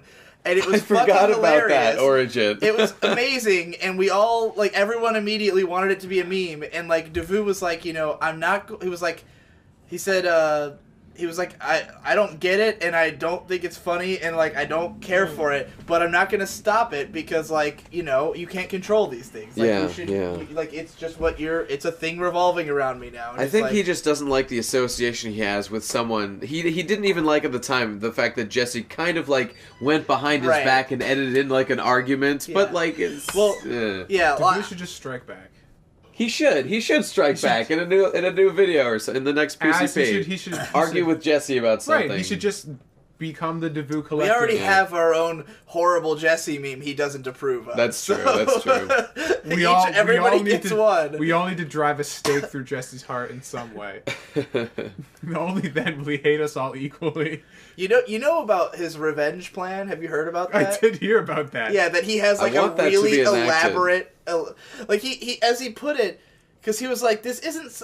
Because someone was like, why don't you just, explain it to someone? He's like, it's not like that. He's like, it's not like a video revenge plan. It's like something I would have to actually spend, years staging. This is, a really elaborate, a film, like a movie idea plan. For all we know, Boozy Floozy is step 1 of this plan. It's Who very knows, possible. man? Well, he said that he had relented for now, that these plans should never see the light Isn't that exactly what he would say if he was trying to get us? Unless we all betrayed him again. I don't know if I can... Well, we're going to betray him tomorrow. I'm ready to betray anyone at a moment's notice. Yeah. When Jesse's video steps into the ring, we're all dead men.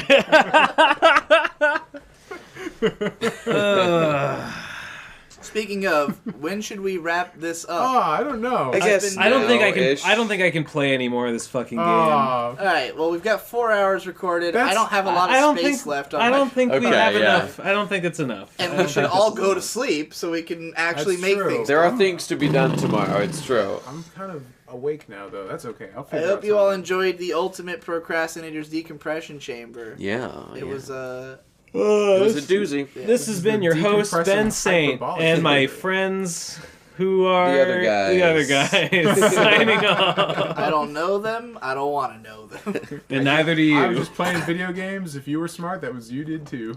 Bye-bye. Bye. Take it easy, guys. Okay. And scene. And scene. Okay. And John Cena. Cena. That's good shit. That was fun. Yeah, it was.